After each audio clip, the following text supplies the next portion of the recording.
Okay, let me in here. Okay, let's. Please don't break on me, computer. Uh, no, this one. This one. There we go. At least people can hear me now. That's a joy. uh,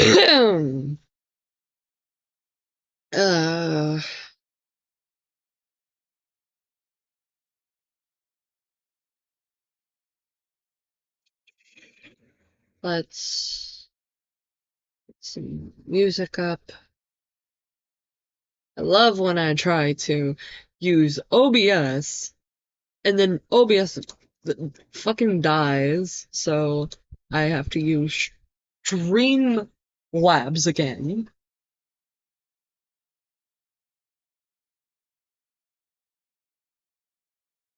We'll put on some music.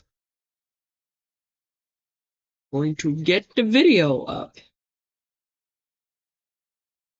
And we're all going to just fucking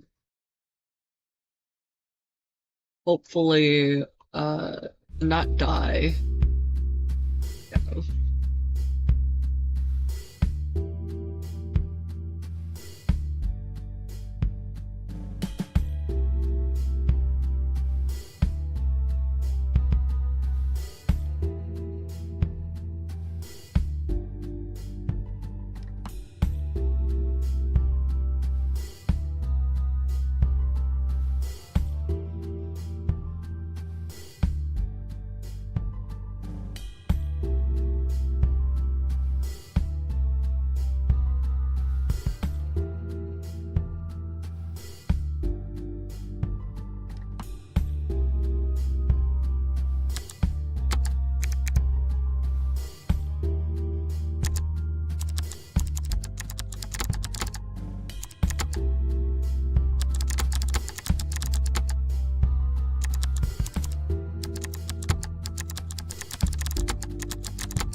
I'm sorry.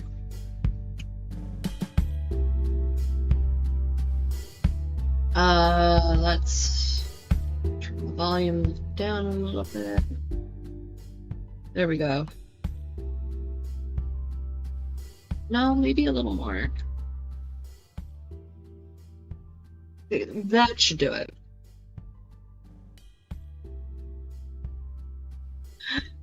Oh, I gotta hide cheating. Sorry, cheating. Gotta hide you for a second. So much fucking stuff. Um, Hi everybody. Technical difficulties is fixed. Apparently OBS just wants to kill me. Hi Sheeton, hi Advocate, hi Spotweiler, sorry. Welcome. I am sick as shit, but we need to get this done. Because I already feel like I'm clawing at the walls of my enclosure. So give me a moment to get the ordering video up so we can all watch it.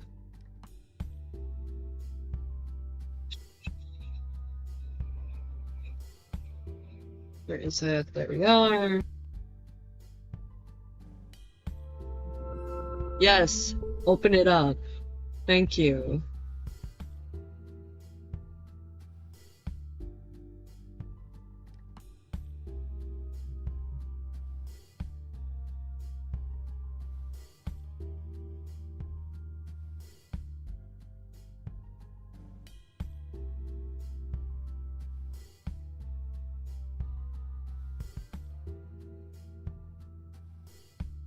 So annoyed by it. Hi, Francis. I have free time to talk about The quarter planet. I'm in the server in like live chat. If you want to hop in, Francis, you, you should be able to hop in. Let me know if you aren't able to.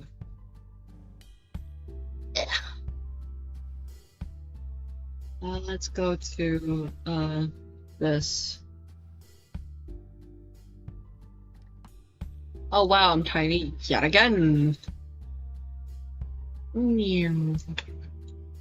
Just right there. Wait, right there. There we go.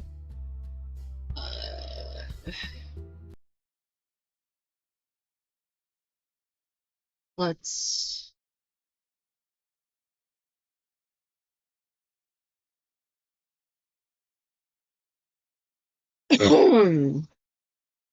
Sorry. Let's see. Caption. There we go. Open. There we go. So for those who weren't here last week, we are covering June the King's quartering video because I didn't know who quartering was before I began talking about him. So this is kind of my educational crash course. Other than that, hopefully this is gonna be the last stream where I talk about quartering. Because we just didn't have time to finish the video last week? Yeah, last week. And I want to make sure that I, like, don't have too many unfinished stuff, so.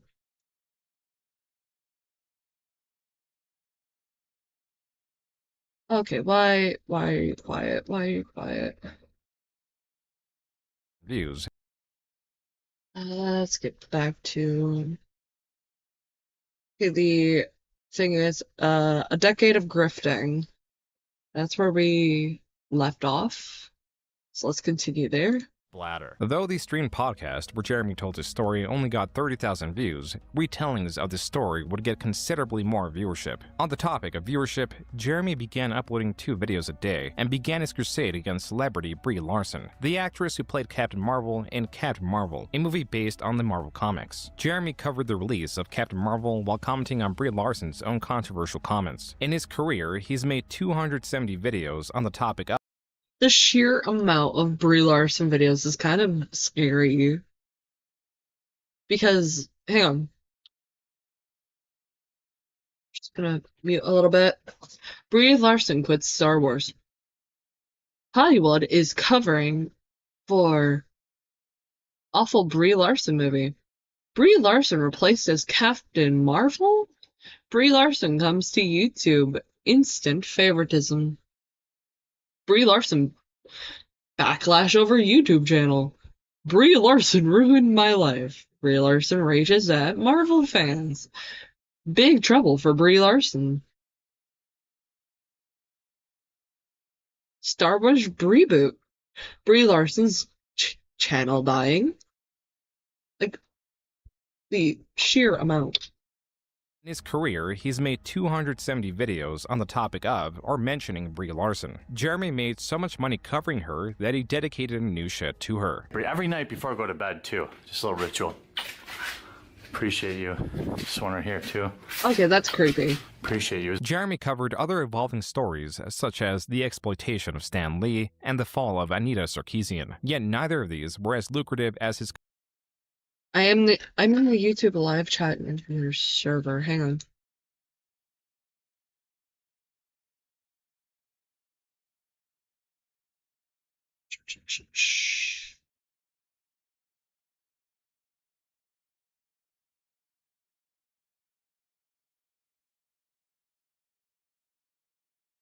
I love the kind of woman that will actually just kill me.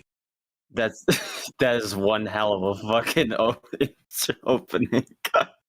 I love it. I Where didn't did know you you get that were. from? It was from like that one.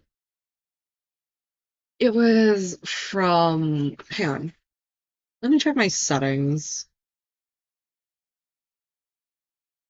I think I saved it. Where is my? Where can I find my intro noises? Here it is. Hmm. Oh, it's from a server I'm in. It is Oh, from like okay. the Cowboy Bebop edit, where he's just talking about wanting to die by thigh, essentially. I see, I see. There is. There we go. Since Fugi doesn't work on Streamlabs, and Streamlabs is currently not trying to murder me, Yeah. I tried running OBS twice, and it I did see that I did see that you were trying to stream before, like attempting to, and it was just like dying on you. yeah, it kept dying. What it did is it forced my entire computer to reboot, Damn. and it wouldn't pick up the mic. And I'm like, what is going on? So I'm unplugging and replugging stuff, and then it just goes, you ran into an issue. Let's restart. Uh, uh, I see. Yeah, it's just evil, evil. Not only do I have to deal with my fucking streaming application trying to kill me, I also have to deal with Streamlabs later. Oh yeah. I mean, you could always use well, this is I'm referring to the my representation on the stream. You could always use this one where it just looks like I'm concerned. Just And imagining the little. It's in the open chat in your server give me for a this second. channel. Give me a second.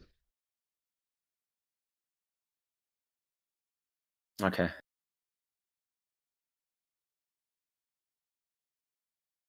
Oh, you were big.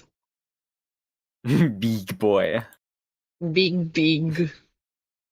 It doesn't need to be that big because by the facial expression, I could just imagine her saying, I need an adult. I need an adult. I need an adult. Yeah, we're gonna have you like that for like the rest of streaming. Just tiny. Tiny. Tiny. Also, don't try to stream through Discord just because it will most likely buffer. Because It I will, it will, think it will try to Discord kill takes me. up a lot of your fucking like power when you're streaming, or just power on your fucking computer in general. I need to save up money to upgrade my setup. Yeah, definitely.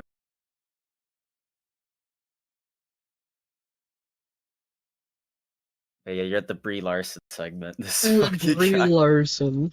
I don't know how you could dedicate somebody like just. I don't know how you can make that many videos on someone who's just genuinely that fucking boring.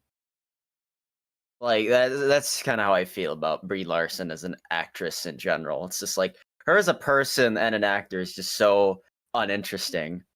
For me, she's just like meh. Exactly. Uh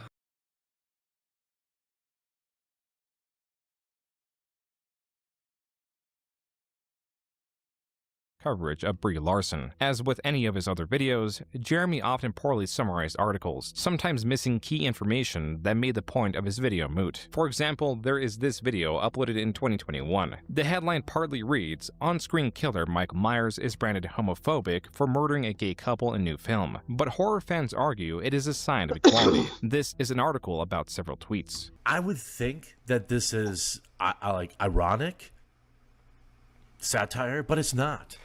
Quote, the Twitter user later added, if it wasn't already clear enough, this tweet was a joke, so please stop attacking me, unquote. Not only is this in the article Jeremy is reading, it is on screen while he is contradicting it. It does not end there. I got so many people like outright stating very obviously fake, false information, like so easily researchable, and then stating it so emotionally as fact that it made me think like these people are actually insane.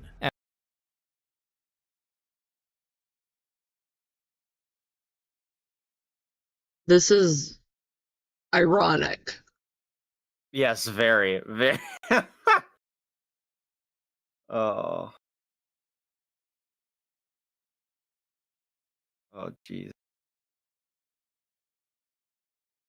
Like, he doesn't even read through the entire article and he says this crap?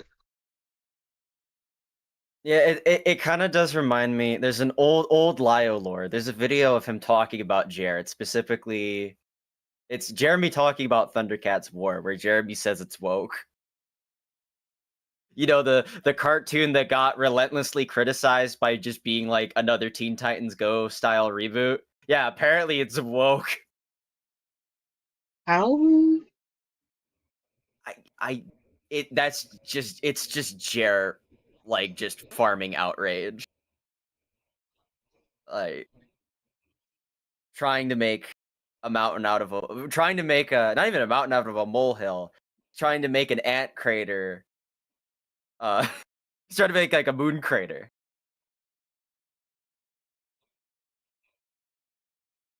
He's so dumb. He's so dumb. Yeah, you start to wonder, how did this fucking oaf continue to exist that long? I'm wondering if half of it is that people just didn't care, and he didn't like, you know, get tore up from the floor up and start getting involved in gay internet drama, even though he already has.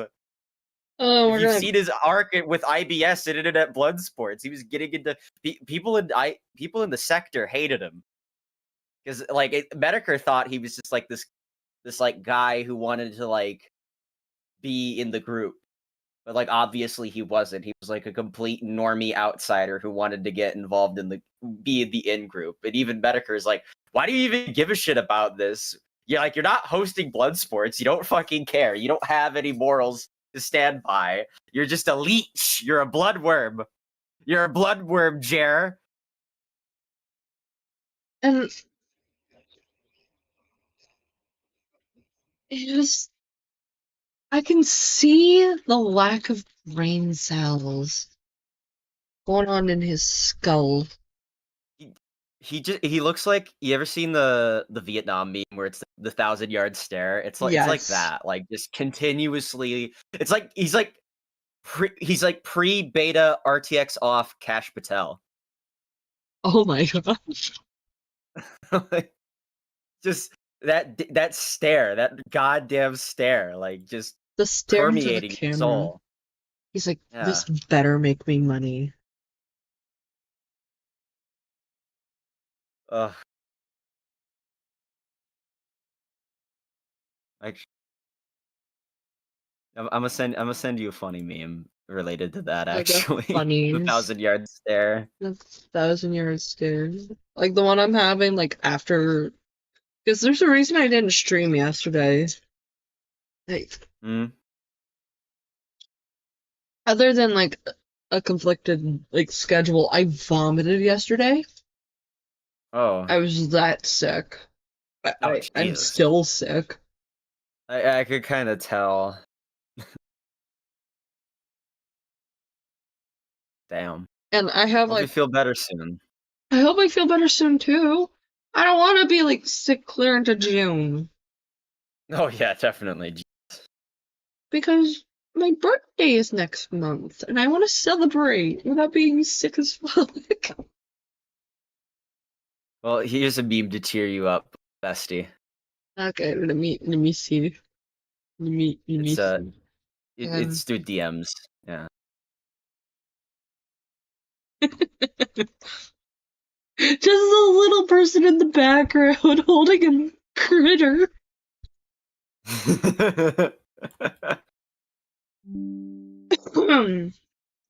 Oh no. Nope. Computer, you're not dying today. Gimme. There we go. Had to plug that shit back in. But Yeah. I got like these cool, like, you know those like trendy, like magnetic nails? Yeah. I got a purple variant from my Hmm. aunt.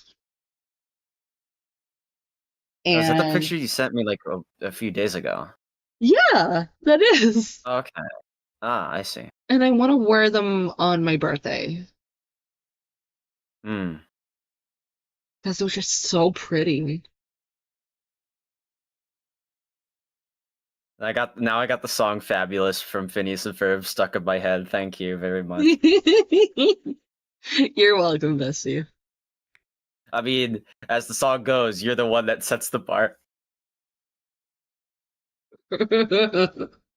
As profitable as it was for Jeremy to monetize nonsense outrage and antagonize others on YouTube or Twitter, back in 2018, some posts would have lasting consequences that outweighed any monetary gain or support. On June 3rd, Oh no. I'm gonna have to read this shit. Oh.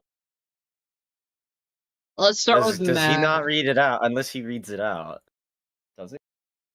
I'm gonna read it in full. Okay. Please note, the quartering's a dumbass.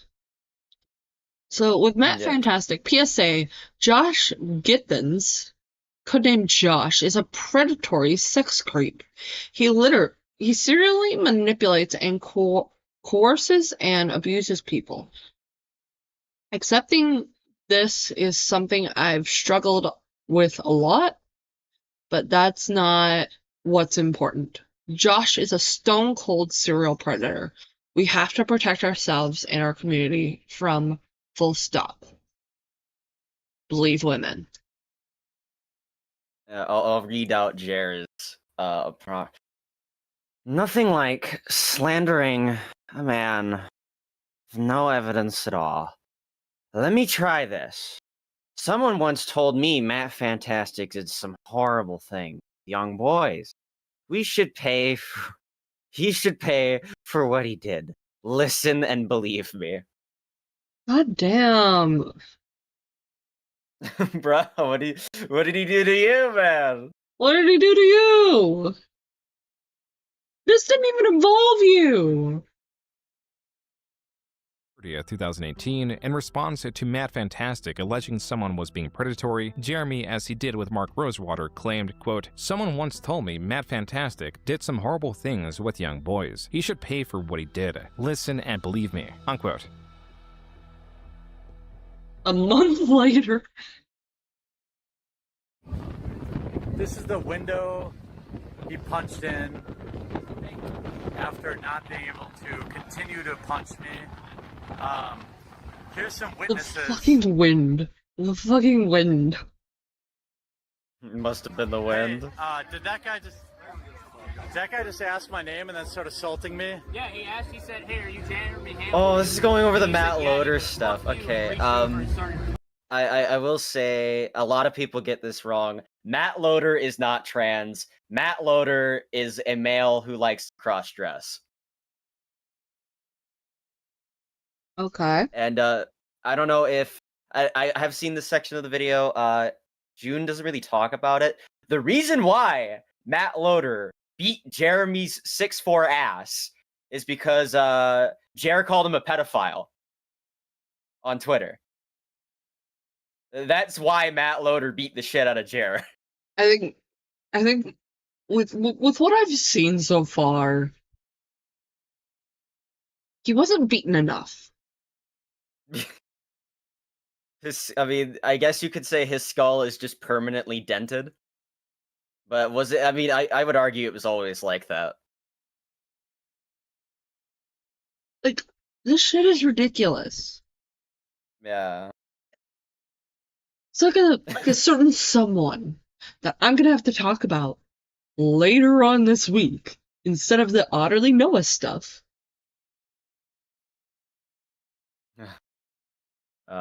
That's another that's another dented individual. Utterly Noah, Lord. Because I was originally going to like talk about Otterly Noah, but now I'm gonna have to talk about a certain somebody who's planning on deleting his Discord account because of quote unquote fake screenshots. I'm gonna have to explain that to you later. Yeah, you can explain that to me in DMs. You can keep me in the dark for now. Yeah. Don't have to go over this here. Punching you in the head. I don't know if you saw the YouTube footage, but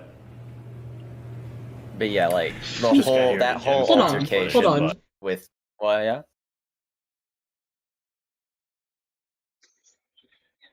He was not dented enough because his face is not. It's also is it. It's just weird. Like that whole Matt Loader shit's just bizarre. Like because instead of like because he shows in the video that obviously property was like destroyed. Like why wouldn't like and if Jeremy was actually smart, why wouldn't you just like if he wasn't arrested that night, Matt Loader, why wouldn't you just instead of suing Matt, why not just file an assault charge? I mean, you're already a bitch. You might as well just file an assault charge. But instead, no. I'm gonna be a litigious fucking litigation. Fuck off, you pussy. You couldn't even pay it out of your own pocket. You had your fucking fans do it for you. You crowdfunded to sue this idiot, and you ended up settling anyway. And Matt apologized to you. I think it's because like the cops would have had to ask also Matt what happened, like why he did it. Oh yeah. And Jeremy, under oath, would have had to go, yeah, I called this guy a pedophile. That or he would have lied.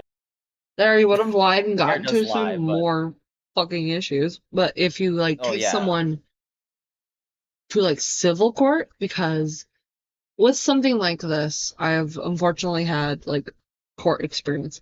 There is a difference between criminal litigation and civil litigation.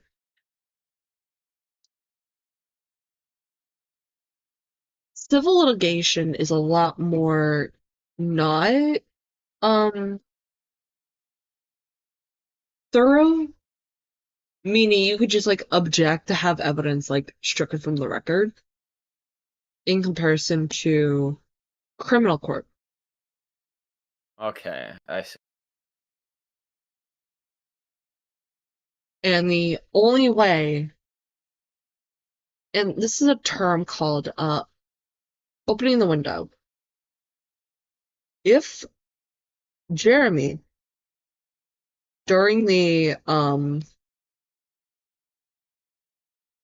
his case mentioned like the specifics, like any specifics that would have led to like Matt's team introducing evidence, like let's use this case for example. If Jeremy mentioned how like specifics of the assault, like his name, and it's like connected to his tweet, that tweet would have been put as evidence, and the decision made as a result of that could be used by Matt in libel litigation, which is a little harder, but it would also, like, that would mean Jared would be bleeding money. I see. Thank you for the explanation. Also, what a great freeze frame image. I am not a lawyer. If you are looking for law advice, consult your lawyer, not me. I am a rando on the internet. That's just what they gathered and what information that they could find. Also, what a great freeze frame image. Great freeze frame. Welcome, Middleman. Given, and also it's unfortunate given the fetishes that he's into, like cuckolding. Yeah, cuckolding. Oh, and also, you can't privately come to a settlement if it's in a criminal case. Uh,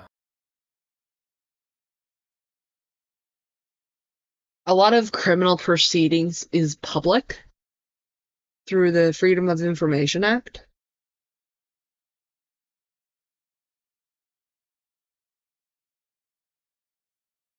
Or, like, Freedom of Information Act requests. yeah. Freedom It's of a lot. information you'd have to request for. It's a lot harder, I assume, to get your hands on more private proceedings. Well, I think even if you do get your hands on more private stuff, it's like stuff that's like very confidential. Like I know Medicare. He had a lot of the court proceedings related to like the game dude and his trial against like his ex-girlfriend, like his like because his ex like mainly like game dude was like stalking his ex-girlfriend. So his Also, ex-girlfriend was like also, he was on trial for that. Middleman, no, no, no, no. Do not go to me with legal advice. I will accidentally steer you into the wrong direction. Talk to Yeah, your I would lawyer. ask an actual lawyer or reach out to even lawyers in your precinct for actual info. We're just we're idiots on the internet. But like I was saying, with Medicare, he had a lot of the stuff related to the Game Dude's court procedures, including like testimonials of like Game Dude's ex and all that other stuff. And he even said, I can't show that because if I did, the video would be flagged. Yeah, Like I can't. I have it, but I can't show you it. like the And court. oh, I'm not hiding anything. The reason yeah. why I've had to go to court is because my biological father sued me. Hmm. It was specifically after I turned 18 and my family was trying to make sure I have someone who's willing to help me if I need it, like a legal guardian for finances and stuff. Yeah. My bio dad took that as an opportunity to sue the fuck out of me. You specifically. Yeah, Huh. well, he is a loser. I mean that is some loser ass shit. He's a loser and a pedophile. So So that's where like some of the legal knowledge I have comes from, majorly that. And in some places, Jer could be considered as like someone who is engaging in abusive litigation. It's seen a lot in domestic violence cases where the abuser constantly takes the victim to court and drains their finances. hmm. You got to be careful of that when you're going to court with somebody.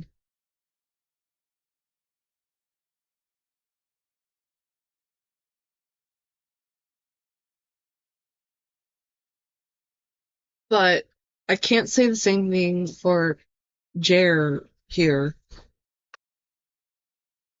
Yeah. With Jarrett, It's yeah, exactly. It's not the same. It's different enough to be considered a like non-comparable, like near non-comparable. Yeah. But let's unpause. Just got here to Gen Con. Yeah, get that face off 2018. my screen. Was hanging out with basically Gen Con royalty. On August 2nd, 2018, Jeremy was assaulted at a bar Also near just Gen realized, Con, like, the at a certain convention he angle, was his face attending. just looks like one of those fucking Easter Island heads. He does. Like, at an angle? Oh my god.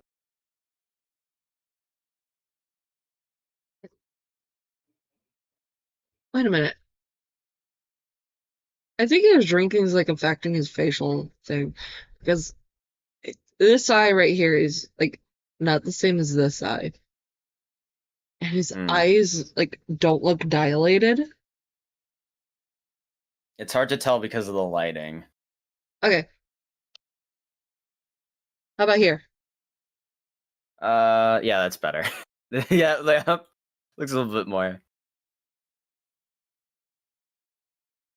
I wish I could just zoom in on a video like you can do on mobile. But his eyes don't look like they're dilating correctly. Because he is in light. His eyes look like this. Yeah. Jeremy was assaulted at a bar near Gen Con, a convention he was attending. Jeremy explains the assailant asked him to verify who he was before striking him repeatedly on the back of his head, then fled before the police could be called. Jeremy also alleges that the bar initially refused to call the police. Look at this shirt. Fucking ripped my shirt. Wait, hold on. Ripped all the buttons off my shirt. Fucking. My arm is bleeding from. Oh my gosh, that is just some pussy shit. Hang on. Yeah. Let's Yeah, take he a was closer a look at that arm. massive bitch during this arc. It's a And he got baby relentlessly scratch. made fun of for it. Yeah. That is a baby scratch. It's also just funny because like Jer is like, when I said he was 6'4", I'm not kidding. He is 6'4". He is his saltwater fish tank is 7 feet. Like he's basically almost at just a couple inches below his saltwater fish tank. He Like might he's be a fucking little huge. drunk. I wouldn't be surprised if he is drunk. His eyes aren't dilating correctly in this video. Here, let me put it this way. Speaking of, Can you see that? That is a That's scratch. just from me trying to pull away from this guy. Like, he probably thinks he's so fucking woke. And he's gonna go tell his buddies how cool he was, right? It's not a matter of being woke or not. You got your ass beat for calling a guy a pedophile. After he's like, oh, I found out someone was like, I've been grappling with someone who is like a sex pest, who has done all these horrible things to people. And you're like, it's the art. What Jeremy unironically did is the promising young man excuse. Which, for those who don't know, it's a reference to sexual assault, where women are guilted into like either not. Please note, I have not looked it up yet. Hang on. you might wanna see that.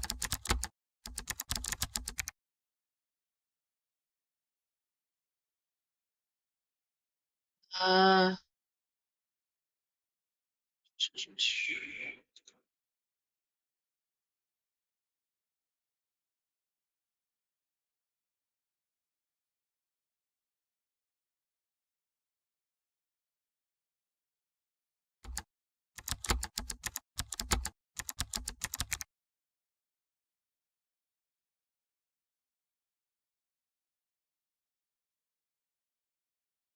Okay, it's this article by Bazaar. Hang on.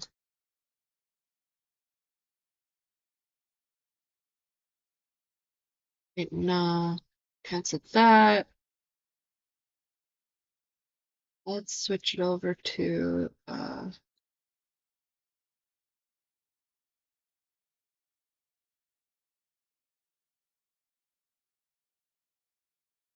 I'm just gonna take the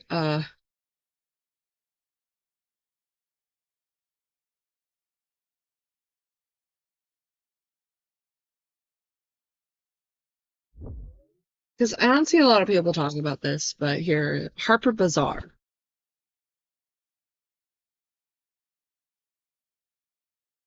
Hey, why do we protect promising young men over promising young women? Well, can we not with the pop-up ads? Thank you.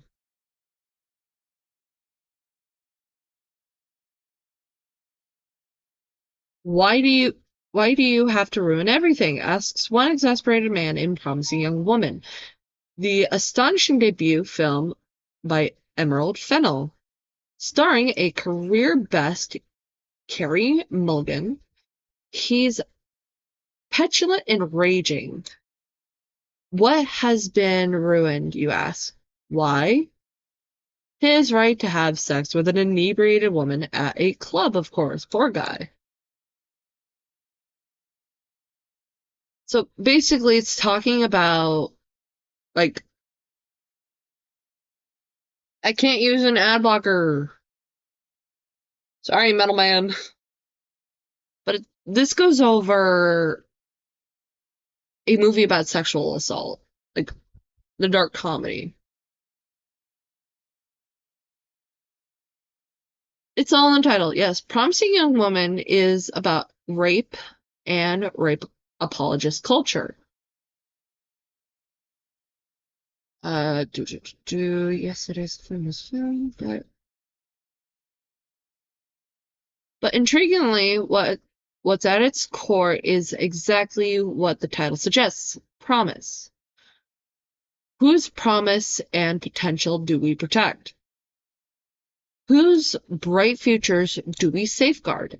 And who do we find disposable? Whose lives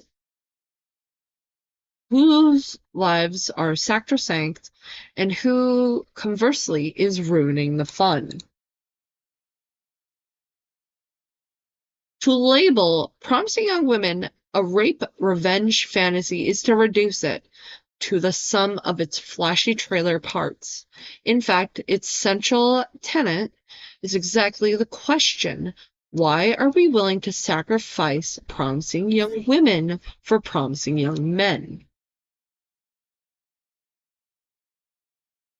I'm gonna go ahead and link this article, because I'm not gonna go over every part of it, but it's a good start. Here we go. Here's the link. Back to Jeremy. Yes, sir. I had to leave out. I got a random phone call. Oh. So that's why I wasn't saying much. Oh, no, that's okay.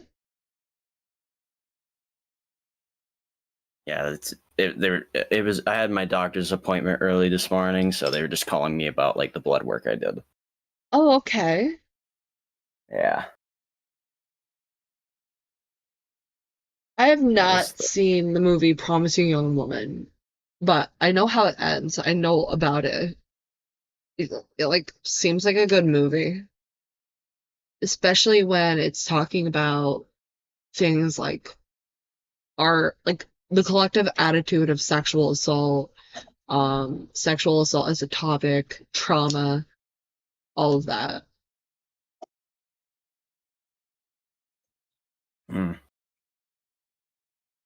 For attacking somebody when they weren't even looking. Quote, I'm keeping a lower profile, but I'm straight chillin' and doing fine. Telling stories about me online is what it is. No charges. I haven't fled the con/state. I'm drinking beers, playing games, and doing business with my friends. Unquote. Matt Fantastic, the assailant who was identified the same day of the attack, ended this post with hashtag #PunchNazis. On the 4th, Jeremy commented on the widespread coverage of his assault, remarking on the support. Hang on.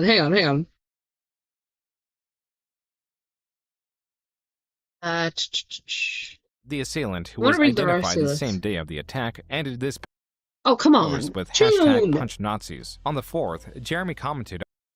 Okay, let's read this. On the widespread coverage.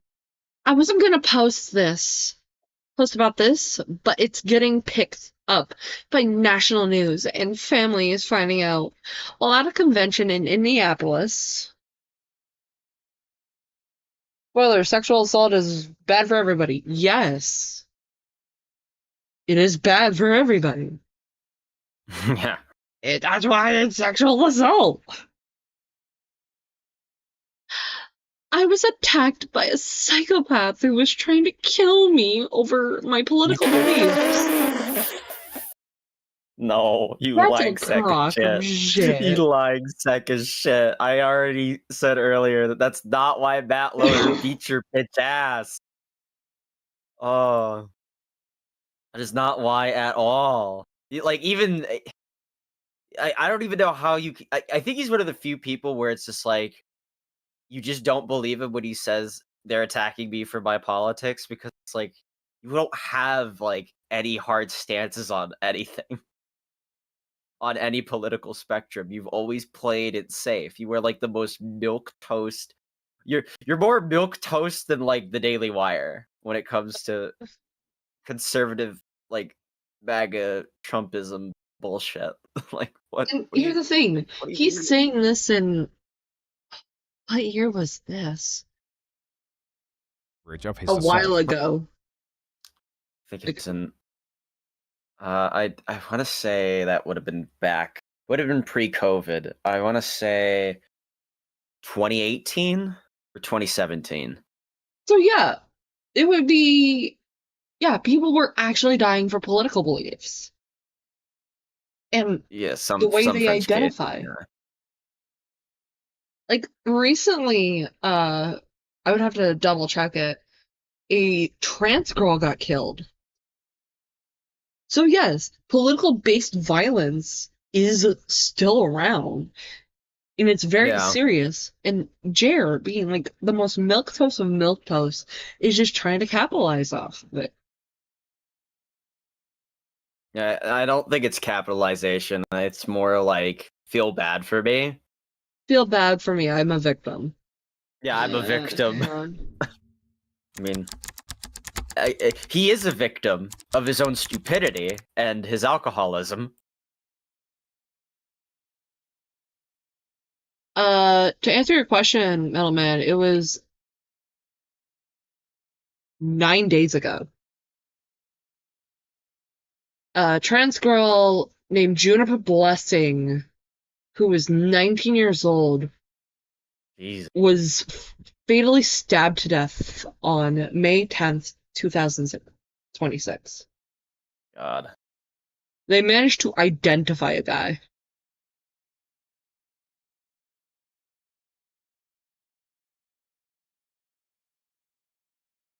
I learned about this case last night.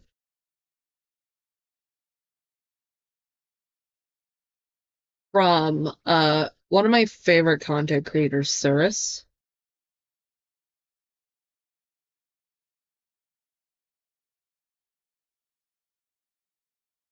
Hang on. Let's name and shame the guy who killed this girl. Yeah. Do not do anything. He is in police custody. Let the law handle him. But yeah, we could name and shame and make fun of him now. Christopher Michael Lee. This guy stabbed this poor girl 40 times. Jesus. Fucking wrong with people. The Bellevue Police Department.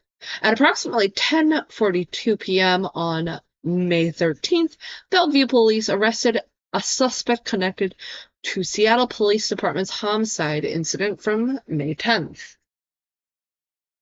All other inquiries about the case should be directed to Seattle PD.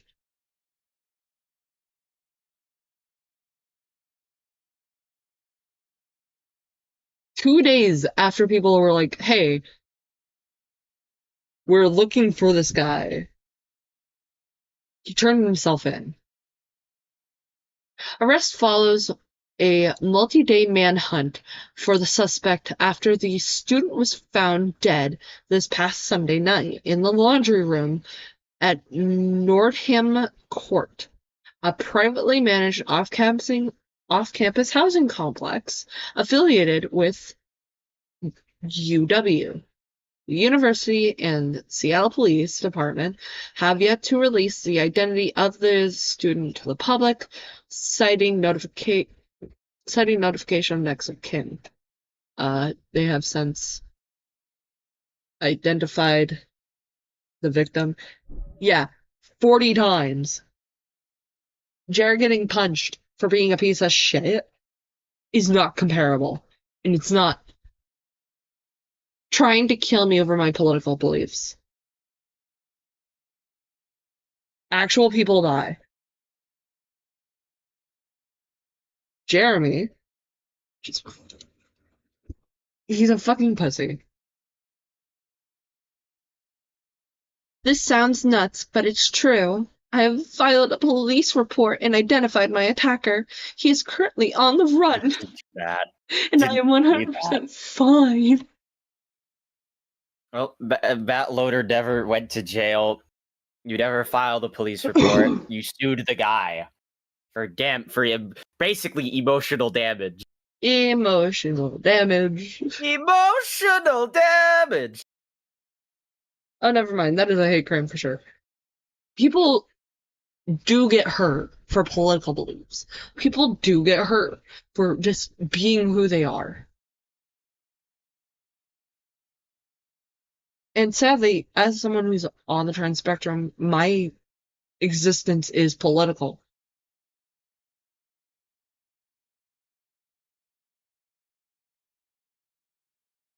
Yeah, apparently. It wasn't even his political beliefs. No, he was just dumb enough to call someone who could hunt him down a pedophile. Like it's Matt Loader was like, I heard you was talking shit, like type of response, basically. Matt Loader should have just not stopped beating him.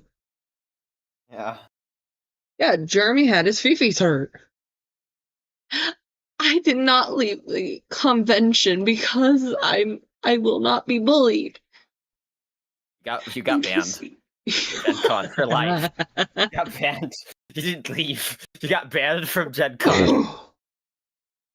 As cringe as this is, It's probably because of like, it's probably just because of like, they like because obviously like people in conventions, I am like there were or people who host conventions, that shit gets around. Look at Rainforest. Like when I think it was when 2016 happened.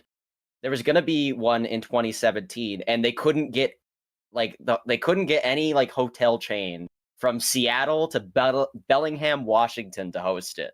Because it's like, yeah, these fuckers, these people who run these types of the people who host these events, and given that Jeremy is a public figure, I wouldn't be surprised if either his name got around for someone from Wizards, or people went to him and go, hey, this guy is like genuinely just like the massive asshole. It's got to be one of the two. well, Why he got banned from Gen Con. And maybe Wizards. we'll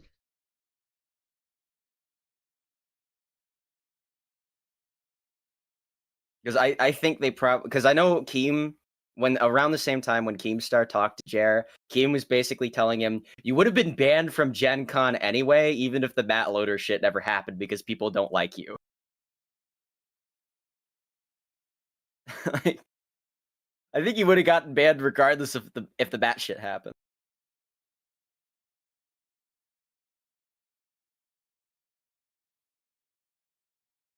I was just looking at something. Oh, okay. Remarking on the But support I he wouldn't was be receiving surprised. and vowing to pursue legal action. Yeah. And though he initially wanted to prematurely was a leave Gen public Con figure in fear of another assault, he over made the there, decision to like, remain for his previously appropriated so, time. With videos of support. I just don't. I don't. Jeremy crying about being banned is like, dude, it's absolutely deserved. Like you're just a big piece of. You're a big fucking liability, dude. Come on.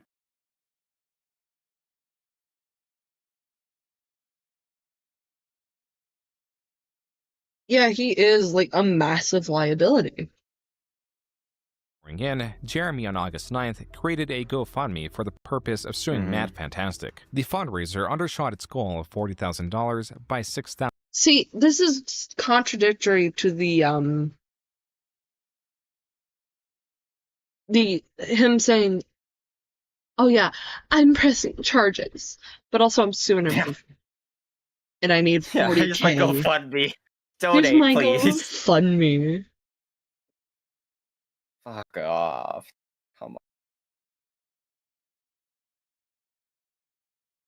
Yeah, 40K. I mean, yeah, maybe 40K is. I mean, it is a lot to like in legal fees, but still, like, this is all. Oh, It's frivolous as fuck, man. Come on. Yeah, because yeah, the guy punched you in the back of the head and scratched you a little bit. Maybe ruined a shirt you really liked. My God. I'm guessing the police officer told him, "Yeah, no, fuck off." $1,000. Still, Jeremy went forward with it. In the midst of filing, Jeremy received an email from the Gen Con company, informing him that he and Matt Fantastic notice of suspension, reason for violating terms of service, ethics, conduct, and no harassment policy. After further review, Gen Con determined that the two principal account holders involved in an off-site incident will be suspended from attendance at future conventions for an indefinite length of time. This account holder has violated the convention's ethics, conduct, and no harassment policy for targets online bullying of attendees and will be suspended until further notice. Gen Con is committed to a safe, harassment-free environment. Additional terms and service may result in more severe, including permanent ban from Gen Con and any affiliated events. For more information, see gencon.com/attend/terms_of_service, customer service, Gen Con LLC. were banned from attending future events, a decision influenced by the possibility of further retaliation at Jeremy at upcoming conventions. The results of the lawsuit, to some, would be similarly disappointing. Rather than reaching judgment, Jeremy and Matt settled. Matt's apology in video form appears to be a condition for this settlement. Hi, this is Matt Loader. Some of you know me as Matt Fantastic. Just prior to Gen Con 2018, I let my anger get the best of me and physically confronted Jeremy Hambley outside a bar in Indianapolis over statements he made about me previously. I unequivocally take responsibility for my actions that evening, which were wrong, and apologize to Jeremy for my thoughtless conduct. Matt looked gleeful in his apology, something that was not lost on those reacting to Jeremy's video. Quote, Hey, if you're gonna punch someone for, like, saying massive tons of shit, that is within your right to do. I'm going to be, like, I'm gonna sweep for Matt Fantastic in this moment. He had the right to do that. There is a term for this called talk shit, get hit. Jeremy was talking shit and got surprised when he was told when he got hit. I'm gonna be right back. Okay. Also, Metal Man, does Jeremy even play games? He does. I'm glad you asked that. I don't know if you watch Beckett's streams, but him and Chris the Dark watched him play fucking what's their Stim game they play all the fucking time? Can't remember the name of it. Because I don't play it, but like they were getting I know Beckett was getting really fucking frustrated with him, with Jer, because he couldn't get past, like, one of the easiest puzzles in the game.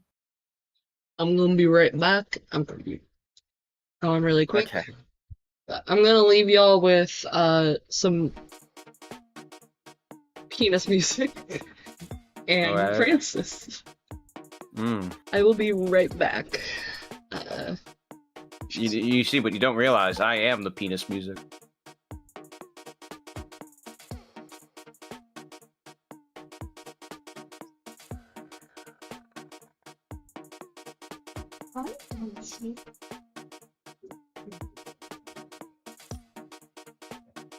God.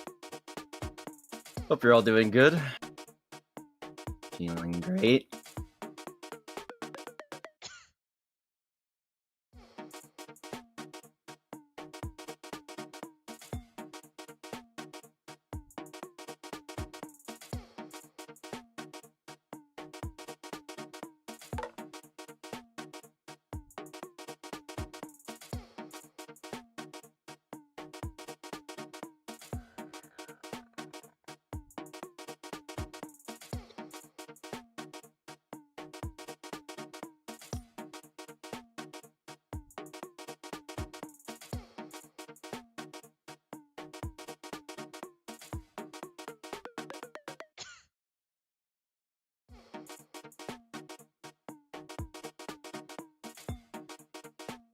But yeah, to answer your question, Metal Man, he does play games, and he's on the similar level as DSP.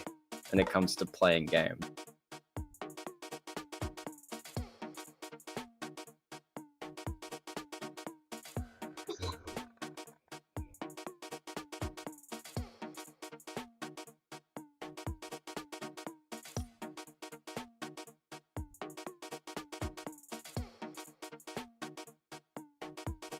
Yeah, I have the clip from the Clip and Seethe channel.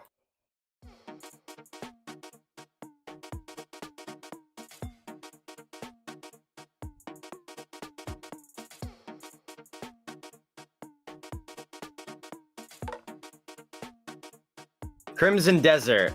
It was Crimson Desert. That's the Stim game that Beckett and Chris play all the fucking time. There's Crimson Desert.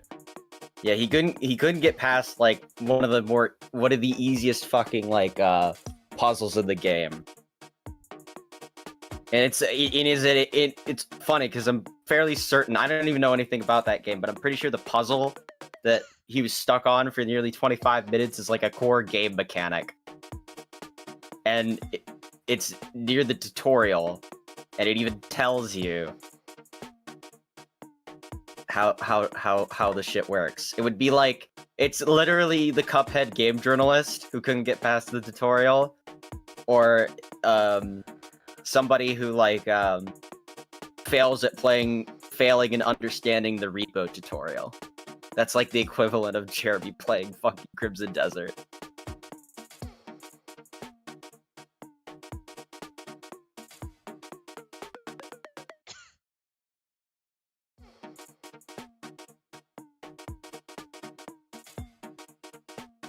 Ugh.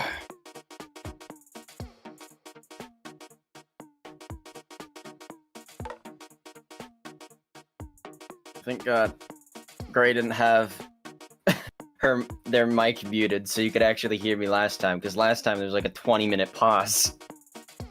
And I couldn't say anything. Because her whole stream was just muted.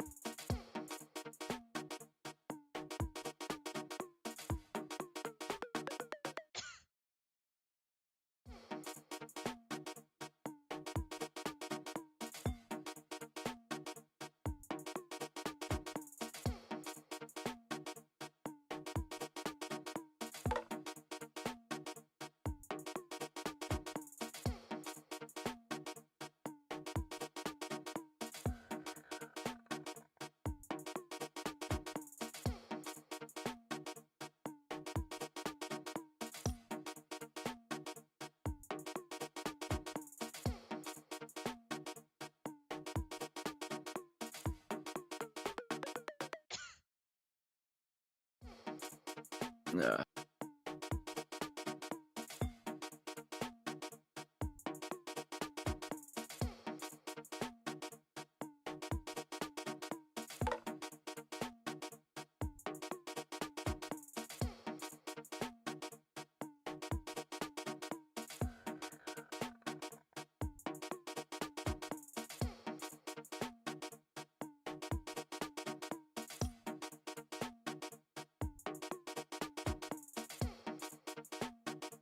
Okay, hopefully we can get through this damn video, because there's basically this, and then the new stuff that happened this year. It's just all the flagging stuff.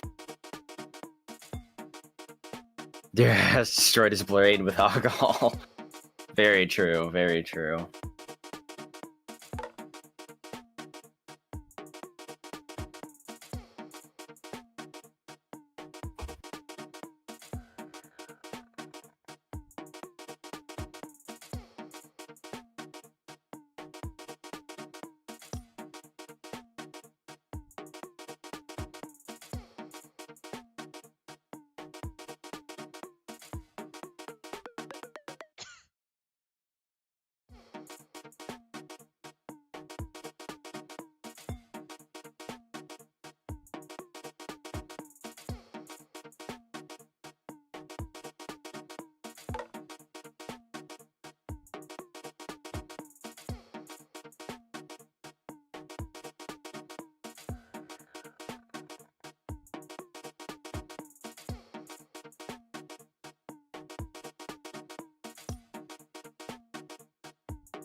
I'm back.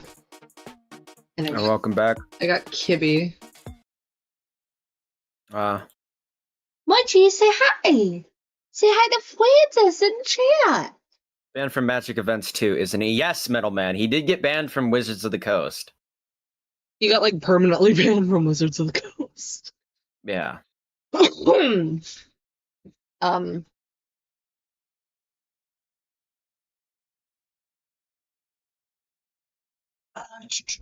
Just finishing up here. Oh, where am I? I like how he was probably more mad about the cards he bought on those gacha games than like his crusade about finding predators, predatory people for Wizards of the Coast as judges. Because I mean, he didn't find like one guy, which is Ross Prasner.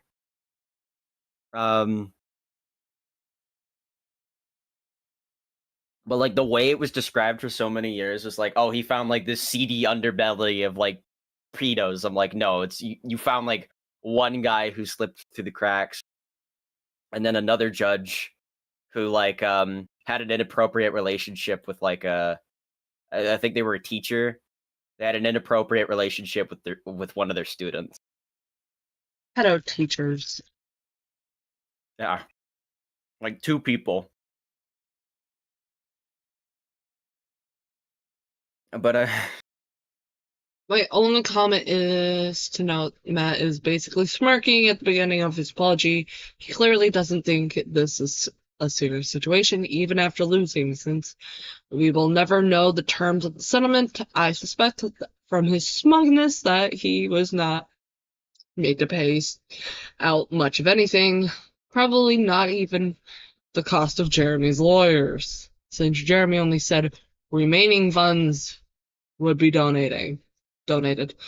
Still, this is the first result of all the anti-SJW lawsuits.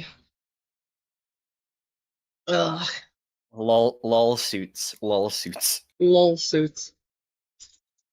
Quote, Matt is basically smirking at the beginning of his apology. He clearly doesn't think this is a serious situation even after losing. Since we will never know the terms of the settlement, I suspect from his smugness that he was not made to pay out much of anything, probably not even the cost of Jeremy's lawyers, since Jeremy only said, quote-unquote, remaining funds would be donated, unquote. This was just the first of Jeremy's fundraising efforts, started in 2018 to reach an unsatisfying conclusion. The second was a fundraiser for Exclusively Games, a video game, tabletop, and arcade game media website campaigning as a space devoid of politics. Quote-unquote, all games. Okay, let's read some of this. Closed, Exclusively Games protecting escapism. A place for fans of gaming who are sick of politics forcing its way. Okay. I'm going to just say this right now. Art imitates life. And art is often a reflection of the reality in which it was made in. If you're seeing a lot of more woke stuff in gaming, that means people are being more tolerable and are trying to market towards people who are more tolerable. But also that and like differing perspectives, because it's like, I mean, my whole take on that is just don't shit on your audience or antagonize them, which there were some people who were doing that, like especially during Gamergate, like definitely I've seen evidence of that. But I also don't automatically think that people are just going to accept a new product that you give to them as well. One thing I want to point out is the reaction to Black Myth Wukong. And Black Myth Wukong had been in development for years. But you had like these people like Sweet Baby Inc. I can't stand Sweet Baby Inc. because even though they're a consulting firm, anything they touch is just not great. Yeah. However, A lot of the people don't understand that Black Myth Wukong is not American. We cannot put American politics within a Chinese game. Yeah, it would have to be whatever the. Yeah, exactly. I mean, it's funny that people who say it's kind of funny that most of the people who say this shit's political usually like to also shove their own politics into shit and into situations that like don't necessarily don't have those undertones or don't have them. Period. So most of the people I've seen say that are guilty of the same shit that they criticize. It's like fucking find a pot to piss in, bro. The reason why I bring up Black Myth Wukong is because it is like geo-locked in its political ideologies of its country. They do not hate China. Half the shit in America is made by China. I would like to point that out, but you can't really force China to have things like the same politics as more Westerners like us, because they have to answer to Chinese law. And under Chinese law, you can't do certain things. You kind of have to accept it.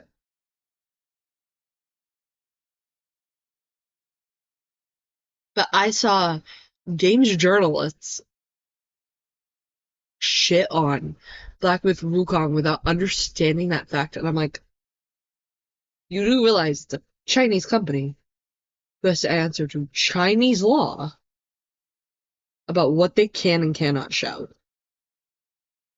Yeah, it'd be the same thing if a game was made in like Russia. They'd have to answer to Russian laws. And same with any other country too. But that's as oppressive as China and Russia. I wouldn't say like that, but I want to point this out. There was a game called Devotion. Mm-hmm. And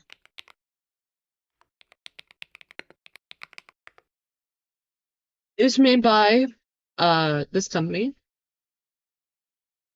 I recommend this video by Super Eye Patch Wolf because it goes over why you can't get your hands on Devotion, despite it being such a great game. Oh yeah, I know why, but I'll let you go. I know why. But let's go with this.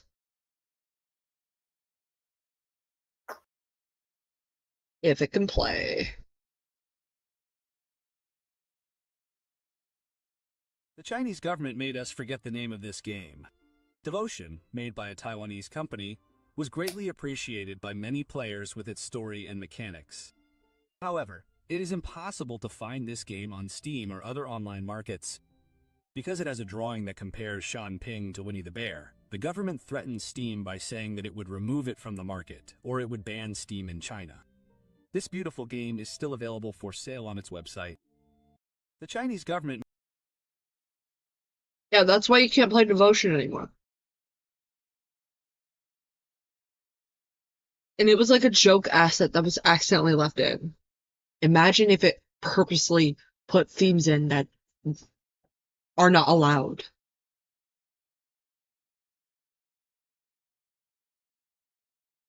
And another thing you gotta learn about Black Myth Wukong that makes this so much even more funnier, it's an adaptation of a game. Yep. It's an adaptation of a story. Specifically,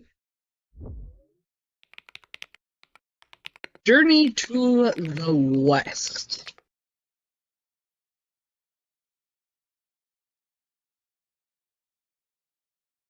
Which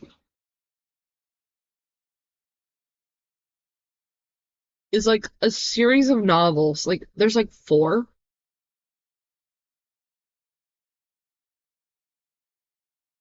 And it's part of like really, really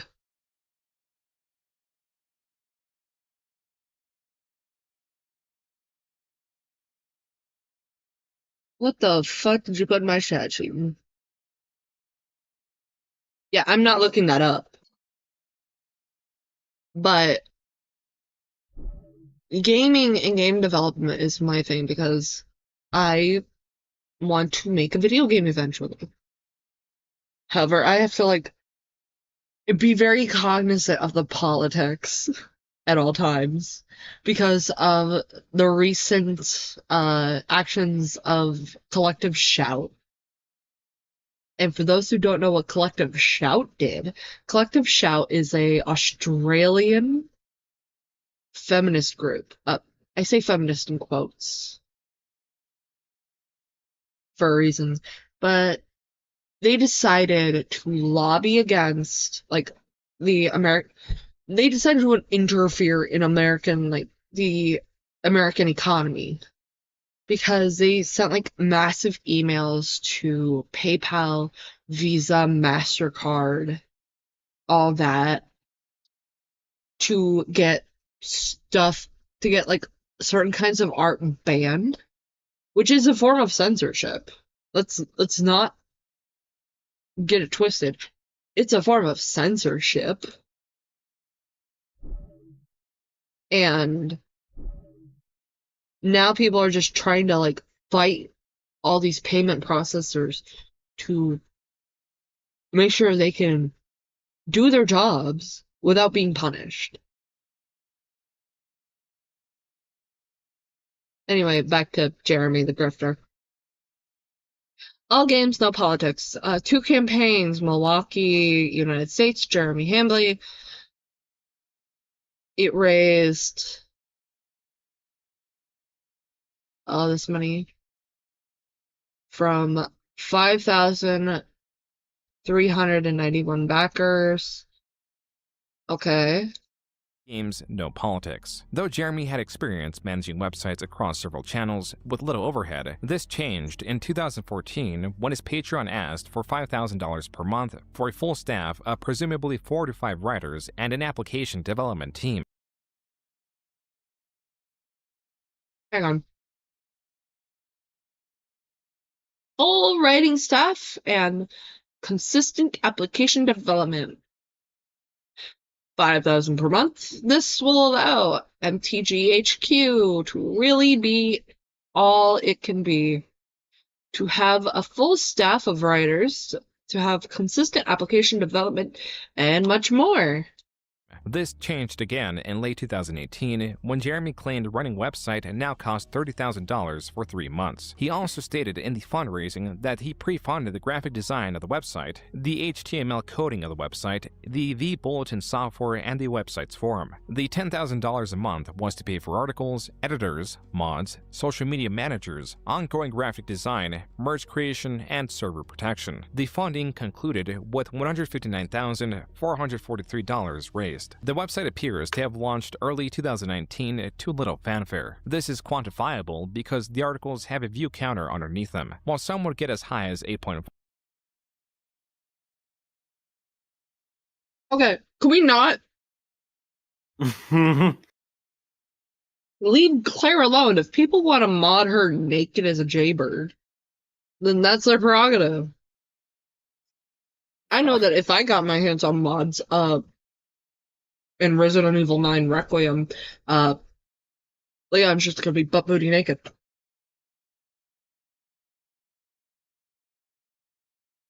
$5,000. Others would slump to 400 views, a fraction of the viewership.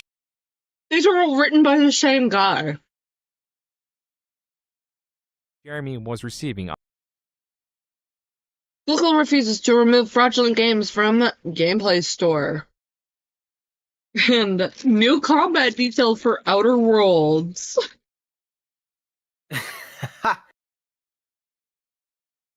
Huh. By the way, sex sells. Based?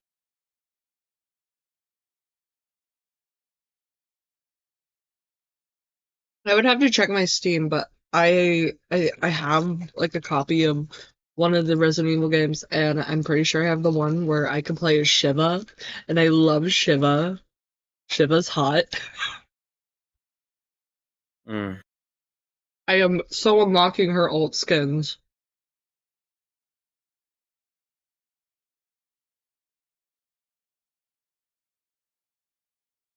On his main channel. Additionally, the website did not seem stringent in its policy to keep politics out. For example, there is this article covering Roblox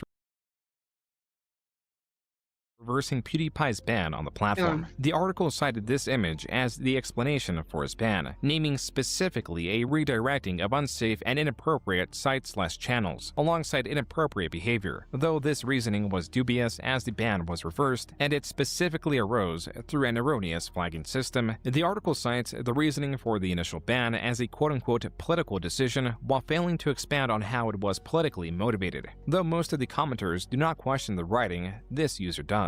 Quote, "Isn't that political? I thought this site should be free of this kind of stuff."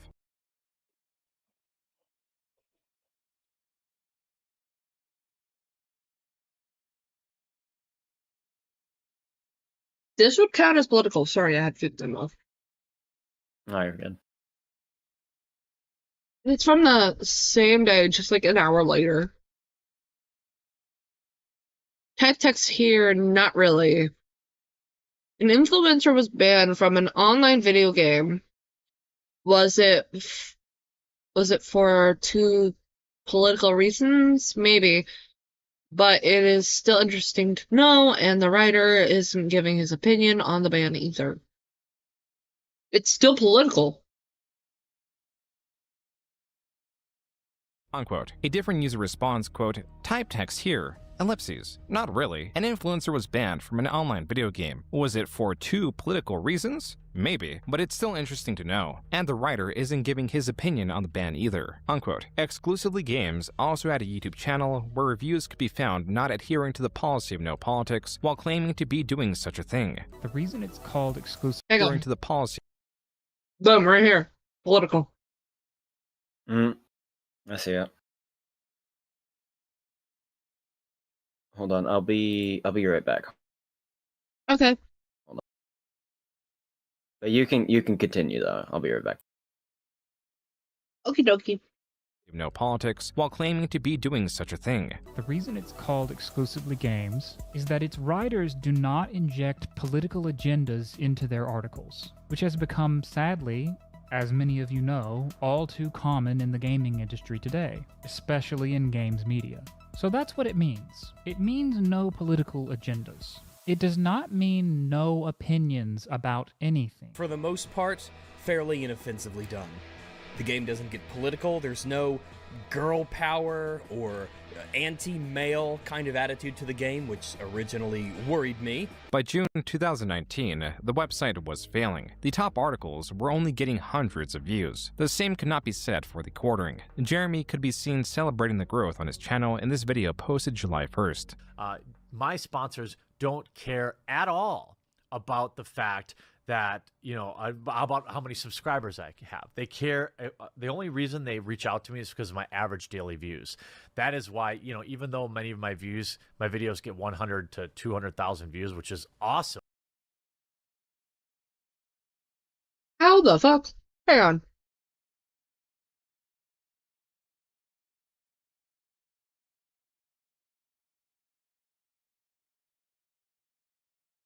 One, two, three, 4, 5, 6, 7, 8. Move your massive head. How many game consoles do you need, even if it's like old ones? Half of these are Nintendo products.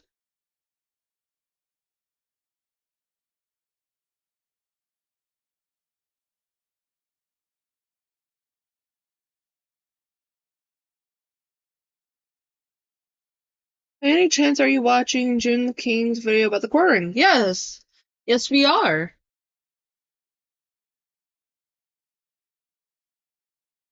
I'm looking at the stuff behind his massive head. He also has The Witcher. You know, for a guy who, like, doesn't like wokeness or politics, he has a game like The Witcher.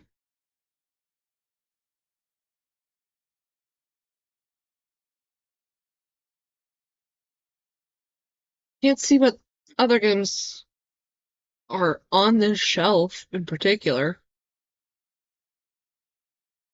He also has Game Boy games. What the fuck?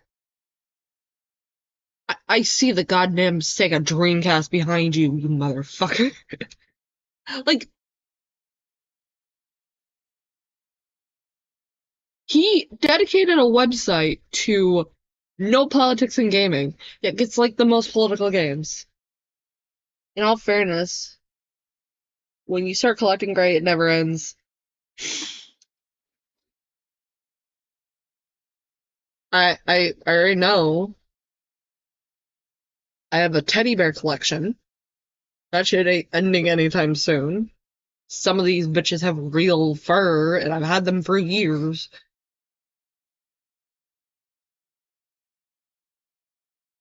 But what I'm pointing out is he dedicated a whole website. He had people pay for a whole website with no politics in gaming. Yet gets political games. Games that are very much political when you actually look at it. I'm still getting bombarded with offers. I could probably do Nintendo Switch ads every few days. Hey, dude, I don't have much money, but I'm almost like, oh my god, I just wish I could refund that. I don't want people to stretch themselves to tip me. That's why I work my day job. That's why I'll never quit my day job.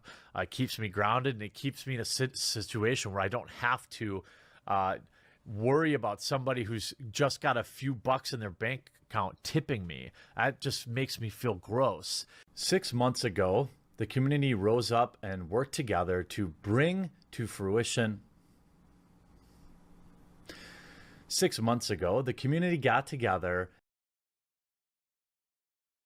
What interrupted you there?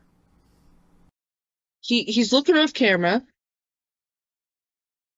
And then he repeats himself. 6 months ago, the community got together and brought to life exclusivelygames.com. Quote, Exclusively Games July fundraiser. The website's monthly operating cost for an editor, news desk, and to pay the writers is approximately $10,000. I am seeking to cover 6 months of content. 100% of funding goes into the content. I, Jeremy, have not taken a dime and will continue to draw no revenue for myself. Unquote. This received $53,000, raising the total fund raised for the website to over $200,000. A fundraiser that came during Jeremy's best performing month so far, maintaining 20 million views a month helped by his upload rate of 2 videos a day. This likely influenced Jeremy's 20 million views.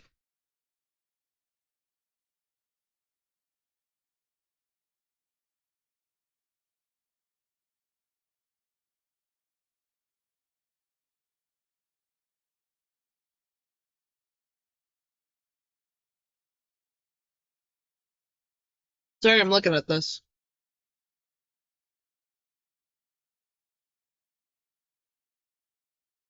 He was live streaming on this day. He got around $201 to 3.2K.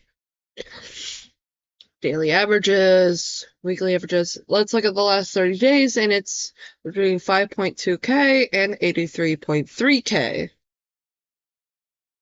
So you were working overtime, Jer Bear. Now, please note this is before YouTube takes a cut, because YouTube takes a cut of your money. PayPal takes a cut of your money. It's for like costs of operation. So it's not like all that bad if they take like a percentage of your money. I want to point that out because a lot of people go, hey, they take a cut, and it's like very alarming to some people, but hey, it's just how it rolls. It helps pay for fees. And it goes right back into the website. Doesn't go into billionaire pockets. So I just want to make that clear.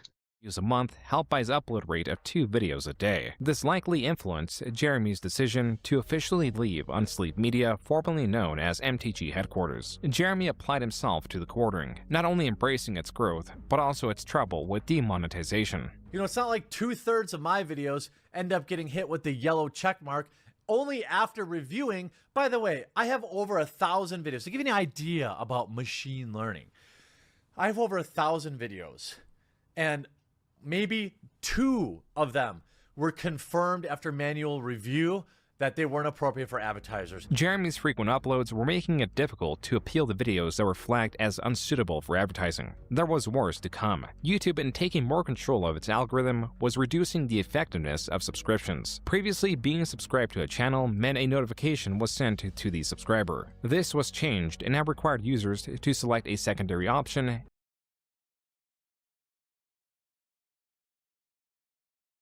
By the way, if you like this stream so far, like and subscribe, and hit the thumbs up button to like the video. Don't forget to be notified of everything, which means streams and videos. Okay, thank you. The subscriber bell to now be notified. Hey, did you cover this? Did you cover how Riot Games had this lawsuit settlement the other night? Yeah, I did a video 3 freaking days ago, but YouTube doesn't care. YouTube is not only not notifying you, but they're actively hiding the garbage. I don't care. There's some smaller channels out there who think it's funny when people out there are struggling and frustrated, and I get it. I've been there. It's okay. Make your content. But the fact of the matter is, this is oh my god, he's drunk. He is drunk. He's drunk off his ass in this clip. Hang on. I'm gonna mute this. And I want you guys to pay attention to his mannerisms.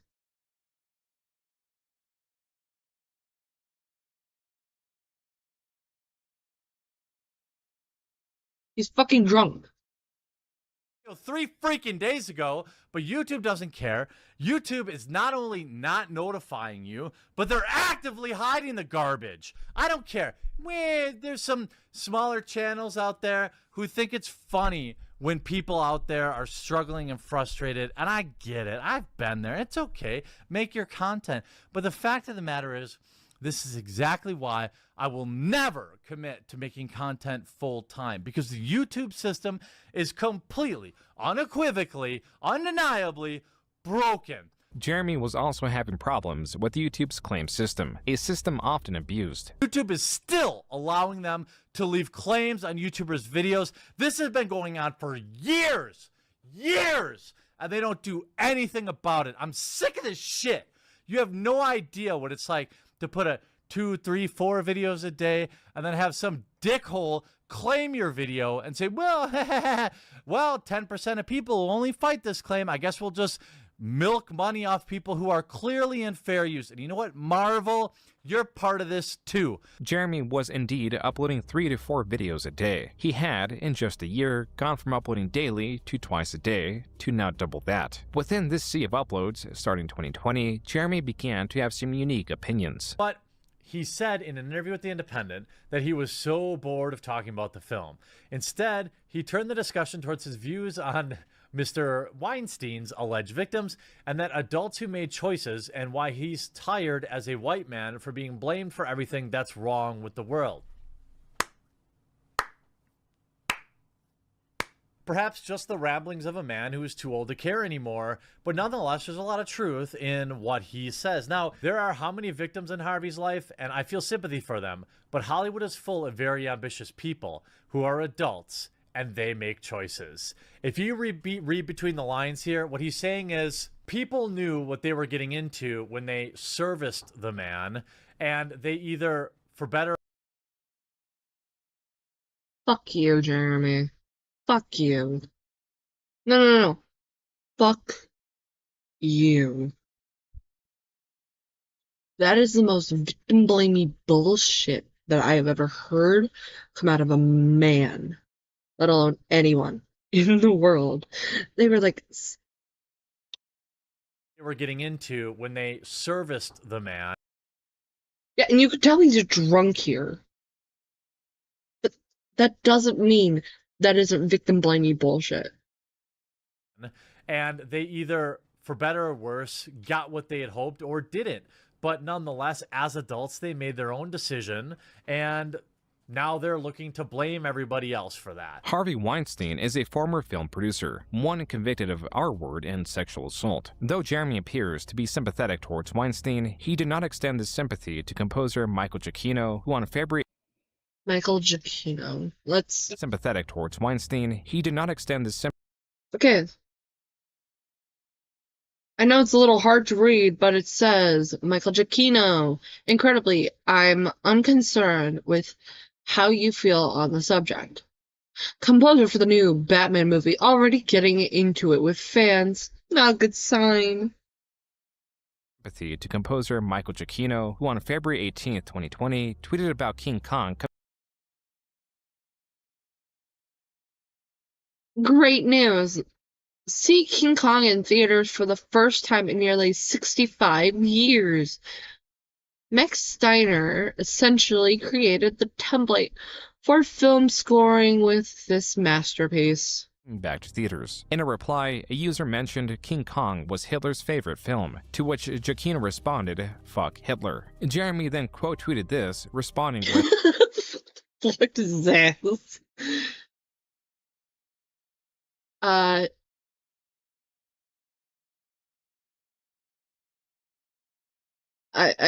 can't say it because YouTube's really finicky as of late. And I'd rather not. And there we have it. Yikes. Jeremy, what did you mean by this? Jeremy, what did you mean by this? What did you mean by this, Jer? What did you mean What did by you this? mean by this, Jer?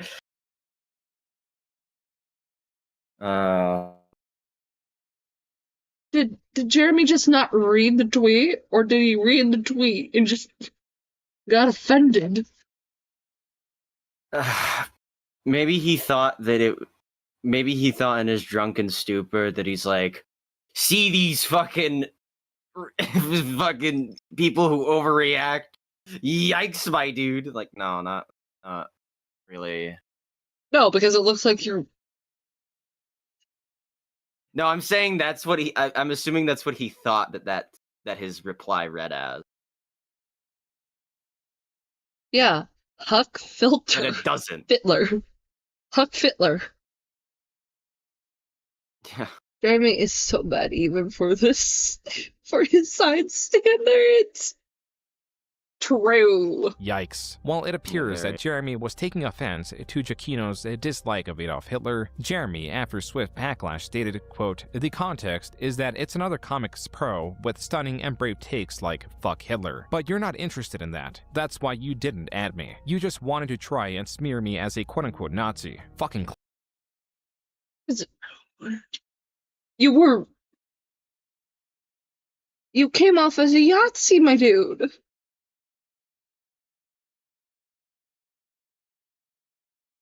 A full-blown Yahtzee. Because here's the thing, I know it's a no-brainer take, but Huck Fittler. The guy sucks. He's a monster.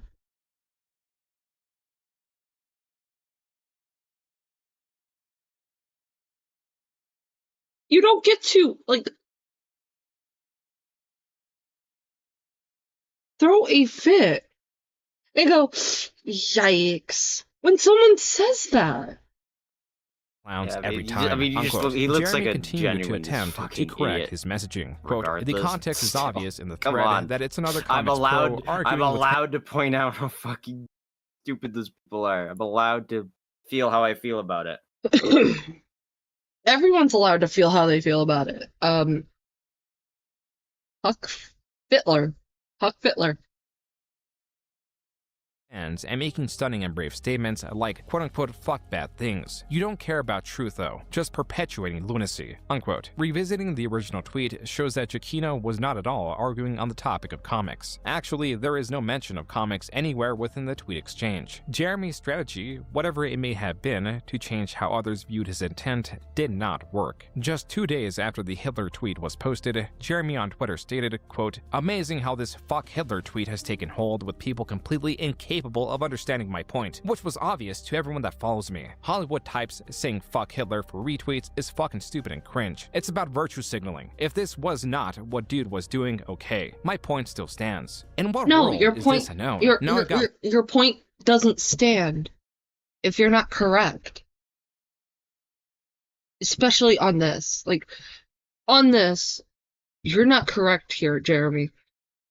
You thought the composer was talking about comics when he was talking about one of the original films, black and white films, that had Godzilla in it. And a film score. He was talking about that. Someone randomly said it was Schmittler's favorite movie, and then he said, Huck Fitler. So you're lying about the context in which the composer said that.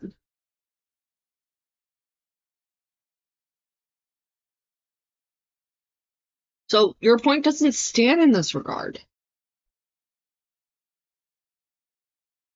Morons posting my address to Twitter replies. Wonder where they came from. You had to be a complete fucking idiot or liar to say I was quote-unquote defending Hitler. Like, I respect the hustle, but you'd have to be a fucking idiot to think anyone was unironically defending Hitler. I just can't imagine people are this stupid. They have to just be willfully misrepresenting the point, right? Unquote. Below, they took a direct quote from you! You idiot! Yeah.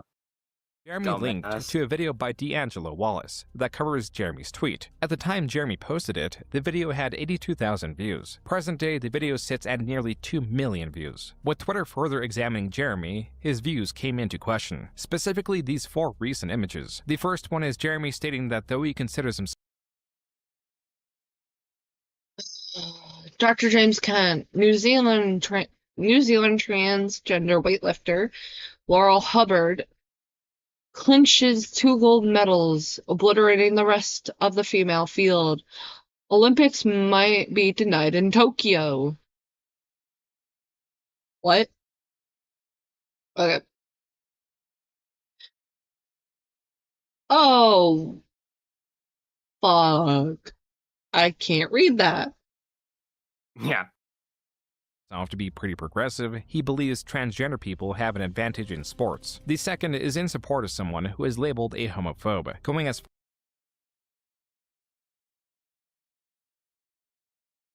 far as to call them a hero. The third shows that he believes that some transgender people transition as a trend, and the fourth is an image of two men that he believes.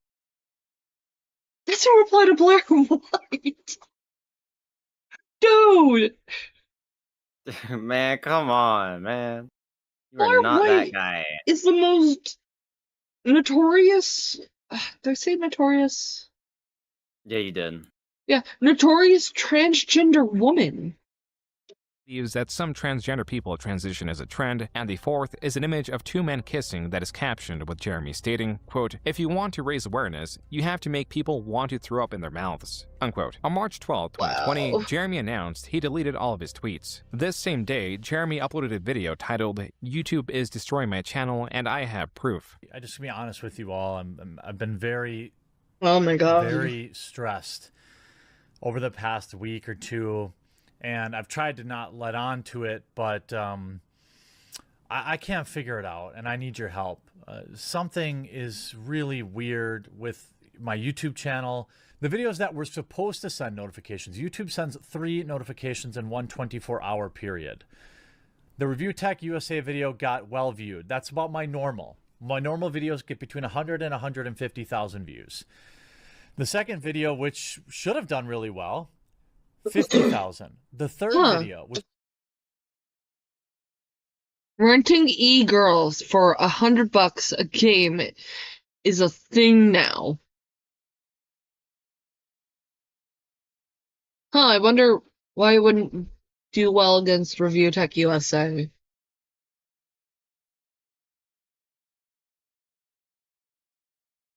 One is not a well-known topic, one is a well-known topic. Should have done really well. 59,000. I'm done antagonizing people on Twitter. I'm done with it because I just lose. Even though these. I fucking hear Jeremy. That is the original Ghostbusters Lego set. Yeah, he is a massive consumer. I'll just say that. I love the Massive. Ghostbusters. Dude, why we gotta rob me of, like, the good shit? I also gotta start covering Rich. He's become one of my favorite lolcows. I'm sorry, Rich is, like, a good lolcow and all, but my favorite will always be Perfection the Natural Selection. Yeah. I mean, with Richard, it's like, what else is really there to say about the guy? There's so much that you'd have to go over so much lore, and there are already a lot of people who have made really good coverage on Rich.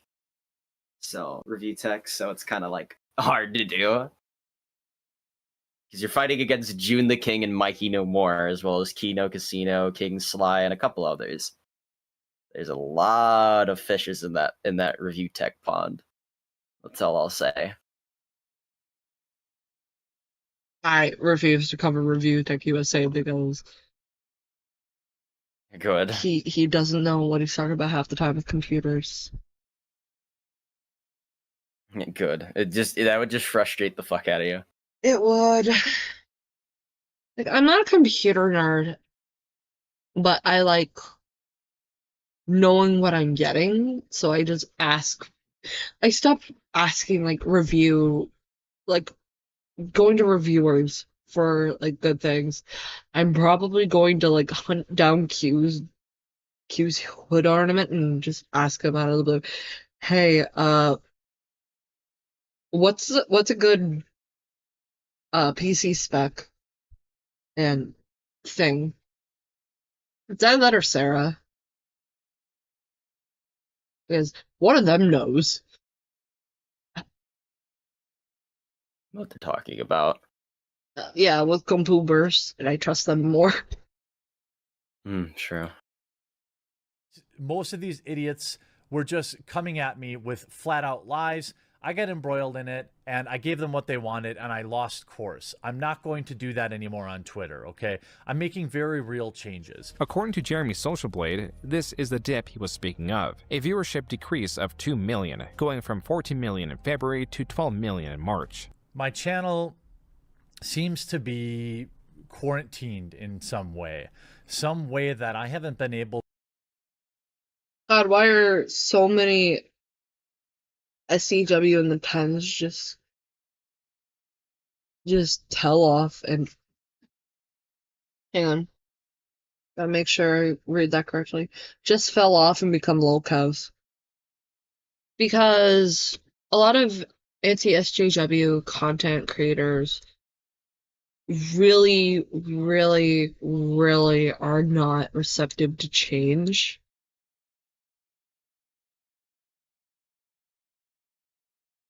Like, they don't view themselves as non-perfect beings. To detect yet, but is supported by all sorts of anecdotal evidence that I'm going to share with you to help share not just my videos, but other people's videos in this space. And I need you to give me feedback because YouTube is slowly killing us.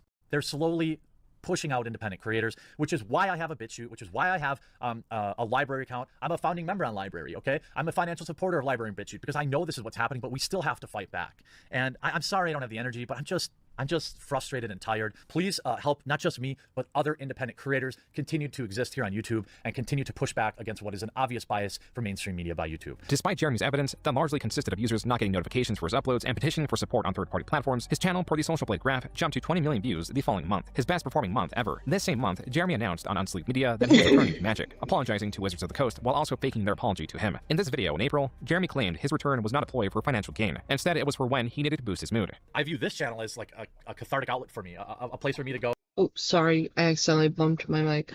I am going to be No. right back again. Okay. So I'm gonna just put on the Yeah, penis music. Yeah. Mute my mic. I'll be right back. Okay.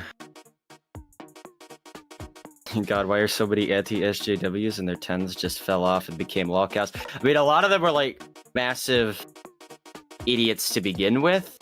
So like them becoming lolcows was eventually just like inevitable. It was inevitable, basically.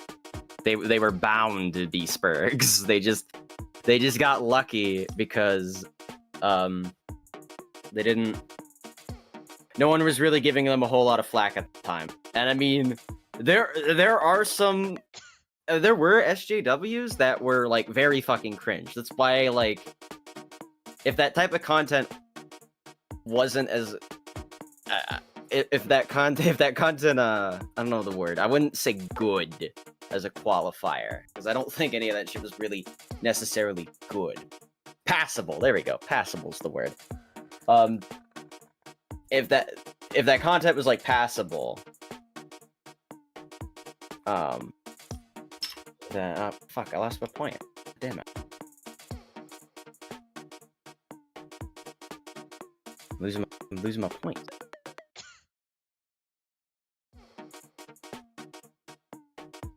But yeah, a lot of that content existed because there were like SJWs that were fucking crazy. So that's why there were so many of those content creators, and they were willing to forgive some of the more spurgy individuals because, you know, though the SJWs were worse in their eyes. And then like when a lot of those people left or kind of moved into other groups or just left entirely and it was just them, and when it came to shifting trends, a lot of those content creators ended up just completely imploding. You were lucky and you disappeared. If you weren't lucky, or worse, if you you ended up becoming a massive lolcow. So hopefully that answers your question, SF.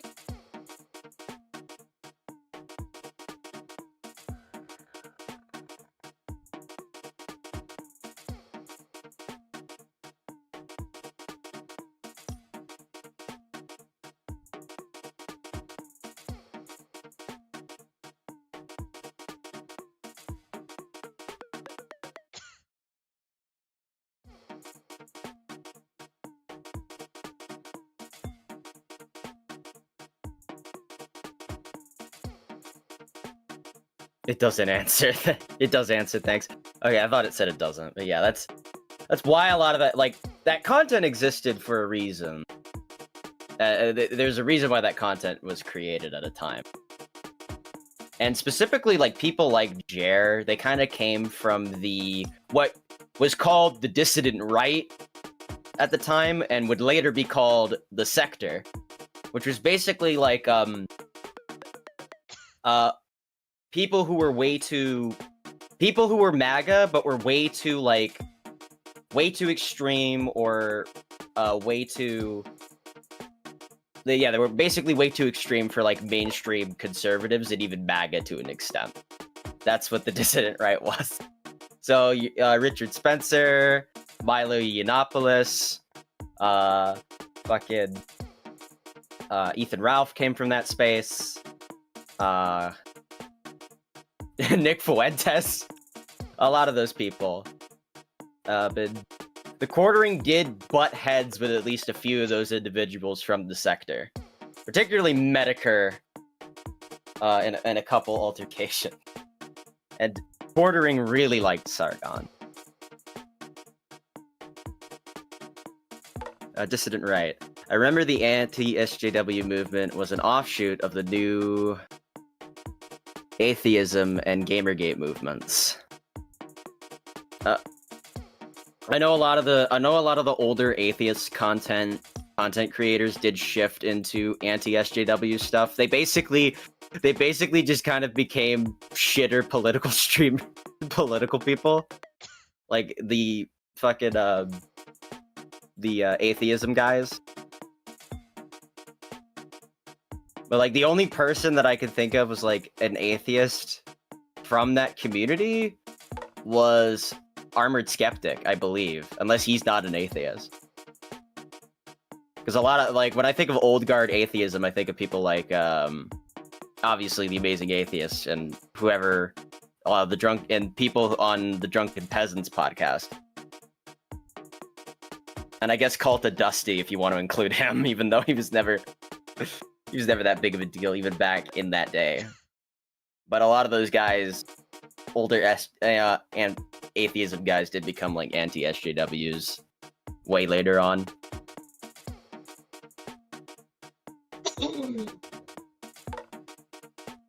The Beast is back.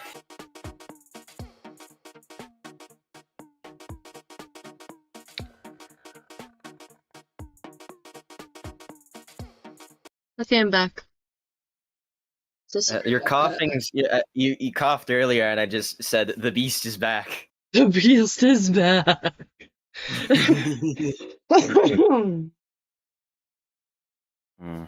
Like I said, hope you get better soon, bestie. Hope you feel better soon. I hope so. I'm taking plenty of medication. I took some more Dayquil because the NyQuil will take me right out. Yeah, well, that's what NyQuil does. Here's the thing. I get really high of NyQuil. And I'm just imagining. Now I have to commission you just like inhaling NyQuil fumes, and I'm just sitting there like, what in the hell? No, I anytime I like ingest NyQuil, I get really high, and I say the darndest thing. Yeah, a good point of reference on what I'm like when I'm high. I had like teeth removed, and you like teeth I removed? was so out of it. It was like it was a dental appointment. 4 teeth removed. I had cotton in my mouth, and me and my mom went to Walgreens to get the prescription I needed because I was going to be off pain medication soon. And the pharmacist was a nice black gentleman who is around my mother's age. Oh. And I proceeded to flirt with the pharmacist. Oh, you flirted with him. You thought I was racist for a hot minute, did you?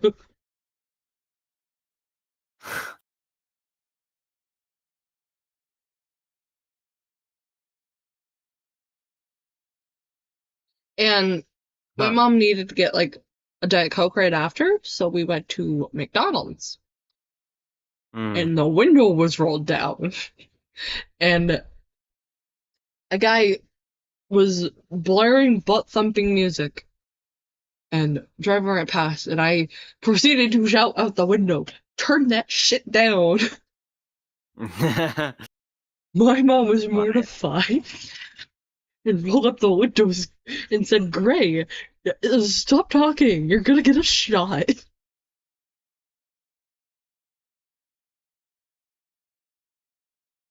Anyway,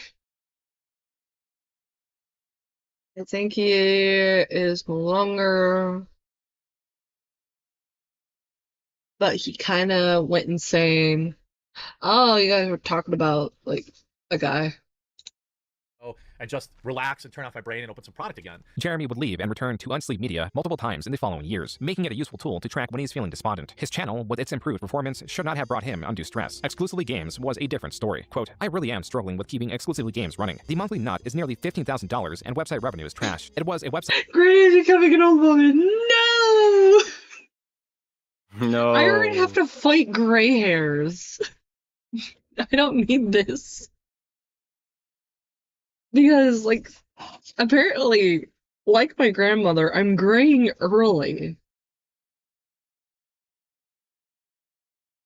I mean, you are called Abyssal Gray. Not that kind of gray. I don't want that kind of gray. Hi, kicking. I only kid. I only kid. I don't want gray hair.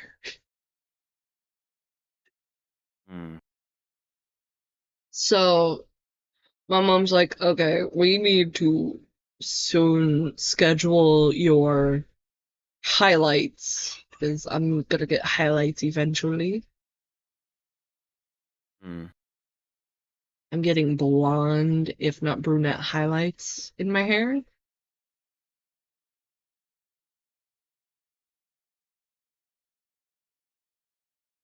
So technically, I'll be very similar to my model.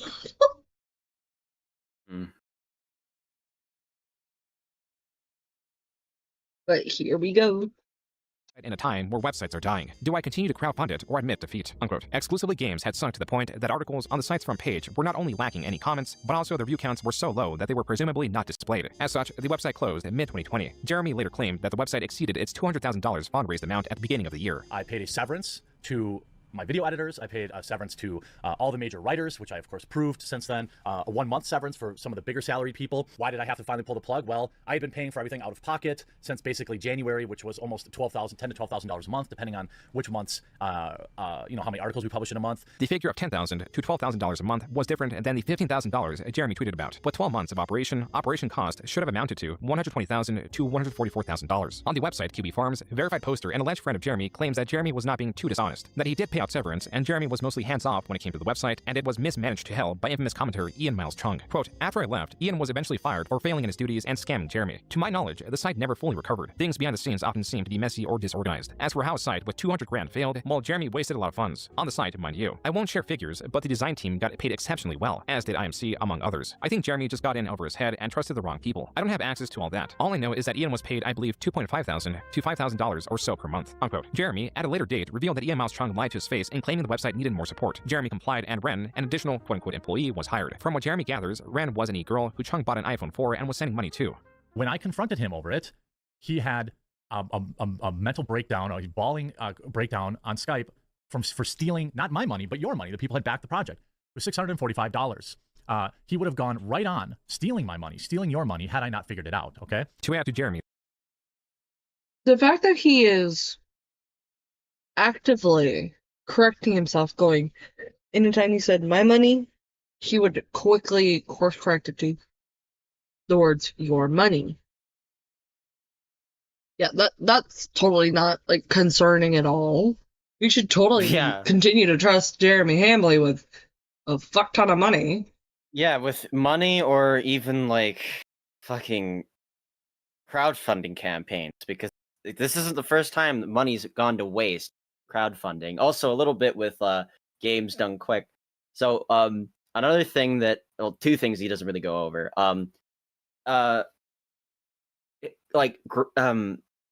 Jeremy's initial handling of the website was that he was just going to be completely hands-off. He was just going to have an entire hands-off approach. And obviously it didn't work. I mean, you own the website. It's going to be your responsibility regardless. And from the sound of it, he didn't really know how to like handle the website. Like apparently he spent like tens of thousands of dollars just to like redo the front page of the website. And one of the more funnier things that I found out through Mikey No More's video is that the maintenance for the website, he outsourced it to India, and they were scamming Jeremy, because of course they did. Wow. Yeah, that's that's one thing that was happening. And they were like, I think they were basically doing it. They were from the way that the guy just, hold on, I can try to actually find the post in question, because it's in Mikey No More's quartering vid. It's one of the more funnier fuck ups of Jer is just him getting scammed.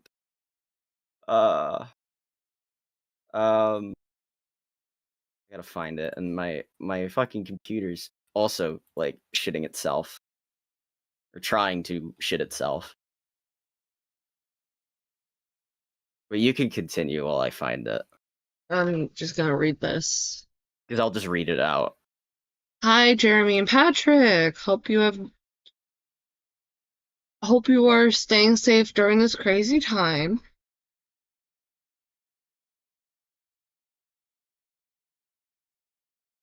We just wanted to touch base regarding our long-term partnership. As you know, we're always evaluating our partnerships,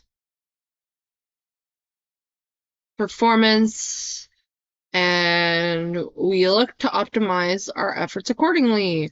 We have loved working with you, plus your last cuts off there. Unfortunately, at this time, we are going to opt to terminate our contract and not proceed with the July post. Please, of course, let us know if you have any questions and or concerns regarding our contract terms. Please let this email suffice in termination of our agreement dated. We are always open to reevaluating our partnerships at a later time and hope to keep in touch. Please know DSC has greatly appreciated your partnership and contribution to our influencer efforts. Thanks, Amanda. Jeremy Hambley. Yeah, I found the post. I'll just read it Can I out. ask So why? Okay. Go ahead. yeah, so guy asks this anonymous individual who was an employee on the website. This was back in September of 2019. Indian devs doing weird shit. He outsourced the site to India? Oh my god, I didn't tell you. He just fired them last week for sending in bills for things he never ordered. That they probably sensed that he didn't have a good grasp of the financial situation, given that he just paid them $2.5K for nothing. So I think they tried to milk a little $100 here and $250 there, and he caught on finally. The he in question is Jer. So he was being like scammed for years with this fucking site. However long however long they were on there for, it could have been a month. It could have been a month. It could have been a couple weeks. No, it wouldn't have been a couple weeks. It would have been either a couple months to a year. Would be my guess. But like, bro, come on, man. Somehow that's like the third most embarrassing thing that he's ever done. The second would be Jeremy drunk as fuck and pissing in his basement, and then his all-time biggest L is ducking out a debate with a bread tuber and getting BTFO'd by Vosh on Twitter after ducking a debate with the Surfs Times, the guy who was unironically defending Blair Illuminati during that whole drama. Insane. Like, come on, dude. Like, what the fuck?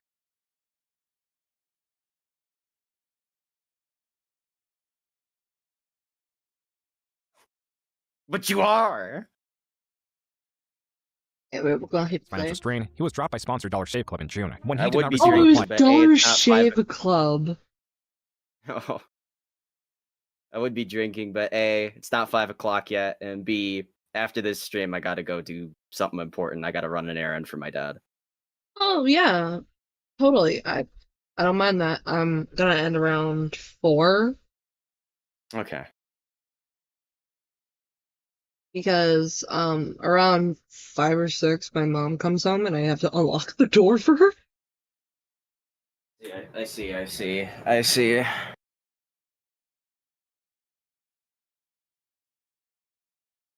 from the company, he assumed it was because of his content. This is something he made a video on, titled "Sponsor Dropped Me for Not Being Woke. Goodbye, Dollar Shave Club." The following day, Jeremy tweeted, quote, "After over a week, Dollar Shave Club replied on why they terminated my partnership after I uploaded a video about it. They claim that it is performance related and shared the data with me. The data supports their claim," unquote. Jeremy was not having a pleasant time on Twitter, to the point that on July 27, 2020, he announced he was leaving altogether. I'm not a small channel anymore that really needs that video to go viral on Twitter to live.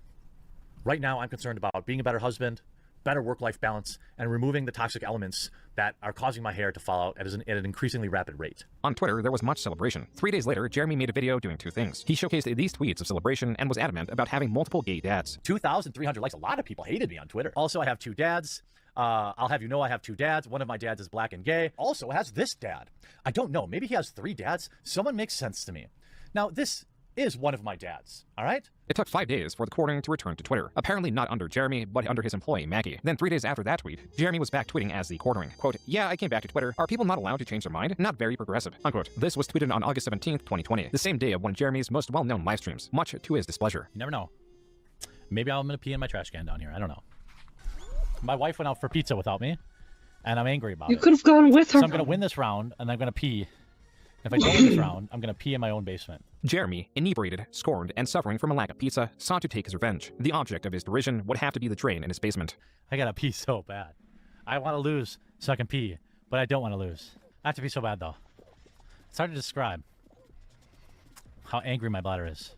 You guys don't know. It's going to explode. My bladder's going to blow. Get up! Get up! No!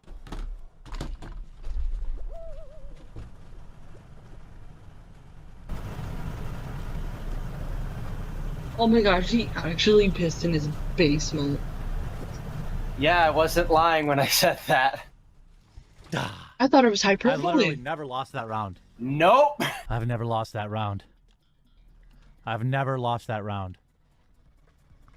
Oh my god. I just peed in my basement. No, not in the kitty litter. Just in the drain. In the drain. Though Jeremy deleted the live stream.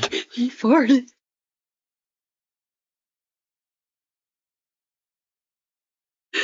Oh my gosh, he's so drunk. No. I love how he just gets so fucking mad before he fucking pisses. He's like, "Get up! Get up! No!" He just throws his headphones on the ground and fucking you can hear distant pissing in the background. And then, like, immediately the instant regret, he's like, "Oh my god, I just peed in my basement." And then he immediately goes from 0 to 100 trying to justify it when people are, like, making fun of him in his chat.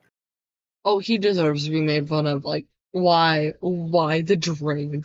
Why the basement? The toilet's probably upstairs, dude. You know, I think he did say that the toilet was upstairs, that he was contemplating. God. Pause your stream, man. What's so funny is that if he sells his house, people are gonna immediately know, oh yeah, he pissed in his basement. Yeah. God fucking lord. And someone out there will try to buy it, knowing that he pissed in his basement.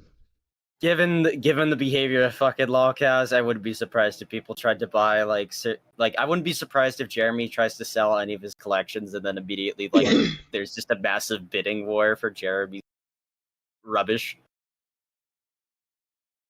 I don't know, he has like a Collector's bunch items. of vintage game consoles people will want because they're a lot harder to get. Yeah. True. I mean, if he sells anything, it's gonna be a pretty penny. I mean, I remember he talked about selling his Neo Geo collection, like those.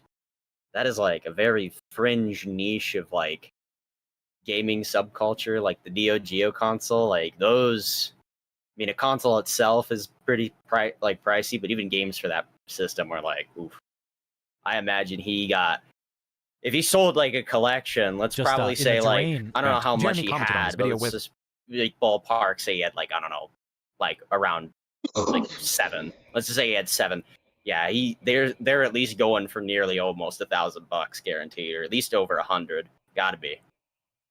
I want to imagine he got at least a couple $1,000s out of that bid. In his Put Magic him the up on Gathering eBay. collection. Yeah, that's worth something. Yeah. Let's hit play. Though Jeremy deleted the livestream, Channel Virus Sanity uploaded a 5-minute supercut of the event. Jeremy commented on this video with, "Imagine thinking this is unknown." In the hundreds of comments responding to the quartering, there is only a single comment of support. Between the basement urination and the Twitter debacle, there could be an explanation for why the quartering was acting out in August. It could be this graph, showing his views slumped from 23 million in July to 13 million in August, a period that Jeremy claims his channel was dead.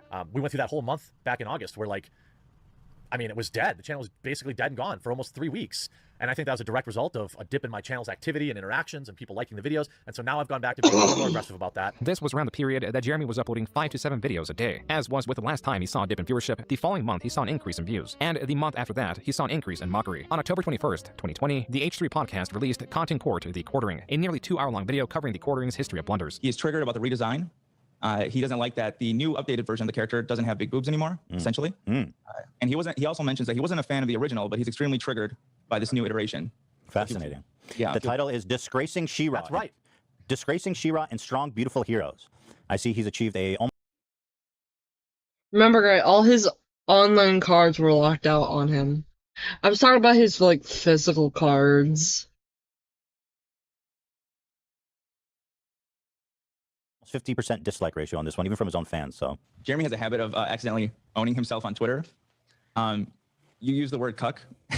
Your Honor, if I may interject and submit to the court, when we were looking at these, I've never laughed so hard in my life. I fell over in my chair. Wife's out flying this morning, so I got up early to play some video games. Married life. My wife just asked why her lotion was down in my office, and she refuses to believe that it was for a bit in spite of video evidence. Yeah, dude. Oh my This video God. also covered Jeremy's Hitler tweet, him peeing in his basement, his new videos on Brie Larson, and more. Jeremy, furious, responded on the same day of its upload on nearly every platform at his disposal. He takes basically the same boring old, like, little 10 greatest hits from the far left, you know, the whole yikes, we're gonna take every joke extremely out of context, we're gonna look at really old videos. Though Jeremy was displeased at Ethan Klein of H3H3 not providing extensive context, Jeremy himself would not even watch the content court before making this video, and proceeded to be deceptive about its contents. Really, really low-brow, low-energy stuff. I really wasn't going to respond to it, but, you know, once he starts talking about my wife, like, repeatedly, then I kind of have a problem. I barely even watched, I probably watched a grand total of 15 minutes of this, and it seemed like every little spot I picked, he was talking about my wife. My wife is somebody that remains offline. Now, hold on. He not only watched 1 hour, 51 minutes, and 25 seconds of this.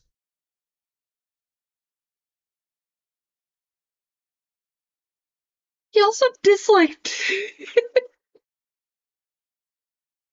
Oh, that's funny. I will say there are a lot of funny things about Jer. They're very rare to come by, but they're very golden.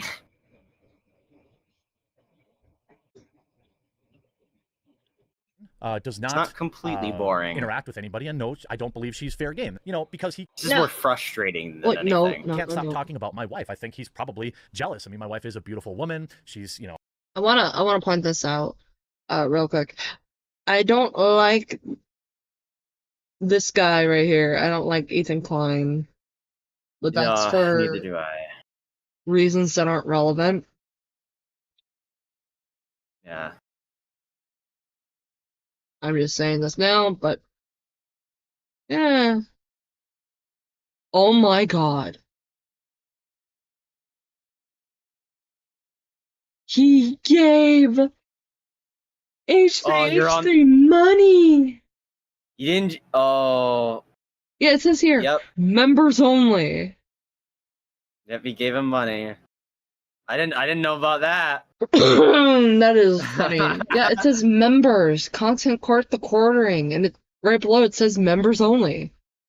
Oh, that's funny. And instead of like subscribing, it says see perks right here.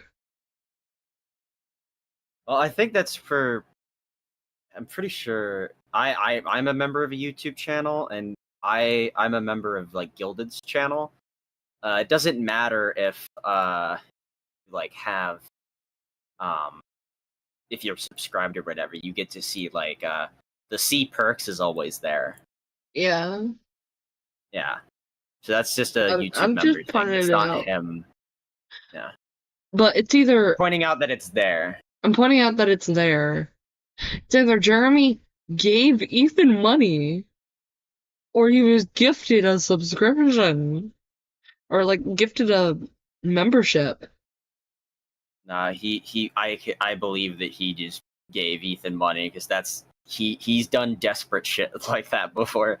I think the worst I don't know if they'll go over coffee bread coffee, but probably one of the more saddest, probably one of the more weirdest or saddest things. It depends on who you are. When Tim Pool got swatted during one of his Timcast streams, and fucking Jeremy Hambley gave him like $400 or $500 donos, and it's just Jeremy shilling his coffee while fucking Tim Pool's talking to the cops. Wow. Yeah, just shilling the fuck out of his coffee. That's got to be one of the most. It's like insane, sad, and just generally what the fuck. Like, it's all three of them. It is just one of the weirdest things that Jer has done.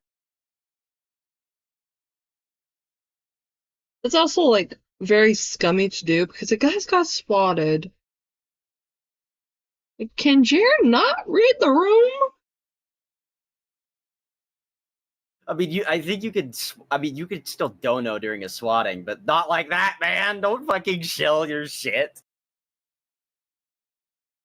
Yeah, you don't shill during fucking, like a swatting. You don't fucking I know he's like tight. He was tight with Tim at the time, but even then, if I was like that, I'm like, bro, what the fuck? I'd have a talk to him. Like, I appreciate the money, but dude, this is like, read the room, motherfucker. Like, what are you doing? That's just the most evil thing I've heard.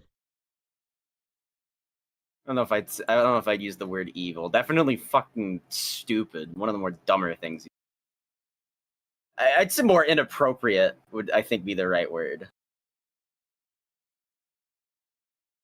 Funny and kind, and that's she hasn't been with GameStar. It's sad how far Ethan Klein has fallen and how he's just basically, he used to produce great content and now he just lazily regurgitates content he read, about other content creators. Jeremy would make it seem as if Ethan Klein was making disparaging remarks about his wife. The top comment reflects this and celebrates Jeremy's own comment, insinuating that Ethan Klein's wife slept with another creator. In the content court video that Jeremy did not watch, Jeremy's wife is only brought up when Jeremy brings up his wife. From when he urinated in his basement, to his comments about her disbelief that he was not using her lotion to masturbate. On Twitter, Ethan asked Jeremy for a timestamp for where in the content court he insulted his wife. Jeremy instead responded with, quote, "Ethan, I appreciate the free promotion and your concern about my dick size, my sex life, and the lineage of my family. This video is defamatory and desperate. You and I both know if you were anyone else, this would be creator-on-creator harassment and strike. You've fallen so far." Unquote. Jeremy on the Incredible Saltmine channel would admit to not watching this video once more. I didn't watch it. I didn't watch it.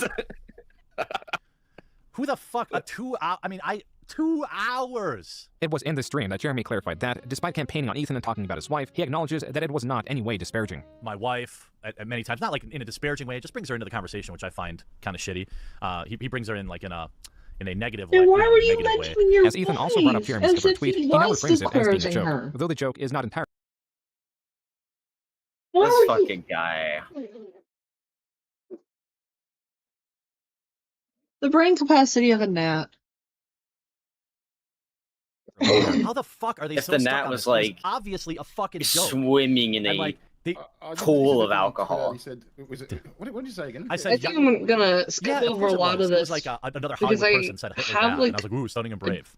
And like an and idea then I was like, oh, of he's pro-Hitler. Jeremy's co-host would join Jeremy here. I think just for the sake of brevity, Yeah, I mean, we skip like, to the casino stuff. yeah, that's really like even like, yeah, you kind of see you get to a point, like, you see one of his videos, you've kind of seen them all. You get to see his actions, and it's just like, yeah, kind of like get a understanding of, yeah, this guy is just a genuine fucking moron, which makes the whole Kino shit still scummy, but so well deserved in the pushback. Like, oh, like Also- I was basically I had the same energy that fucking like Beckett had, where he's like, how did this guy stay alive for years? Oh no, that is a genuine question. How did he survive for years? I think it was genuine. I mean, by that point, he wasn't really a lot of the controversies that he got into were like really old. And I mean, as far as internet, like straight up, just like internet drama with other internet personalities, like that could actually like fight back and work gigantic pussies. That were like weren't lefties. Was like The Sector, and that was back in like late 2010, like 2017, 2018. So. And then I guess he decided, well, I'm gonna go right back into the community that rejected me, chewed me up, and spat me out. I'm gonna go after two of its members, basically. Ashton, or PPP, and Andy Worski of Kino Casino. I did hear that like one of the things that was struck was like an archive. It was a clips channel. That wasn't even run by Kino. It was run by their editor, and then Andy Worski's channel, which was basically just an archive because he never posted anything to that channel when it got reinstated. That's what you meant by archive, I'm assuming? Yeah. Okay. Someone those are the two channels that got struck. Someone said that a lot of Worski's channel was just like old debates that are now lost. It wasn't even all of them. I think he had to purge some of the more like risque ones. Probably the ones with too many slurs. Yeah. So it wasn't even like all of them. Now we hit play. The comments on this video are vastly different than the last. They are still in the same spirit, but are cryptic with their messaging. Quote, the casino sends its regards, Quarter Pounder. Bro, rule number 1 of the internet. Never feed the trolls. The house always wins. Unquote. You're asking them to do super chats. You're asking them to get channel memberships. You're asking them to do memberships at thequartering.com, Rumblecast, watch the videos, watch the ads, and then they also have to buy the coffee? Like how much more do you need? Content creators PPP and Andy Worski have been online for a very long time. They are internet jesters, and together they are the Kino Casino. Unlike Jeremy's prior opposition, their motivation for choosing their targets is not influenced by politics. They don't take themselves or their critiques all too seriously. They do accentuate the absurdity of infamous figures, covering their antics on their live streams spread across months, maybe even years. In Jeremy's case, they are the worst enemy to have because the Kino Casino does what Jeremy does, only infinitely better. Jeremy draws online stalemates by sheer attrition or manipulation. He uploads so many videos against his targets and selectively edits them that accurately responding to them all is unfeasible. Such was the case with Hilarion Community College and the H3 podcast. He can maintain his ironically skeptic audience with his deception, knowing that they will only ever watch his video on the matter. The Kino Casino, however, just like Jeremy, weaves narratives about creators they cover. Where Jeremy is reliant on a handful of pejoratives that he uses indiscriminately, the Kino Casino is far more crude, specific, and unconcerned with their insults, as Jeremy will later find. At first, their coverage of Jeremy began in 2024. It was mostly through stories he was the content's to. going to be even better because it's like those guys are not. Show up to his live show. Those guys don't pretend like who they are. Like, if that makes sense. Like, they're not pretenders. They don't bullshit. They don't fuck around. So, like, of course, yeah, the Kino is gonna be like better than Jer. But according to Jer, there can only be one. Yeah. Also, his relationship was. I don't know if Quartering mentioned that, but his whole relationship with Styx is basically just he has Styx on like a financial leash because like Jeremy was the one who bailed Styx out of prison when he got arrested. What the fuck? Yeah. I don't know if you ever knew that, but yeah, Styx Hexenhammer, yeah, when he got arrested, Jeremy bailed his ass out. So he's kind of like, I think they were friends beforehand, but they got even closer. And I mean, both are enemies of the casino. So kind of like a lot of the people who've like a lot of the people who've like supported Jeremy throughout all of this are like his employees or like people who are own like their own lolcows, like Melanie Mac, for example. Like I think I think Butter Girl. Yeah, the Miss Butter Eater. Yeah, and when I say Butter Eater, I don't just be.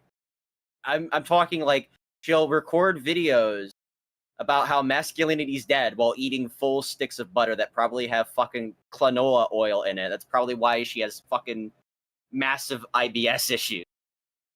Because you're eating fucking just full sticks of butter that have a shitload of fucking additives and canola oil in it, or whatever the fuck. Canola? Yeah, canola oil. So yeah, that's probably why it's just butter. So yeah, that's probably why you have fucking irritable massive fucking IBS issues, problems with your bowels in general, dumbass. Fucking hell. Hit play. For domestic violence. Jeremy then spent the rest of the stream attempting to bail him out, even asking if any audience members lived near Styx to walk over the documentation needed for bail. It was not until around April 2025 that the Kino Casino had an invested interest in the quartering. Again, partly because of Styx, who admitted to be working for Jeremy basically for free, likely to pay out his bail, and on a live show fell asleep. He's not happy right now. He's staring at Styx, and Styx is just in a blissful dream state on drugs. He's like, what do we do with this guy? Look at Quartering Bro! He's very displeased right now. Jeremy fired Styx because of this blunder. The Kino Casino proceeded to cover Jeremy as one of their main targets. Initially, their coverage was on Jeremy's business-related videos, particularly the ones where Jeremy attributes political beliefs to anyone that negatively affected his business. Jeremy was now dealing with a truly declining channel, a possibly failing business, and the Kino Casino. This is likely why he uploaded this video on May 20th. This year has been the most stressful, most difficult year of content creation that I've ever had. Naturally, to counter the stress, Jeremy was tweeting about expanding his RC collection, teasing at more RC videos. On stream, and his podcast with Melanie Mac, and now Hannah Claire, a former employee of Tim Pool, Jeremy would speak of buying watches for around $10,000. On separate occasions, he would talk about the customized Cybertruck he owns and how he's thinking of selling it. On Twitter, users pointed out how Jeremy was flaunting his wealth and weaponizing outrage even more for money. He simply responded with, He's "Stop had being poor, multiple F failing slur," as to only dig businesses, himself and he's into a hole. uploaded He a was lot of e-beggar-ish videos. I know How's there's his one video from career? his. Yeah, that Is has eBaying. been. Yeah, like when in doubt, bag. Financially struggling, bag. When you need to fucking start a fucking Indiegogo or GoFundMe or when you need to crowdfund a project that you're not gonna put any fucking effort into it, bag. That's all he knows. But as far as like I just remembered. I think Mikey's video when it comes to his overall content. I think the best way that I think Mikey Wilmore said it best, describing Jeremy Hambley's content. He's a one-man chum bucket. Just slop on top of slop on top of slop. Couldn't have said it better Slop myself. on top of slop on top of slop on top of Yeah, slop. just a one-man chum bucket. Really. No The Kino truer Casino covered him, words have calling ever been PPP spoken. the only guy fatter than him on the internet, and Andy Worski a burnt-out cokehead. Also adding, quote, "By the way, I'm happy to join these clowns any night on a stream," unquote. The Kino Casino, a live stream and clip channel much smaller than Jeremy, has successfully gotten his attention. Now that they have evidence that Jeremy is aware of their insults, they are motivated to cover him even more. Especially now that in June he was continuing to flaunt his wealth by purchasing a massive saltwater fish tank. Only 19 days later, Jeremy uploaded a video titled, "I'm destroying my channel." In the video, Jeremy talks...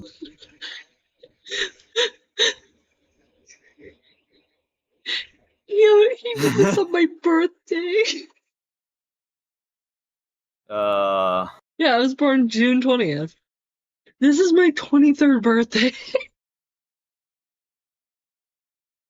Oh my gosh, that is hilarious. having terrible anxiety, spending nearly every night thinking about how he's going to save his channel while reminding his audience that his channel needs to succeed for the sake of his employees. But I'll rely on YouTube, which has been extremely consistent for me over the past 5 years. Extremely consistent. In 3 or 4 years, I have started losing a lot of subscribers, hundreds, thousands a day. I couldn't figure it out. As a couch chicken, Jeremy kitchen pleads said to his in audience, chat, claiming he is but reducing the amount of also average buy a to plane one for a his day. wife. As for his Yeah, content, that Jeremy too. Oh. It's just. Oh I genuinely actually do wonder I'm just, like how sorry. much I'm sorry. money I that he has noticed to something in the corner.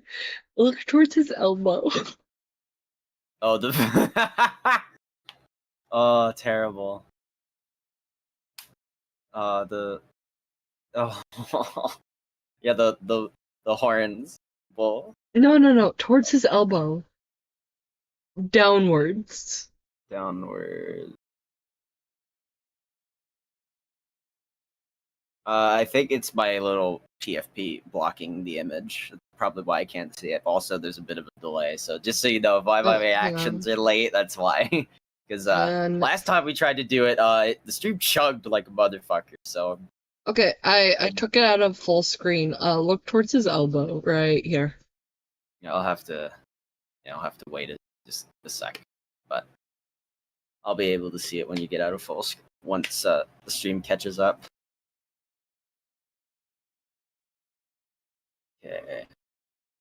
There we. Yep, Trump 2020. Yeah, and this is a guy who fucking says that he was never political, that he was never a Trump guy, that he was always a moderate, and yet this is the same guy who fucking made the same guy who was selling a MAGA mixology fucking cookbook that apparently FPS Diesel bought and got scammed out of, so he just never got the book allegedly. Bruh. According to Chris the Dark. That is He just never got it. That's awful.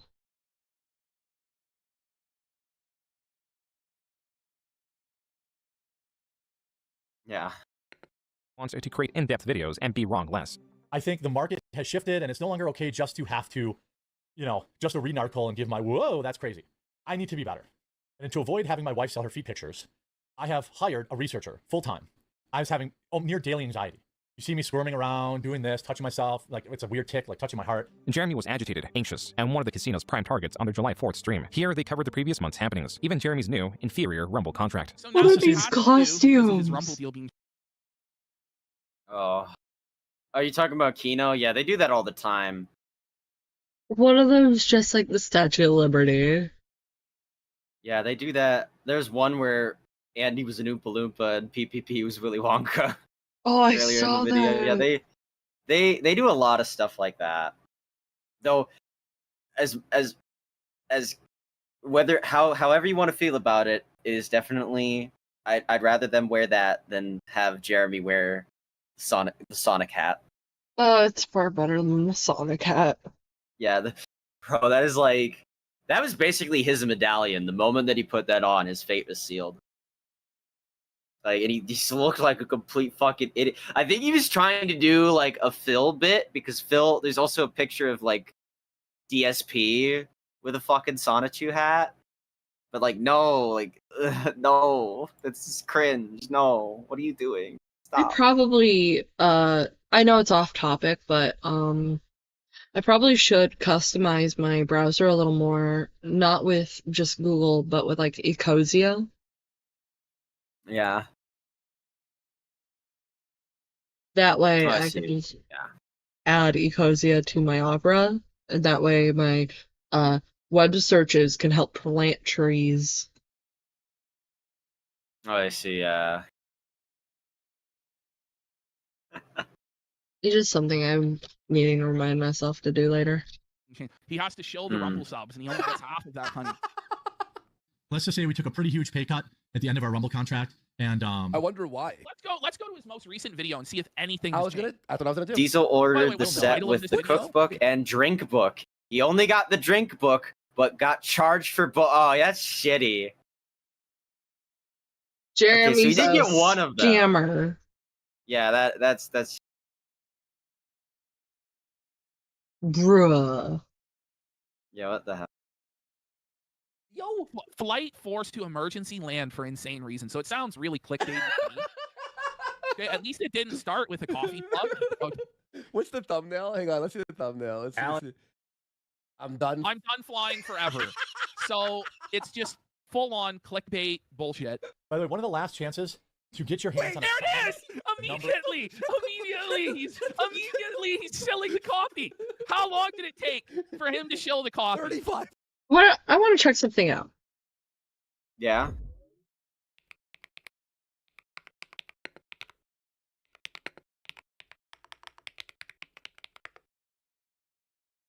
So the website's still up. No. Are you what website are you Coffee talking Brown about? Coffee. I'm fairly certain it's still. I'd want to say yeah, because he's been trying to. He's been doing anything to get that shit to sell, but it's always been like a financial burden and an infinite money pit. And let's actually go to his channel.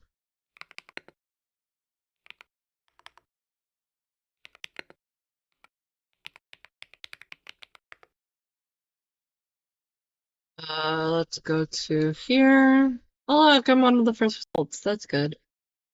No website's linked, so.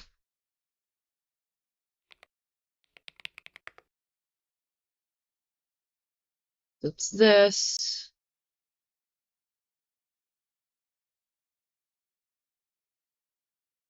There we go. There's the website. I just need that. Fuck you, Jeremy. Let's actually look at this. Jeremy's Roast Club. Earn rewards every time you shop. With AI-generated coffee beans. Coffee coins. There's a Bitcoin right there. Coffee. Just anything that he can to get that shit to sell. Just like say anytime that there's like an event or something or a specific day, like specific like you know, like a day of a month or whatever, like Mother's Day or Father's Day or whatever, he will always like here it's my coffee's going on sale, my coffee's going on sale. Like it's fuck, he's like desperation. Let's look at flavored coffees because I'm a whore for flavored coffee. He has a bourbon medium roast, butterscotch toffee flavored medium roast coffee, blueberry cobbler flavored coffee medium roast, berries and cream flavored coffee, spiked jack-o'-lantern, so that's spiked pumpkin. Yeah. Apple streusel, maple cream, hot butter rum, vanilla sugar cookie, gingerbread, blackberry cream flavor. We're gonna actually compare this to one I want to try, Bones Coffee. Yeah, I also don't think that I don't know if any of those flavors he actually created or it was just like he got it from other Mill Creek coffee roaster brands. Because it's proven that like because those are the people who actually make his coffee. It's a white label coffee for a white label product. Okay, we're gonna do a comparison between established coffee company, Bones Coffee. I am gonna add one of these fucking bags to my wish list. Because, okay, see like the difference between medium roast and their like darker roasts. It discloses like what flavors. Get Dunked is a chocolate flavor. This one's root beer and creamy vanilla. Vanilla and powdered sugar. Cherry and sweet cherry. White chocolate. Spice and cream. This is carrot cake. It's out of stock. This one's spiced rum. Spice and cream. It is just the K-cup version of the carrot cake one. This one is red velvet. Coconut macaron. Oh, I was wrong. This is specifically carrot cake and cream cheese frosting. Sugar cookie. White chocolate peppermint flavor. Coconut vanilla and caramel. And pina colada. Now, the reason why I pull this up is because this is the only flavors, and they don't have, like, basic flavors like vanilla. Let's go with one I tried before.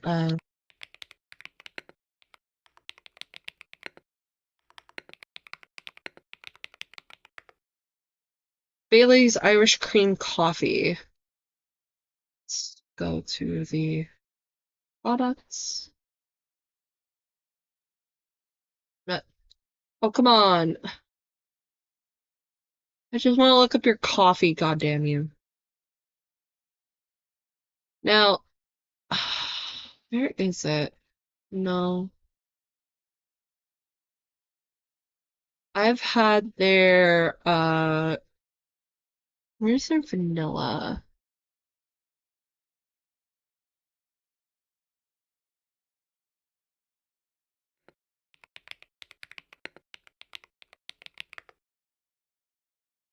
I've had their, French vanilla coffee, so it's this.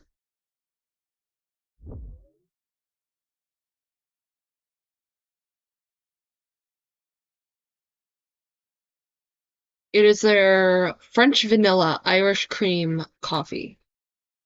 This is really good. It smells incredible. But two of these are alcohol based. But let's go to vanilla sugar cookie real quick.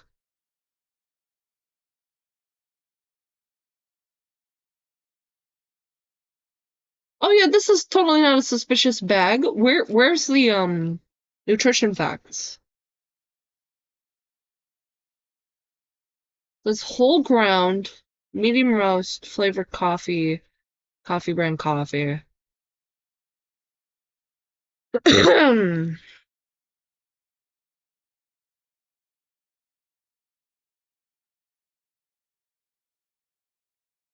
uh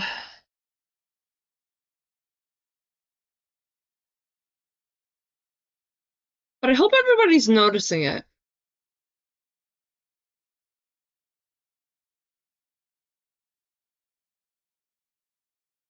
You can tell that there's a difference, yeah. Also, I'm fairly certain, I don't know anything about this coffee company. I don't know if they do their shit in-house or whatever. Oh, Bones or Bailey's? Bones, more or less. Because you were showing that earlier. Yeah, I showed it a bit ago. It started off as like a subscription, meaning they mail it to your house. But let's get their army of dark chocolate out.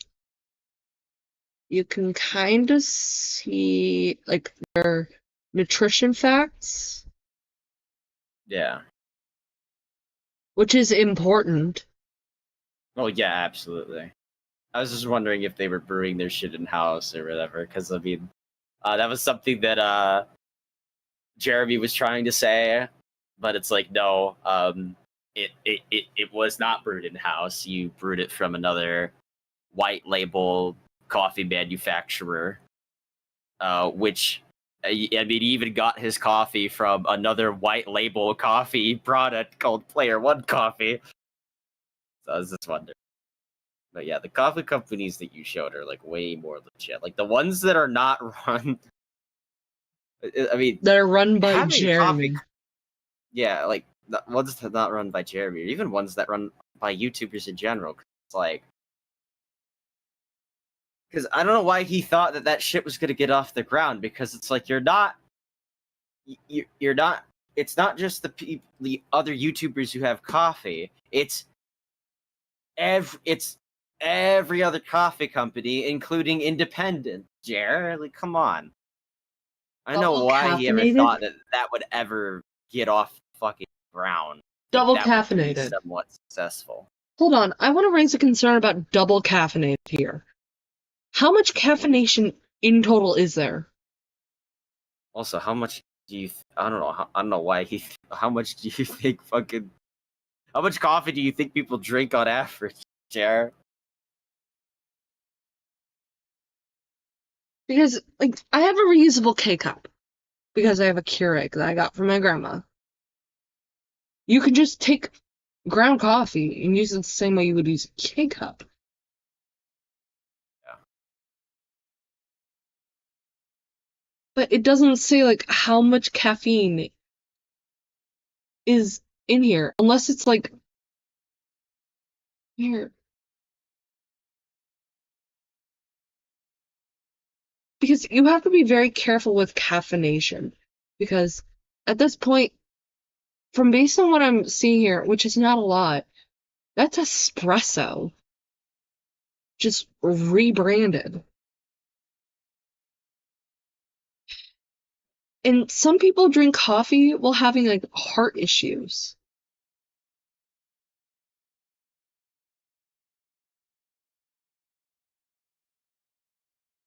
It's roaster's choice. Okay, it is Tanzania peaberry? What are these fucking flavors, bro? Tasting notes. Sweet, stone fruit, jasmine, and floral. Jeremy, you dumb son of a bitch. You cannot be doing this. You've got to be very careful with your coffee. Our coffee journey. Brazil. So they're getting their dark roasts from Brazil, their light roasts from Honduras, and some of their other lights from Ecuador? Fuck you.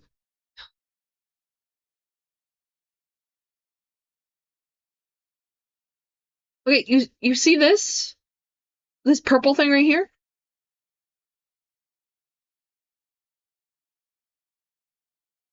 That's a reusable K-cup.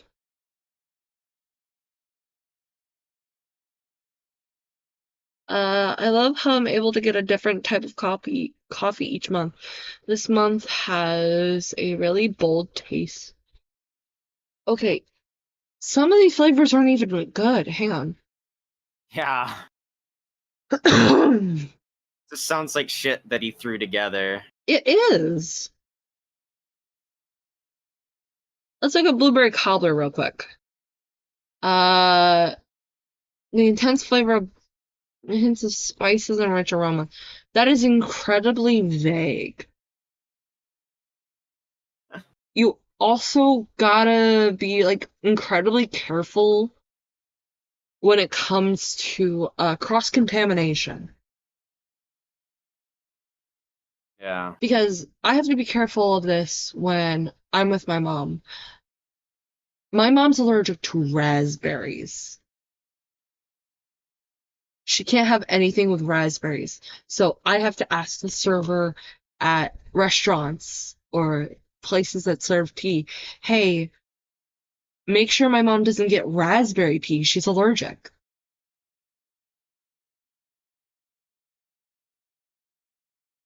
Because I like my mom. I like to keep her. But my uncle's allergic to strawberries, so he can't have anything with strawberries. And my sister's allergic to kiwis. She can't have anything with kiwis. And I noticed this with Jeremy. He has a strawberries and cream flavor and a blueberry flavor. There's a massive risk of contamination or general product fuck up where you could put like a different blend in a different like thing. You got to be very careful about that with coffee. I think we've come to the realization that he doesn't really. He put as much effort into this as his content. And there's no indication, kind of like here, this specific container of Army of Dark Chocolate, it has like this label called allergens free, meaning someone had to go in there and make sure, okay, are they able to even claim this on the packaging? It's also keto friendly, sugar free, with no artificial sweeteners. And it's 100% Brazilian Arabica.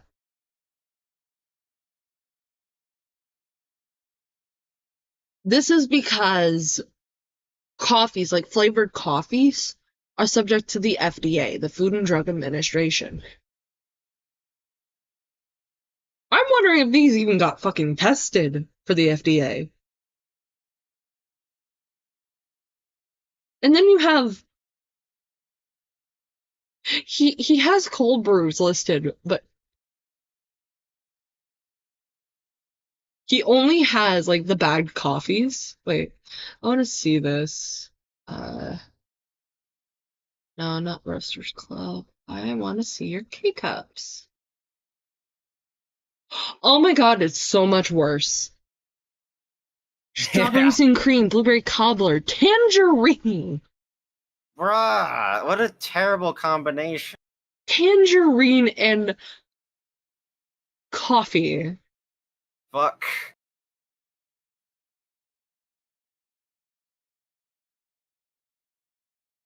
Yeah. Jesus Christ. Leave it to... Now, I have a slight coffee addiction. I like my caffeine, but I also like it to taste good. Why is there 12 packs of these? Probably because has a shitload of stuff in stock, most likely, and he needs to get rid of it. $9. It is currently $9. I am not. No. No. No. No. Nobody buy this shit. Please. For the love of God. I mean, no one has bought it since not even since this drama, but since it's kind of existed. Wholesale and corporate.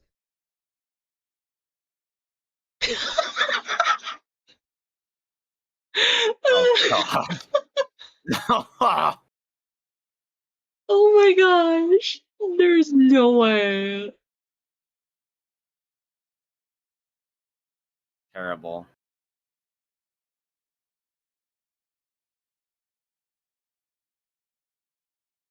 Powered by coffee. I am uncaffeinated. I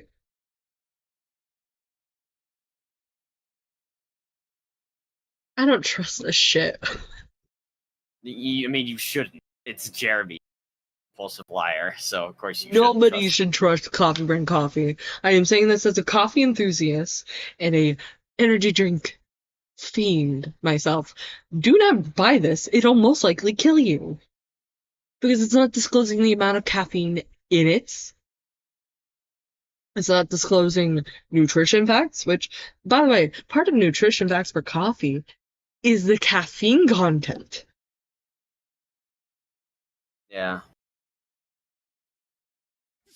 35 seconds, so we get literally no content before the show. We click the first video. On Kiwi forums, while much of Jeremy's board devolves into speculation, user Return of the Mac and Cheese, while still joining in on the speculation, would often upload clips from Jeremy's Rumble live streams, making sure to prioritize the release of new information, like Jeremy's bout with gout, his worries with YouTube demonetizing low-effort content, and detailed information on his coffee sales. The Kino Casino would credit and utilize Return of the Mac and Cheese research, making the segments more frequent and more popular. The following will not be eligible for monetization.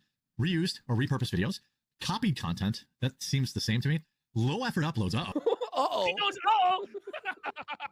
By August, it was clear that Jeremy did not improve the quality of his content. Instead of addressing its flaws, he once again turned the blame on YouTube, blaming the company for selectively lowering his channel's viewership. This is why he made the new channel, Quartering Live. Used to have Quarter Cast, and there was like 70,000 subscribers on there, but YouTube shadow banned it, which has also been giving me immense stress. Okay, no, shadow ban, the stress of the shadow bans. This is what every fucking political grifter says till the end of fucking time. I've been shadow banned, they're suppressing me in the algorithm. Jeremy's Quartering Live channel has considerably less viewership than the Quartering. These uploads often get less than 1,000 views a video. With these tests effectively proving the shadow banning of his main channel was false, he was now claiming that the majority of internet traffic is fake. My videos have basically remained the same quality for 12 years. Not dead internet theory. Not dead internet theory. Dude, dead internet theory. No. Buddy. Imagine saying that out loud. So you're saying, pal, that what worked in 2013 should work exactly the same in 2025? That's delusional, buddy. I just think that there's something weird going on. Like, everybody collectively has had enough of the internet. I'm gonna be real. No! I love the internet rules. Okay, guys? There's dead internet theory, which I do subscribe to, which basically, if I'm oversimplifying it, is that the majority of internet traffic is fake. Jeremy was using all that he learned in the past 2 decades to attempt to resuscitate his channel, even using his oldest trick. Have you ever thought to yourself, hey, somebody should be paying me to watch these videos? Well, I've heard you loud and clear, and that's exactly what this week's going to be. Hey, Quartering, you dumbass. You're supposed to be a businessman that understands this. You know they're supposed to pay you for the streams? That's how you make money. You're not supposed to be paying them. It's another vanity project for you. Look at all the viewers we have. that I paid for. Yeah. Jeremy was attempting to fall back on giveaways. Only YouTube had long reduced the influence subscribers have on creators. The Kino Casino covered this and were following Jeremy's financial decisions. Come late August, they also began covering Jeremy's many stories of involuntary bowel movements. Only keep people. If I were to buy from a YouTuber, I would buy Mana Potion Coffee from Diesel. You know what? I'm gonna take a look.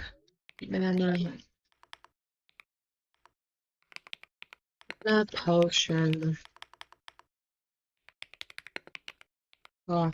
I think if we don't finish this stream, I feel like we've kind of covered Enough of Jeremy. Covered, yeah.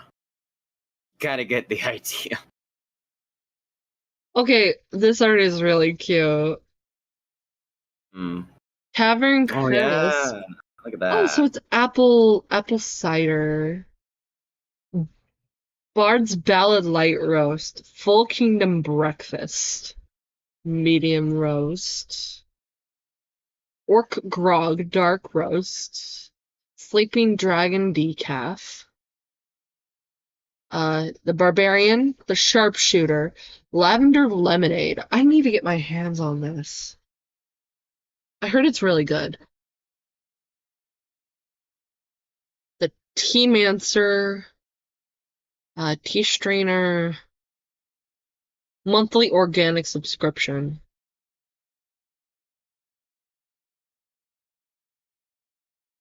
Oh, and they sell candles. Lavender Hot Cocoa. If it wasn't out of stock, that sounds really good. Hang on. Chocolate, vanilla, and lavender. Ingredients list: cocoa powder, sugar, vanilla powder, lavandula, lavender buds, and lavender oil. May contain allergens. 8.3 ounce, around 12-16 servings. We suggest adding 2 teaspoons of powder per serving, but brew to taste in most cases. Okay, that sounds so good. I'm sorry. I'm just looking at these. Let's see. Coffee. Oh, that sounds so good. I'll say, What flavor is ballad? I do need to Beans go. sauce. I need to run that errand for my dad before it gets too late. Okay, I will release But you. it was nice streaming with you. It was nice streaming with you Talk to me too. later. Feel free to reach out. I'll be available. I'll probably be gone for I'll be on around 6, and then I'll basically be available after that. If you want to reach out or something, but yeah. You could kind of get you could kind of get why I would say with Jeremy, it's kind of like there's obviously a lot of things that are very funny about the guy. There are a lot of things, but predominantly he is 20% funny, 30% boring, and just the rest of it just being frustrating. It's just why? Yeah. Why are you like this? Why are you like this? Why are you existing? Yeah, that's kind of how I view Jer on that scale. But it was nice talking. It was nice I'll talking catch to you later. Have fun with that And, errand. Yeah. I'll try to. Bye. Goodbye. I will be right back, I promise, guys.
Okay, I'm back.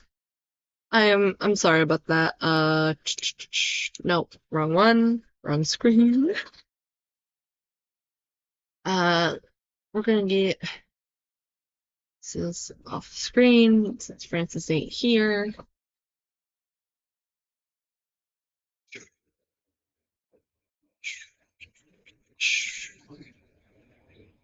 But I'm gonna like bring this up to my mom.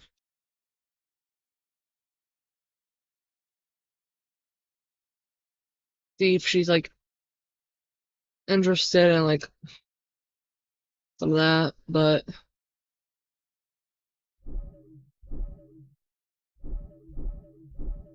let's close some tabs. For an hour, and I was totally off my game because I have anxiety diarrhea from you. He has anxiety diarrhea. He has anxiety diarrhea. I was trying to poop for an hour straight before the show, and then once Was it the started, 15 years? For an hour straight. He's on the porcelain throne. The porcelain Punisher is right. I mean, I had diarrhea for like 5 straight months. 5 straight months. These are the diarrhea files. When I'm trying to really work on my gut biome, you know, as my well-documented nonstop diarrhea. In September, the Kino Casino rediscovered the pinnacle of Jeremy's diarrhea-related stories. They uncovered the Walmart story. The Trail of Smears. This is the Trail of Smears. No, it really is the Trail of Smears. I hate to spoil it. It's amazing when we get to this. To Jeremy, this was a step too far. The Kino Casino early September had both covered the Walmart story and dominated the search term Jeremy Hambly, so he renamed his podcast channel. So if you search for Jeremy Hambly on YouTube, you'll see here that pretty much every single result is now for Kino Casino Clip. We have completely taken over this guy's name. Now, we weren't intentionally doing this. This wasn't a plan by ours at all. Jeremy goes, yeah, when you search my name, it's literally only snark and bullshit. It's apparently now required. So Jeremy has rebranded the Quartercast to being Jeremy Hambly, the Jeremy Hambly Show. Help me take back the search results. Basically, people that want to spread like terrible misinformation about. Wait, okay, what is the misinformation? It's all people who used to watch me. And that's fine. Again, you're allowed to make all the content you want on me. You're just not gonna outrank me. Jeremy was not only acknowledging the Kino Casino, but also reading the viewers' donations, emboldening them to join in. What's everybody got going on this weekend? Have your daily diarrhea dump. Look how felted he is. He knows. A week later, with the Kino Casino still competing with the search term Jeremy Hambly, Jeremy was now using his main channel to outrank them. On September 17th, Jeremy on Twitter claimed that he has never even heard of the Kino Casino, while at the same time directly replying to their tweet asking to get on the show. When this did not work, he tagged both PPP and Andy Worski. Unable to take out his frustration on them, he instead settled for his employees. Oh wait, the White House. Did the White House actually post this? There's a lot of deepfakes around, so who knows? But they have the White House at the end. Yeah, but anyone could cut that, right? Yeah. Shut up, bitch. This is the thing, like, in your like everything Gavin. Wow! Don't say that. She's trying to speak. Let her speak. God damn you. I'm doing right now. Like, there's so much push to get better at social media. I mean, I sent Jeremy a post. She just kept on going with the, I called you a bitch, and you just ignored it completely. What? In late October, the Kino Casino grew even more aggressive with their coverage of Jeremy. Their fans did their part. Jeremy's a Ukraine supporter. No, I do like your username though. The Porcelain Punisher. All of this attention towards Jeremy was going to pay off, especially as he continued to post information related to his earnings. Like in mid-October when he showed his... Okay, hang on, let's... All of this attention... This is the problem. Rumble does deal with the lower payouts because it stands for free speech. If they ban people like Nick Fuentes, they would have more they would have more advertisers. This is my Rumble earnings all through Rumble Tools, 0 contracted revenue. $26,151 in the last 30 days. Yes, you have to work harder, but it's there. Towards Jeremy was going to pay off, especially as he continued to post information related to his earnings. Like in mid-October when he showed his previous 30 days of earnings on Rumble, amounting to 26,000. That's not all. He also got 6 million viewers and 195,000 hours viewed by those viewers. Though Jeremy streams 4 hours on end, these stats meant that a viewer, on average, watched only 1 minute and 47 seconds of his content. Something is not quite right about these stats. Noel, the owner of Kiwi Farms, then posted his stats as a direct comparison. Quote, both of us are showing you the last 30 days. Let's do a quick comparison. Jeremy gets approximately 48 times more views, but only 5.6 times as much money. Jeremy gets approximately 48 times more views, but only 2.75 times the watch hours. What is driving me crazy is the last part. 2.75 times the watch hours. Unquote. Regardless of Jeremy's peculiar stats, he has now shown that through one revenue source, he has made $26,000, spending more than half of that in November on an RC track. Oh what my kind of god. did we use? Well, we use what they call baseball mix, like what they use for baseball diamonds. How much? Well, it was about $10,000 to do this. If you do it yourself, probably going to be $4,000 to $5,000. That Oh container my was like God. $5,000 or $6,000, and I installed vents and solar lighting on the top, and inside I've run power. But I'm not going to include that. That's like a luxury. It's not even No. going to get to use it even one time. I don't know if it's going to survive the winter. Think about it. 10,000 for the track, 4,000 for the shipping container, 14,000. How much is he asking for No, the he said GoFundMe? 14 grand. Jeremy was indeed fundraising that amount of money for an upcoming trip. I bought Oh my the equipment gosh. so we could do our show live. I want to be able No. to interview like Russell Brand, So, Jack Posobiec. he just admitted he already bought all the equipment. Let's cover this real quick.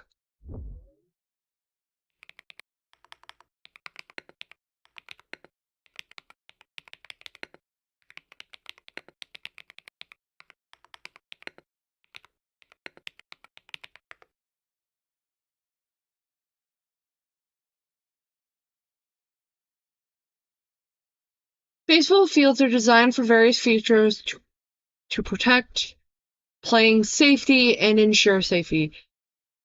Protective netting, that's not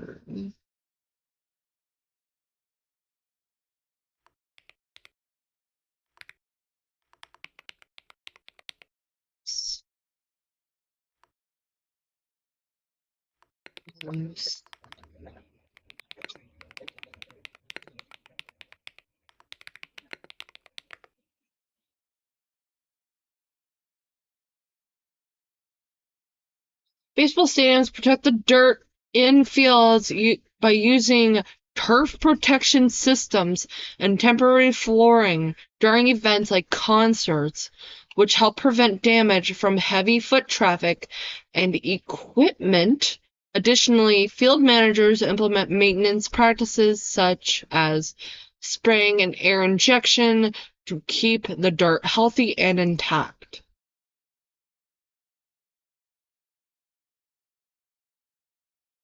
Soil management. Healthy soil is the foundation of a great baseball field. With soil maintenance, the field may display uneven surfaces, poor drainage, or erosion. Use soil testing services, damage, grass care, why do baseball fields both if it rains? Baseball is not played in the rain, additionally, because heavy rain can make the field slippery and dangerous, increasing the risk of injury for players. Additionally, wet baseballs can become difficult to grip. Okay.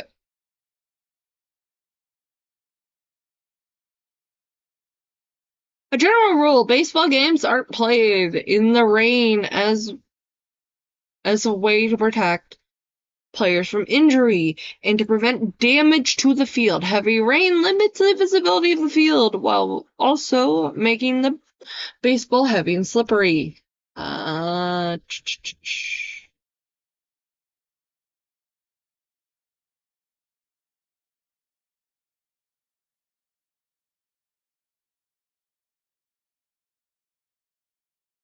As you can see in the video below, the tarp covers the entire field, including protecting the pitcher's mound and the batter's box, which are the most used spots within the infield and are the most prone to getting ruined when play resumes from a rain delay.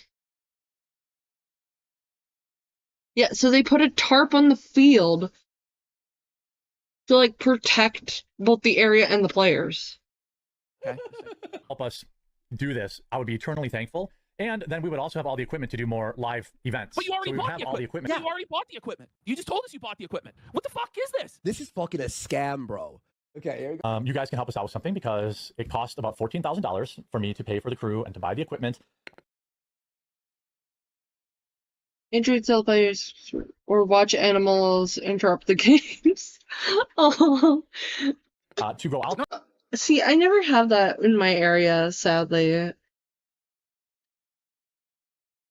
But I really like the thought of like a small animal just running in and just trying to be all cute and cuddly. You cute. I'm not much of a baseball fan, but I had to look it up. No, for us. All the equipment's here. Yeah, And what the hell? paid for. Okay, And all the equipment's here and paid for, so why do you need our money again? Even though Jeremy mentioned he already bought all of the equipment, he would still include it in the fundraising costs. Perhaps Jeremy was reluctant to spend more money because of the failure of the Publica and the downturn in coffee sales. His yearly Advent coffee calendar sold 3,500 units in 2024. He does not think he will surpass 500 sales for it in 2025. Lucky for Jeremy, 2 donators made up the cost for the trip. Jeremy was going to AmericaFest, or AmFest for short, an annual convention hosted by Turning Point USA, and the Kino Casino was going to cover clips of it, analyzing 30 minutes of footage through 3 hours of live streaming. They covered the awkwardness of attendees walking up and interrupting the quartering's crew to get free bags of coffee that were laid out in front of their set. They also covered how Jeremy's setup was a fire hazard that he had to address. The Kino Casino also noted how little leeway Jeremy was getting, believing him to be a very unimportant attendee. Jeremy brought on guests, spoke of the convention, and fumbled much, to the extent that he misnamed his guest from the organization Gays Against Groomers as Gays for Groomers. so we've got someone from Gays for Groomers. She's just looking at him like, I'm gonna fucking kill you. This guy's like, yeah, I'm here. Dogs on soccer fields stealing balls are the way to go. Yes, that is so cute. You have to give the goodest of good boys the ball now. Coming up. We have Oh, no, somebody that's the same one. know That's this the is same one. context. You're like a new viewer, and you don't know that he mumbles and wish mouths, and you go, "He's having who on?" And then there was this interaction. Melanie and I will be watching the football game tonight, and What the? Hannah Claire is like, what the fuck? I haven't been invited to this football game. maybe going somewhere family orientated. I can't watch football with you guys. You can. No, Oh, but okay. yeah, come, please. Is that what it is? And Hannah Claire will probably be going Watch somewhere family. That was a plea. Bring it back. Did she actually mouth help me to her?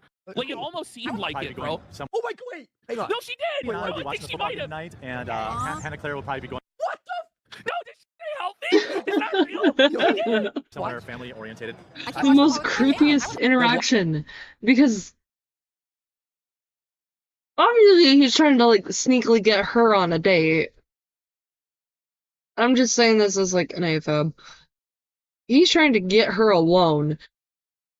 And he's like, oh yeah, Hannah's gonna go to a family-oriented. Families watch football, Jeremy. That does not imply what you think it implies. And she's just like, help me, help me, help me.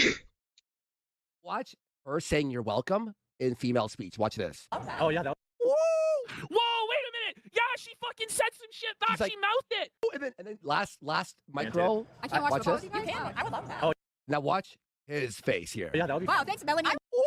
Oh, he is annoyed. On Kiwi Farms, this interaction was exhaustively analyzed. The Kiwi Farms Twitter account even posted the interaction on Twitter, triggering a response from Jeremy. Jeremy calling it the gayest controversy ever, and tweeting at the owner of Kiwi Farms that this is normal behavior for adults in real life. Jeremy deleted these tweets, but not this one of an AI rendition of the 3 at AmFest. Jeremy is She looks terrified.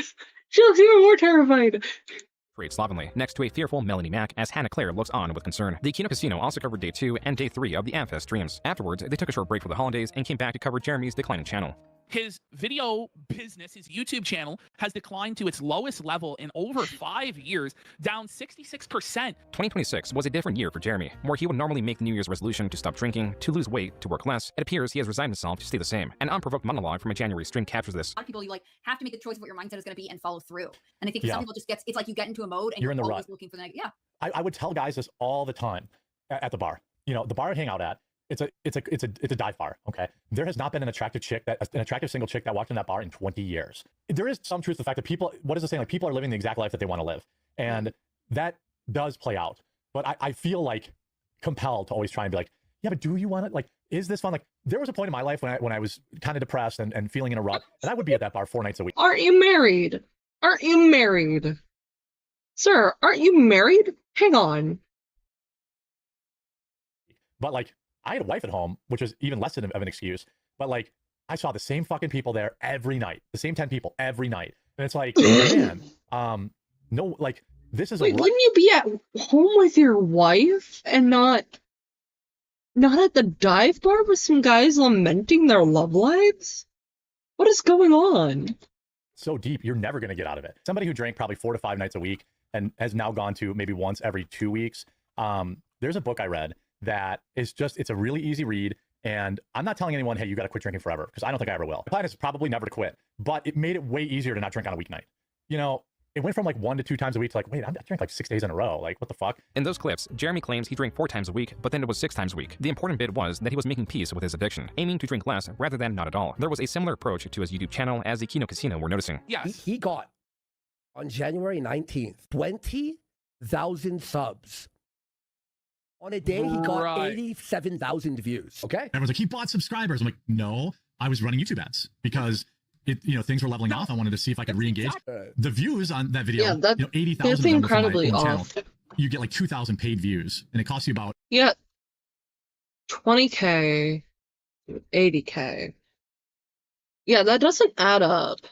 $2 to find a new subscriber. Jeremy was now utilizing what he previously called one of the most insulting services YouTube has ever offered him. As a comparison, the quartering in January got 10 million views and gained 50,000 subscribers. His peak month in June 2024 was 74 million views and 60,000 subscribers. This is around 7 times the views, yet just 1/5 more subscribers. This is how inordinate Jeremy's subscriber growth was. If 40,000 of those subscribers were paid, then that means Jeremy paid around $80,000 to YouTube in just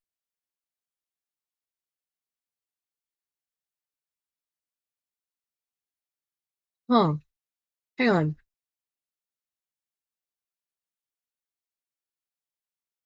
Sorry, there's just noise.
I'm so sorry, guys. I am very cold. And I heard, like, my neighbor moving around, so I had to check. Yeah. It was, like, a noise from the girls, or a noise from the neighbors.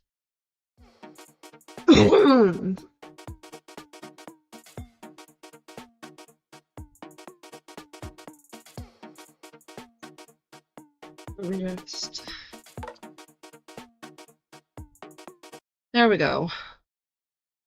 Sorry, I'm so like really cold. January. Even stranger, Jeremy had long known how useless subscribers were through YouTube prioritizing their algorithm, but there is the possibility that this same learned behavior from 2008 is still present within him, where subgrowth directly translates to dopamine, creating a strange loop where Jeremy is endlessly working to escape his life, is burning himself out and exhausting his money to artificially grow his channel, all done to feel better. What's more, exposing that he does this exposes that he has much more money that he's let on. $80,000 is how much he mentioned the K-Cup machine costs. It still does not stop there, because Jeremy was reviving unsleep media also at a cost. In fact, I have about $10,000 in product to open up to celebrate coming back. Jeremy claims he was unbanned by Wizards of the Coast. As for the packs, he was phenomenally unlucky with the cards he received, obtaining many inexpensive, rare duplicates. The pinned and love comment on this video reads, quote, "Thanks for the heads up. Forgot about this channel. Unsubbed immediately. I would prefer an actual rectal prolapse than having to suffer through any content from Jeremy. The walking prolapse." Unquote. So he live streamed this on the Quartering Live, and it has a grand total in a day of 1,500 views. Live viewers? Not live viewers, just replay views. No! Wait, is this sweater inside out? It might be inside out, but it looks like it's like a poop thing. Wait, is that maybe it's just a style? I'm being like a little. Now I'm being It's like inside extra. out. It's inside out. The Kino Casino reacted to this lengthy stream, in where Jeremy admits to forgetting to go live at the very beginning, which means he was opening packs to no one, and is wearing his sweater inside out. The most shocking event did not even happen in the stream, but a different one. Ash, emergency. What's going on? Quartering just got caught looking at cock porn. No! It's on Kiwi Farms. What? Wait, hold on. What? Scroll Twitter. That's my out. Like if I'm ever hosting, I'm not logged in because that way it won't. It limits what you can see because I don't. There we go. Sensitivity. Retard I guess I could probably do. On Twitter, Jeremy claims that tweet suddenly popped up, furious that it did so. Hang on. Let's actually read this. Let's read this. During the stream today, I was just minding my own business, scrolling a trending news thread, and my entire audience was greeted with hardcore porn. Lol. Oops. Sorry, guys. I guess it's not safe to scroll Twitter Live. I really fucking hate the degenerate porn on this site. At Elon Musk. Readers added context they thought people may want to know. OP has previously shown their recently search bar on their browser live on stream, revealing they have searched what the fuck? Reddit forced cream pie before with an explicit search that specific. It is easy to assume they search porn frequently and get recommended porn in their feed. Did you find this helpful? Oh, are we forced cream pie? Specifically, Reddit forced cream pie. Now, I make dirty content. Naturally, dirty content will pop up on my feed. I have to be very careful not to show my feed. Otherwise, I accidentally flash y'all with titties.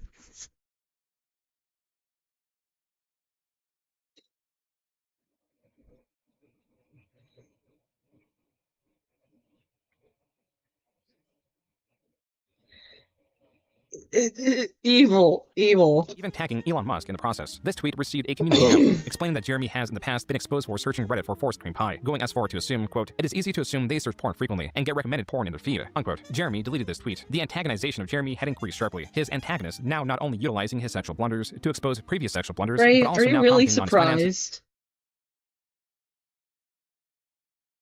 I'm not surprised that he's like into that. He seems like the guy to be into that kind of thing. Like, you know, when you like learn about a guy and like more about him, you tend to like you can kind of take a guess at what he's into. Are you gonna be right most of the time? No, but it's still a guess.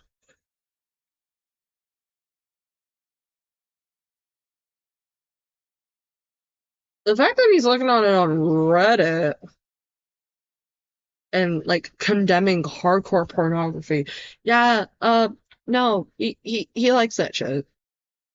And failing channel. Previously, Jeremy spoke about his watches, RC track, and saltwater fish tank. This time, he leaked his Rumble dashboard, presumably on purpose, showing a balance of $904,000. Much of this dashboard does not make sense and works against improving the image of Jeremy. To start, the center notification states that he has been rejected from the Rumble Creator Program. His balance from the last 30 days is $2,594 from 6.6 million views, a tremendously low pay rate, and with the views he has 158,000 hours viewed. This is even less than last time he leaked his dashboard. Now it averages to 86 seconds of watch time per viewer. Jeremy, soon after, admitted that the balance of $900,000 is false. This is the super chat that makes him seethe and crash out here. Jeremy, if you have 900k in a Rumble account, why are you asking people for 14k to go to Amfest? And why couldn't you donate 6k to Toys for Tots? He crashes out about this, and this is the moment where he admits the 900k isn't real. And I recommend, as a man, as I'm sure you are, you don't worry about other men's money. The idea that I'm not sure what you're talking about with the Rumble money, but I get paid from Rumble monthly, and okay, it's not what people think. You know, it shows a bunch of money in there, but that money doesn't really exist. So there it is. That's him admitting that the 900k isn't real. There was a new revelation. It turns out Jeremy did not sell his Neo Geo or even Nintendo collection. Thought you were selling them off, no? So he's looking over at his wife. Oh, so he's denying he ever sold them off. She's like, I sold my Neo Geo stuff Now a he's long time looking- ago, but my NES stuff is still around. I still have a good amount of Neo Geo stuff. This is a fucking lie. Jeremy on 2 occasions claimed that he sold his Neo Geo collection. Once in this tweet to focus on his Nintendo collection, and again when he was pleading to his audience to assist him with the purchase of an $80,000 K-Cup machine.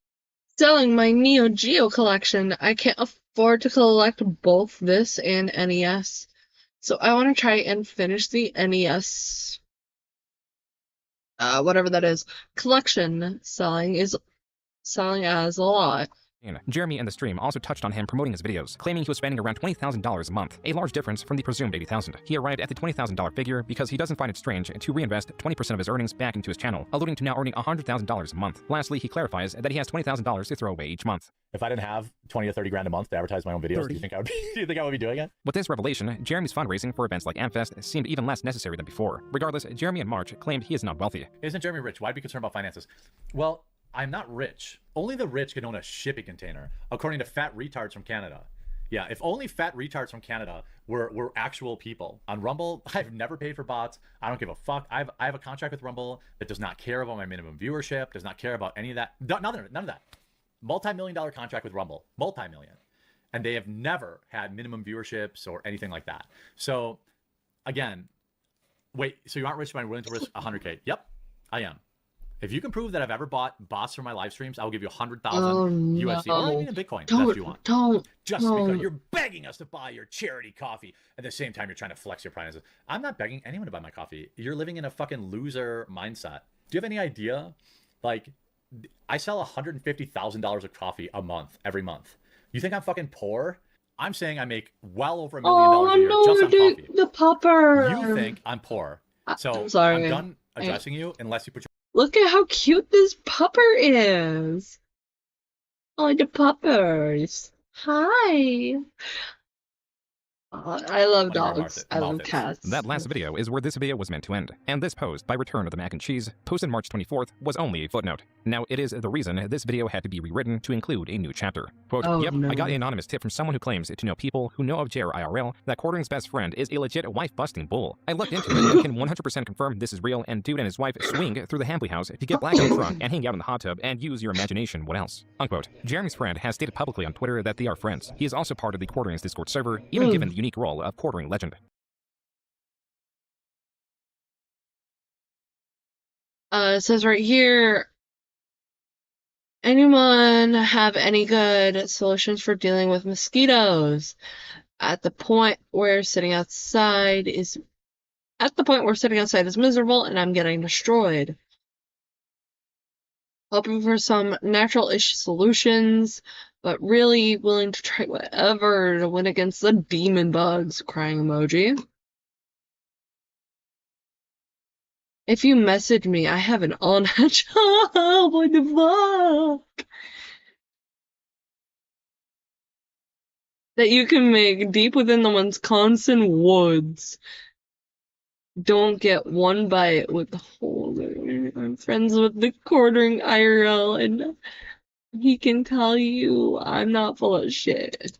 Publicly on Twitter that they are friends. He is also part of the Quartering's Discord server, even given the unique role of quartering legend. Mac and Cheese then shows Jeremy's friend's Discord ID is GrapeJelly817. There is a Reddit account with this exact same username. The problem was that this post and commentary was hidden, but a bug allowed Mac and Cheese to somehow view the hidden comments. Several comments were made on r/Midwest Hotwives, a subreddit dedicated to lewd photos and swinging, and also the Wisconsin Bull subreddit. This is specifically dedicated to seeking out a quote-unquote bull, a third party to join in intercourse with a couple, sometimes as one partner observes rather than joining in. And Jeremy's friend, with his real name on Twitter, can be seen petitioning women for sex. This all proving that Jeremy's friend is an active swinger. The rest of the post is full of clips or photos meant to convince readers that Jeremy and or his wife is involved with his friend and or his friend's wife. First of note is this clip considered to be a Freudian slip. Right? Like, he's got some STD, or clearly he's taking part in that lifestyle. You know, in my experience, I've never taken part in this lifestyle.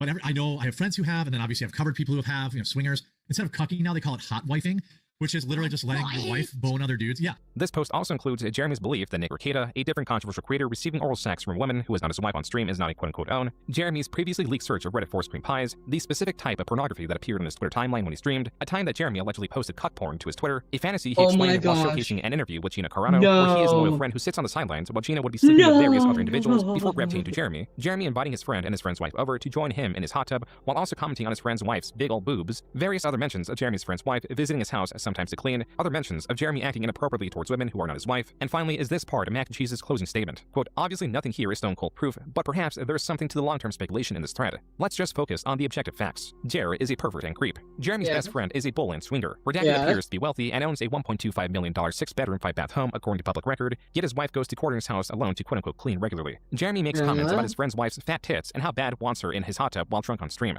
Jeremy has cuckold and cuckold adjacent fetishes, which he publicly exposed. Jeremy openly talks about having sex with women who are not his wife or simps for women and spends massive amounts of money on them with seemingly no fear of being exposed despite having many enemies online and admitting his family and friends follow his online presence. Until recently, Jer and his wife were admitted atheists, and Jer's very obvious hedonistic lifestyle of constant drug and alcohol addictions was tolerated. Unquote. This post has received even more likes and rewards than even the first post on this thread. It is possibly even the most awarded post on Jeremy's thread. As such, the Kino Casino dedicated 5 hours of their 7-hour stream into covering this post and Jeremy in detail, not censoring Jeremy's friend's face or name and promoting the belief that Jeremy is unfaithful to his wife, while also periodically mentioning that this is speculation and their opinion. Jeremy Hambley is a cock! Jeremy Hambley is a cuckold confirmed!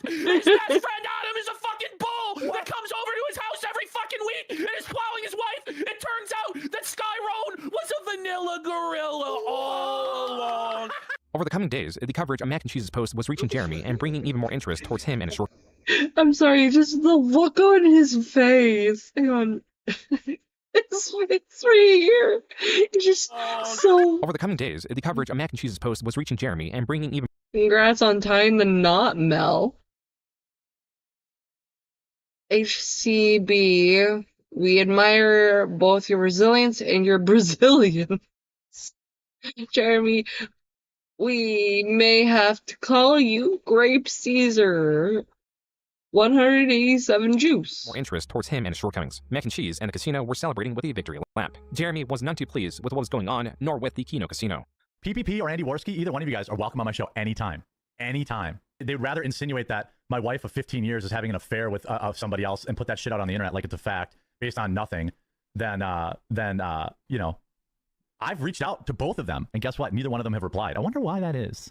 On March 30th, Jeremy tweeted to address the ongoing drama, denying that he has an open marriage, and while he's fine with people making fun of him, he claims the harassment has people mailing things to his house and making his wife feel unsafe. Mac and Cheese was twisting the knife, noting how March was Jeremy's worst month ever, yet it has 18 million views. However, this is explained by Jeremy's strategy of uploading YouTube Shorts, short-form videos that get hundreds of thousands of views, yet pay very little. His regular videos this month amounted to around 7.5 million views. Jeremy's channel, at least for his regular content, is declining steeply. To make matters worse for Jeremy and those around him, a detailed dox of Jeremy's friend was posted on QB Farms, alongside a separate post detailing Jeremy's friend's criminal history that includes domestic abuse. On April 3rd, Jeremy again tweeted at the Kino Casino, requesting to have a debate/conversation. He also posted the messages he sent to PPP, and the considerably lengthier and far more numerous messages sent to Worski, likely because of their history covering similar topics in 2018. He'd even petitioned Noel to host the possible debate. Noel responded by clarifying that PPP is after Jeremy's financial information, likely PPP is mostly after your financials. Depending on the day, you're either loaded or offering to give random causes thousands of dollars,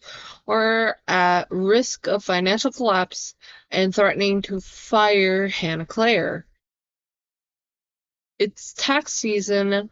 Got your 1099 and itemizations? Happy to share. Debate by mentioning how inconsistent Jeremy is with the status of his finances. Jeremy goes on to claim that he is willing to go on Caleb Hammer's financial audit podcast, a request previously made by the Kino Casino. On their stream, they celebrated this development, willing to go on. They already told you, go to Caleb Hammer and reveal your true financial situation. I'll show on the show. Next dodge. You're the one dodging. They've been telling you to go on financial audit for months. You're just too chicken shit to do it. I guess the woke leftists show up have more balls than you. Why? I'll share it with them directly. Afraid. Caleb Hammer's financial audit podcast, a request previously made by the Kino Casino. On their stream, they celebrated this development. Perhaps the fucking costumes. too soon. He's scared of what's being revealed about the bull. He doesn't want anyone digging any deeper into the situation with his bull, into the Nexium cult, and all of this. So he's prepared to agree to fucking anything. Like, honestly. And we could probably get a lot more out of Jeremy because we hold all the cards. We have all the leverage in this situation. I told you guys, the house always wins. Just one day later, PPP on Twitter shared a screenshot of a community strike the Kino Cathedral promo channel received. Quartering, in a desperate attempt to protect his criminal bull, has flagged down our promo video exposing his crimes. Full on, I don't think I could read that. Shit from JR, our channel is under attack.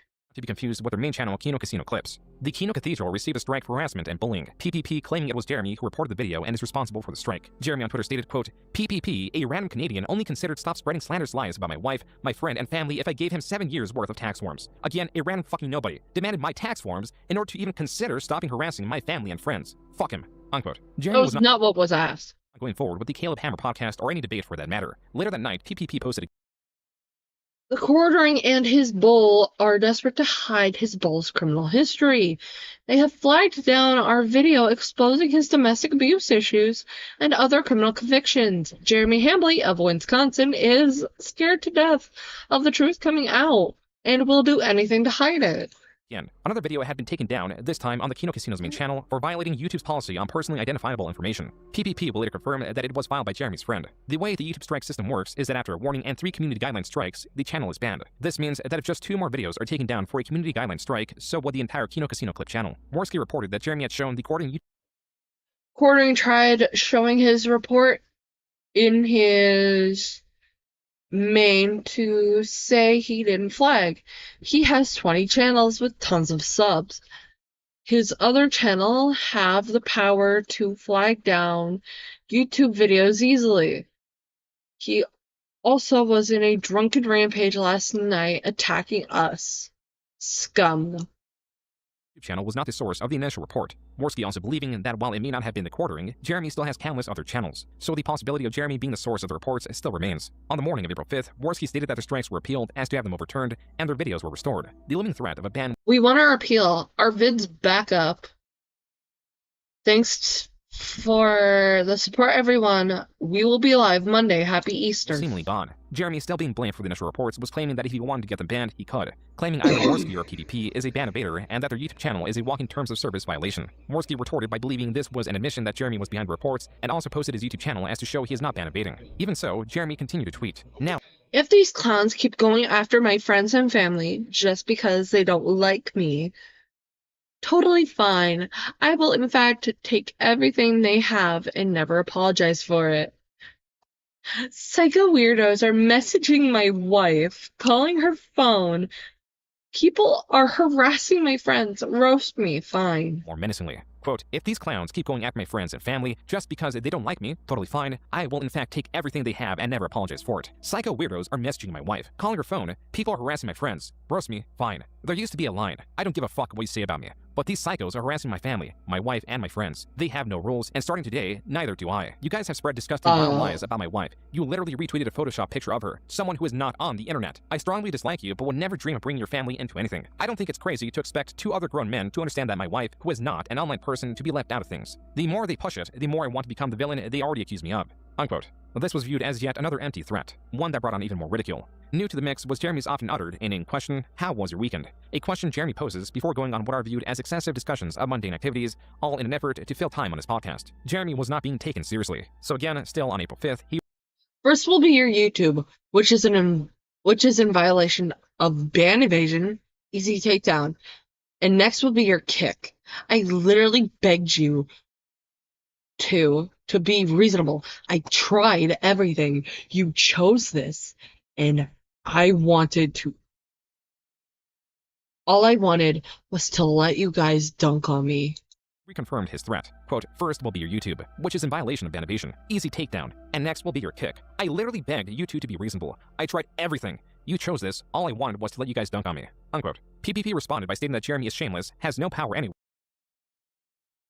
Even Jarbo wasn't this shameless. I will now never, ever stop filtering you, Jeremy.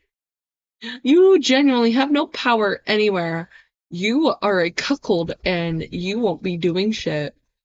You are ruining your career and reputation in real time in a drunken spiral. Sober up and seek Christ, buddy. And is a cuckold. Jeremy then reached out to Null again as a medium to relay a message. Oh my He is demanding that God. the Kino Casino take down their videos attacking his marriage or he will bury them, and that he can burn it all down with his 5 years guaranteed salary at Rumble. In this screenshot, Jeremy claims he has a non-racial slur YouTube representative, and all it will take is one phone call. The medium of communication would become exceedingly important in the coming days. As for Jeremy's threats, PPP posted this message and refused Jeremy's offer, calling it a mafia-don extortion tactic. That was the final straw. In the early morning of April 6th, Jeremy promised scorched earth. More mockery came as a response to Jeremy's newest threat. Kiwi Farms celebrated both Jeremy's rage and how well-fed PPP from the Kino Casino would be monetizing Jeremy. As many hours had gone by and Jeremy had failed to make good on his threats, his Twitter replies had become so filled with comments mocking him that even the ones he purposely hid were so numerous they possibly outnumbered the unhidden replies. Even Noel commented on Jeremy's inaction. Finally, Jeremy began streaming and many viewers anticipating the stream both joined and were banned likely for their comments. Noel also commented on the stream as Jeremy was not even talking about the Kino Casino, rather returning to his standard programming. The scope of mockery was increasing. More creators were jumping in to denounce Jeremy, often in support of the Kino Casino. We're still here. Increasing. More creators were Jake jumping in Masterson, whatever you need, PPP.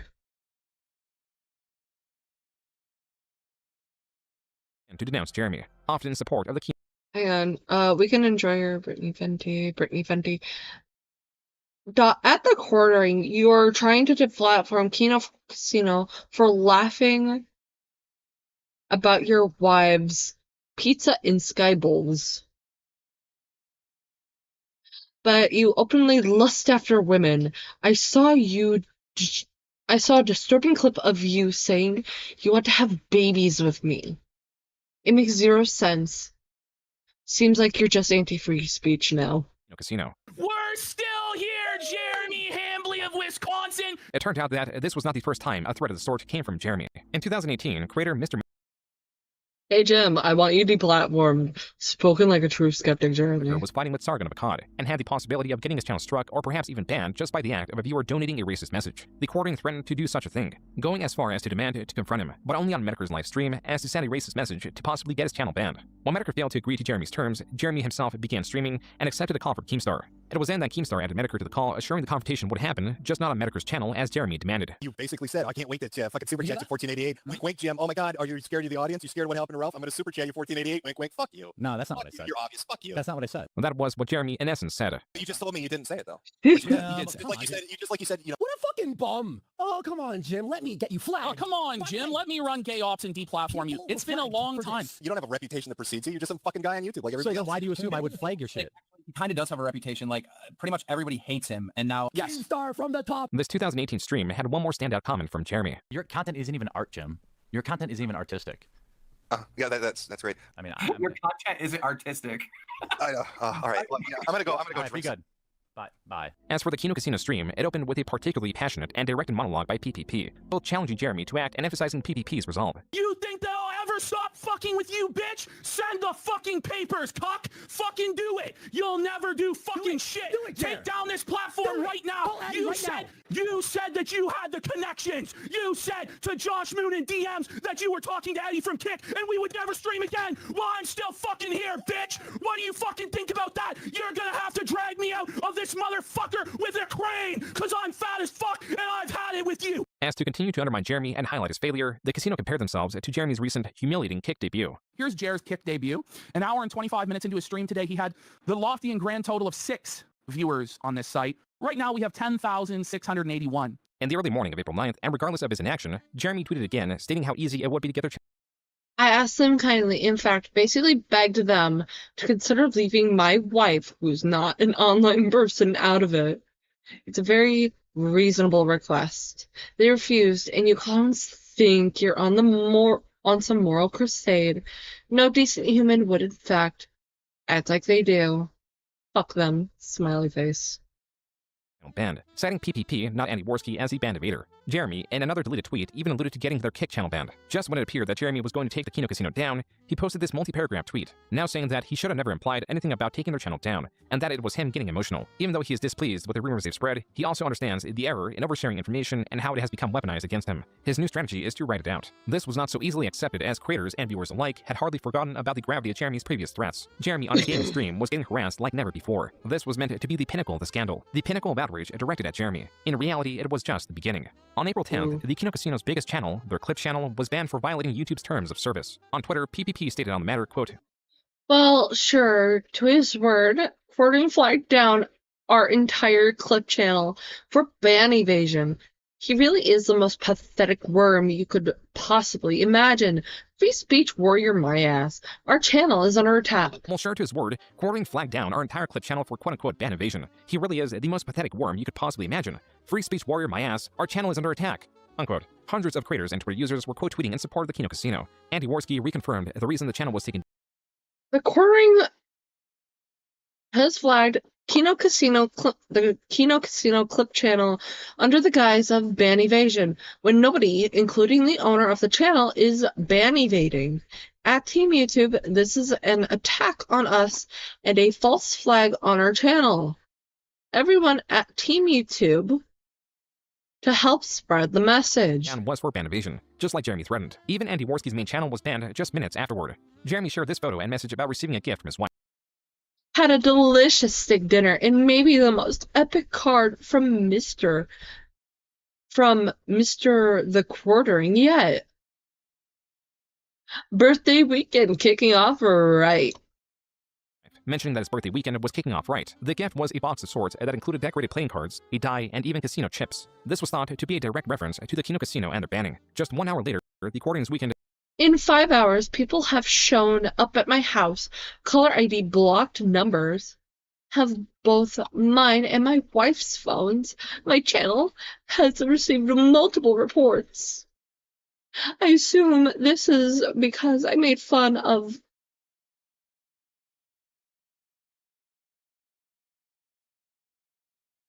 I'm not reading that.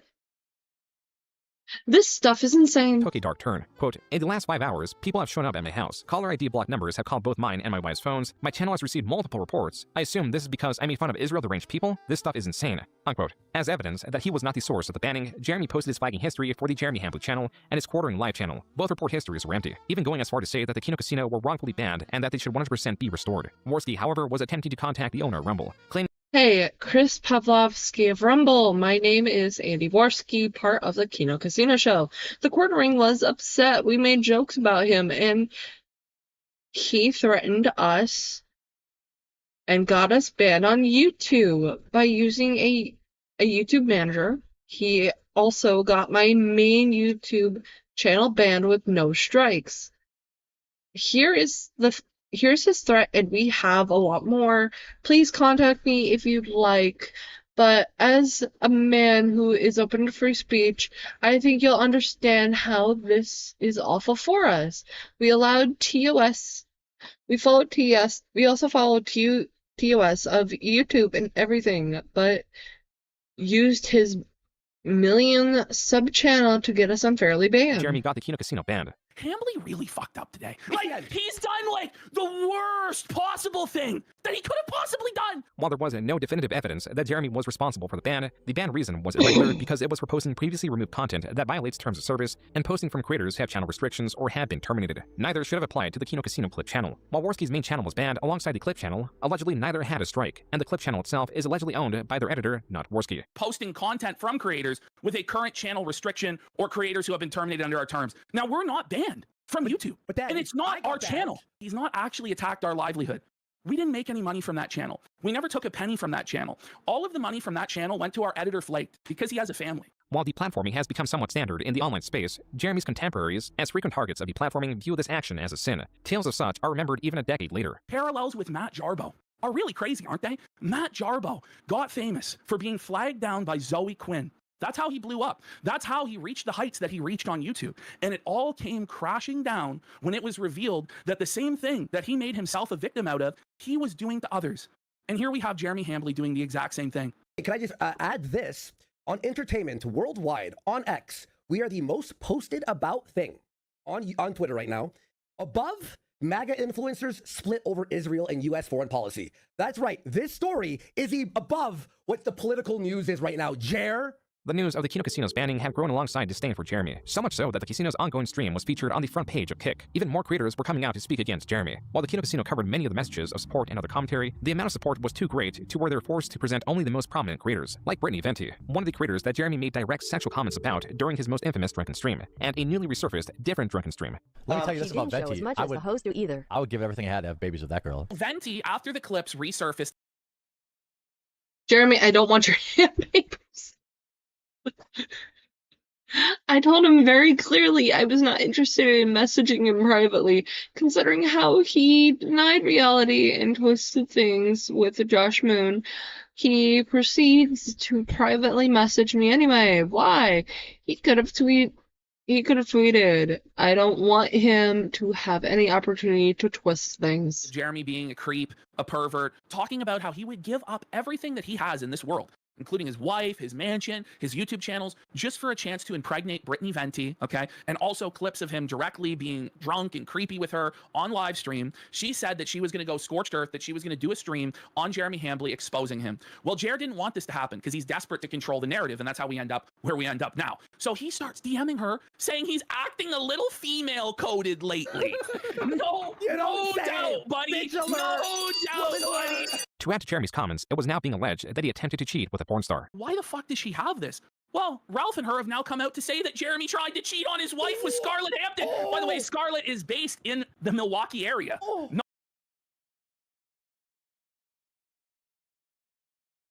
Ralph needs to add his thoughts on Scarlett having a coffee brand coffee cup.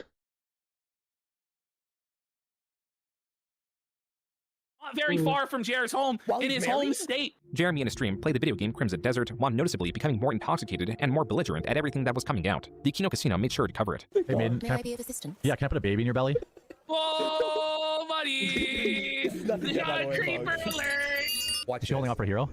Oh. Gonna force a cream pie in her. Oh, there it is! He's owning the cream pie, me! Stop.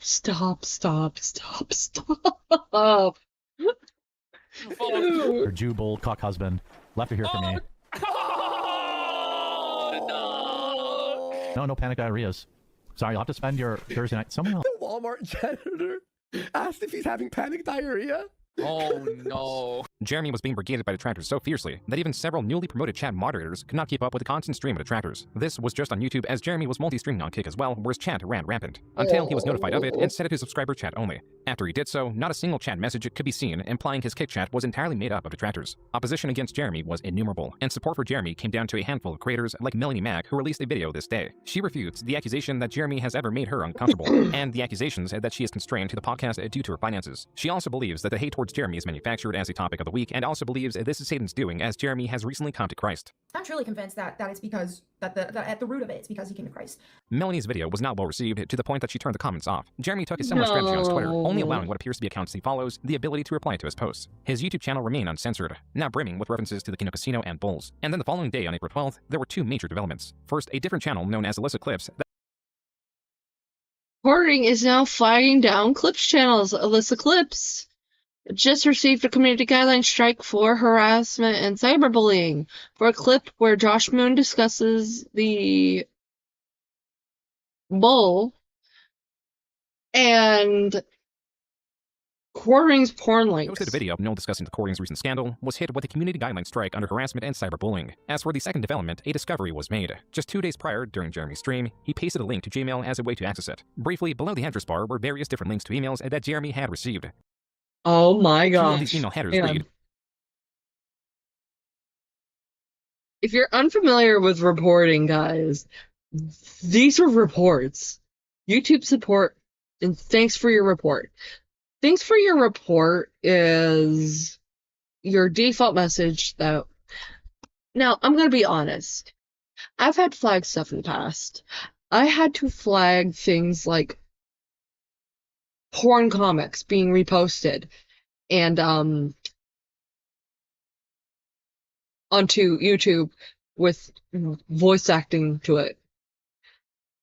The response I would get is, thanks for your report. YouTube support, and thanks for your report to YouTube. As this was under the NTQ headquarters Gmail, an email tied to various accounts, including his Unsleep Media account, formerly known as MTG headquarters, this was taken as strong evidence that Jeremy was the source of the reports. It did not help that he had failed to show the report history for Unsleep Media. Jeremy, not even an hour later, refuted this, claiming that at least I see now they have switched from he flagged it down to he called someone back. He called someone back to he flagged it down. Some person, I'm not reading that, spotted that I had a conversation with YouTube. Sorry to report, it was about my Unsleep Media channel. It was demonetized, and I was reporting the problem and appealing. Some of the emails were related to his Unsleep Media account being demonetized. Jeremy's statement was not so easily believed as the email lacked the header, meaning it could not be cross-referenced to the links seen in the clip. It also mentions nothing about a report being received as the subject of the email was an appeal. Two far different, distinct types of emails from YouTube support. When asked why he hasn't shown the report history for Unsleep Media, Jeremy responded only by calling the person asking the question desperate. And when asked about why the subject of the email was not tied to the previously seen address bar suggestions, Jeremy outright ignored the question. As another piece of evidence against Jeremy, this creator claims to have reported their own channel with a separate channel they own. What they found is the subject of the email they received is word for word what appeared in Jeremy's address bar suggestion. Additionally, a stream from a smaller creator covering the situation was taken down. They received is word for word. Jeremy, this creator. So I just reported my main channel using my dead game. So I reported my main channel using my dead gaming channel, and this is what it looks like when you report another channel. But sure, y'all keep believing that email was an appeal. The quartering is a lying sack of shit, and he will gaslight everyone into believing he isn't. Claims to have reported their own channel with a separate channel they own. What they found is the subject of the email they received is word for word what appeared in Jeremy's address bar suggestion. Additionally, a stream from a smaller creator covering the situation. So my quartering stream got taken down for harassment and bullying, although the timestamp that it showed was me criticizing Melanie Mac's video. No slurs or anything. That just broke guidelines. Only a warning, though, so there is at least that. Was taken down. Jeremy's email scandal, along with many other developments, would be covered in the Kino Casino's 11-hour April 13th stream. It opens with a newer theory that the Quartering was able to get the Kino Casino banned, not through email, but through a phone call. Quartering made a phone call. He has a contact at YouTube that's high up behind the scenes. God only knows how the fuck he got this contact. But it's a complete cloak and dagger conspiracy with this fellow. Yeah. It's so insidious the way that this was done. It was done 30 minutes before the close of business hours in California. The reason it was done like that is so that nobody could contact their YouTube rep until Monday. So we weren't even able to contact our own YouTube representative until noon today Eastern time to begin the process of reversing this. In his DMs with Josh Moon, he says he doesn't even have to flag. He says, I'm not going to flag. All I have to do is make one phone call. That's what he says. The Kino Casino claims to now have influential creators, such as H3H3, reaching out to YouTube on their behalf. And not only did the Kino Casino claim other large creators backed up their phone call theory, creator Yellow Flash publicly stated it was the case. Just for your own peace of mind, I pinged one of our guys last night about the quartering drama. His estimation based on the back end is that the casino was taken down from a personal request, you see, exactly like Hambly said it would go down in the DMs with Josh, because all the user reports were deemed nonsense by the automated system all week, except a privacy claim that also failed to hold up to manual review. He's on the security side, but did say this is almost certainly an off-platform point of contact. Call, text, email. Jeremy refuted this theory. His dismissal of it was hardly satisfactory. This crazy theory, you mean what you told us yourself, Jeremy? What we showed earlier in this presentation, when you told Josh Moon that all you had to do was make one phone call to take our channel down? This crazy theory from some unknown source. You mean you? The unknown source is literally your own DMs and your own words. Kino Casino then shifted to covering a long history of Jeremy's hypocrisy involving harassment and how demanding he was for others to show proof of harassment when now he himself was failing to do such a thing. The Kino Casino also covered more of Jeremy's recently uncovered exploits. When I was in my teens, I had one threesome. It was just two guys, and it was. He's participating in sexual acts with other men. Wait, two guys. So three men. Oh no! It was two guys and a girl. And like. Wait. Why is he acting like he was watching a threesome with two guys and a girl? What's actually happening here, Jeremy? It's like third person. The Kino Casino's banning had triggered a fierce Streisand effect. Normally, these tales of Jeremy only reached the dedicated viewers of their clip channel or live stream. The clip channel's videos rarely surpassed 100,000 viewers. Now, even just this VOD on Kick was more than double that. What's more, the Kino Casino stream had a segment where they shouted out various creators who had tweeted or made videos in support of them. This amounted to 78 creators with hundreds to millions of subscribers. Within were some former and even current friends of Jeremy. Even enemies of the casino were reaching out in support. Never has Jeremy faced such large-scale opposition, and the worst part of it all was that he could not rely on his typical tactics of dismissing the criticism or manipulating the narrative to support him. Even if there was truth to what Jeremy spoke and he had no hand in the casino's banning, the hate towards him was too great and melded with rhetoric from the enemies he's collected from the past 10 years. This is to say that even outside the Kino Casino, Jeremy had made so many enemies that ostensibly, the collective attack on Jeremy was partly the result of years of pent Here's the coffee stuff. Utah Agriculture and Food, Commerce, Department of Agriculture. frustration, years of hiding behind the status of his allies and politicians, years of manipulating narratives to benefit him or dismiss criticism. The day was finally here where Jeremy could no longer hide. He was now entirely unequipped to face these consequences, and entirely exposed to the derogation of the Kino Casino that even previously he was unable to rival. Just typing weekend in Jeremy's live chat will result in a ban. His paranoia had grown so great that his regular viewers were not only being exposed to Jeremy's antics, Was removed by moderator. If you want to pay the bill, don't order it. Jim. Innkeeper fraud. She's 100% a Democrat. through constant brigading of detractors, but also being caught in the crossfire. I've been a fan of Jeremy since 2017. Why was my other account just banned for asking why there are so many comments getting deleted? This is wild. I'm 63. This is wild. I'm 63 years old, and never have I seen this before. When he's banning his boomer audience. Weekend Discusser, the 63-year-old, was just banned. Oh, hang on. I got you some watch time. I just walked away for like 2 and you're still streaming. Like, come back. Oh, Metal Man, you're so sweet.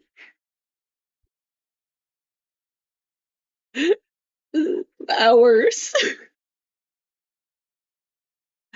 Well, we're almost done with this. Might as well put in some like a little bit of overtime with this. Just straight Weekend Discusser? Wait, his name was Weekend Discusser? That may not be They may real. have been a troll. I really want to believe. The walls were closing in, allies were scarce, viewers were menacing, and this was not even the pinnacle of what Jeremy had to face. I think he's totally fucked up, if you want me to be honest. I think he's totally fucked up, and I think it was a massive mistake to try to deplatform Kino Casino. Yeah, I mean, he kind of is. I got would my say it's something like that. homies. And he's felt he's caught these finished, Yeah. maybe, I don't know. Asmongold, a top Twitch streamer and creator Jeremy favors, but Stanley covered, was not only opposed to him, but also his chat was full of Kino Casino references. Even Melanie Mack was someone who talked favorably of Asmongold just as recent as a week ago, but this screenshot serves more than to just prove that. It is also relevant because she removed nearly her entire catalog of videos on her commentary channel. The videos on screen are all that remain. But as things were heating up, PPP on Twitter and on the most recent Kino Casino stream announced that he had a non-refundable family vacation booked. The show would have to return 8 days later on the 22nd. Other creators and the Kino Casino's viewers would have to do for the meantime. On Jeremy's kick, a lone viewer subscribed to spam the chat full of Kino Casino emotes. The most frequently used is an image exemplifying Jeremy's balding. And on Kiwi Farms, it was discovered that Jeremy has the Kino Casino followed on his kick account. And on the 15th, yet another video was taken down covering Jeremy. Even still, that Jeremy has the Kino Casino Yeah. followed on his kick account. And on the 15th, Our new stream over at New Black Street just got taken down for harassment and cyberbullying. The timestamp provided was for our intro, where it's a joke we made during stream about ourselves, and there's no bullying or harassment present. Nothing indicated falls under this claim for a community guidelines strike, but we were talking about the quartering on this stream as well later on, so who fucking knows. At Team YouTube, you guys have to get your AI under control. The shit that's happened out here is getting ridiculous. yet another video was taken down covering Jeremy. Even still, this hardly did anything to slow down the many new videos being made on him. Videos that were outperforming Jeremy's own videos in the YouTube search. Another reason Jeremy's videos are being outperformed by those covering him is that the comment sections are now made up of detractors. These people click on a video for the singular purpose of commenting. Because they only watch a second or two before pausing and leaving, it kills Jeremy's average view duration and makes YouTube promote his videos less and less. That was not the case with Jeremy's YouTube shorts. These 80% of the quartering views were stolen from content on his shorts. He always brags about that he makes 22 videos a day, but 18 of them were him saying something for 5 seconds and then playing someone else's stolen video. What a bum. AI is more creative than Jer. Videos have been far outperforming his standard videos. Upon viewing any of these, the reason is rather clear. Jeremy takes a viral video, adds 3 seconds of introductory commentary, and that is his entire contribution. This is a compilation a Twitter user made of such a thing. Check this out. Check this out. Damn it. He looks dead inside. Okay, this one right here, his eyes not doing well. Deciding to side with the one who shot himself over a man who used a dead rat as a... What the fuck? Jack of Slates, what the fuck? As a clock. It's a wild choice, but it does show what that we are all mad. Yeah, it does. What do you think in the comments? Check this out. Oh my gosh. Jeremy was not pleased with the criticism directed at his YouTube shorts. All right, well, that is the show for today. I've got to do a bunch of low effort short slop that everyone's really mad about. I've got to do that, even though everyone does it, and instead of complaining about it, you could just do it yourself. Jeremy's main channel content was far underperforming. His shorts were being criticized for lacking critical commentary needed to satisfy fair use. Yet he still had Rumble. He is both looking forward to a massive year on the platform who claims to always have his back. On one of the tweets, creator Nicholas Diorio commented, quote, "Didn't you just stream to 82 people there the other day?" Unquote. Jeremy did not respond. Separately, Jeremy advertised how easy it is to get a Rumble deal. Every single creator can have a Rumble deal, just like me. It's super easy. Just use Rumble Studio and run the ads just like I do. It's free money. More people need to get in and go get it. Yet Jeremy's chopped attitude quickly. Everything that has ever been flagged has been me. Kneel before my power. Wait, do you not know about the Aspen? No, I do not. I don't think I want to know.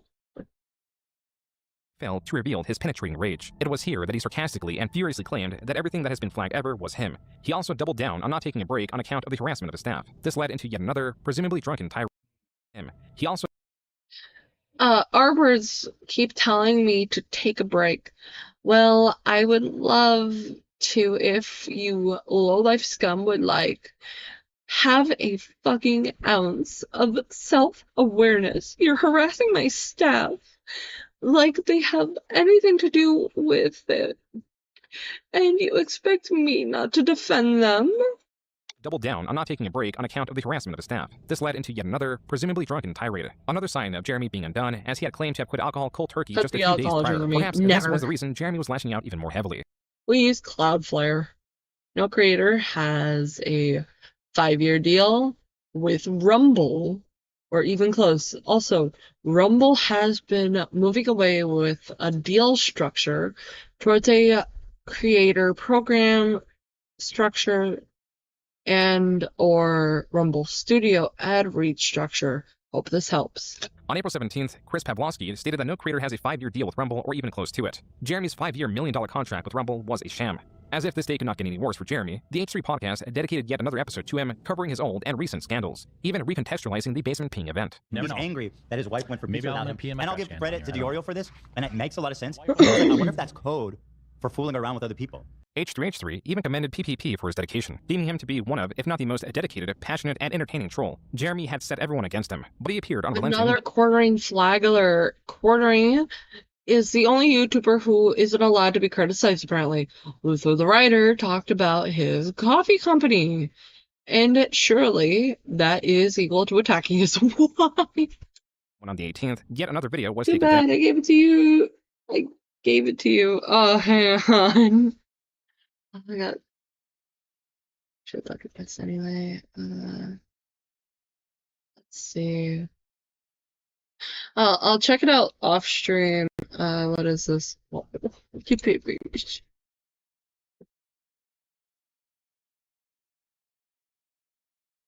What's this?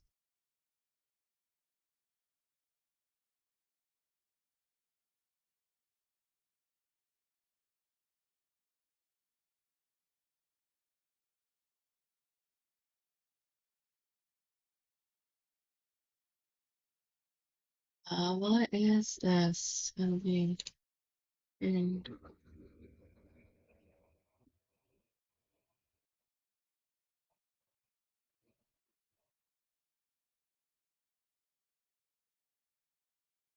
I'm just gonna find someone with it.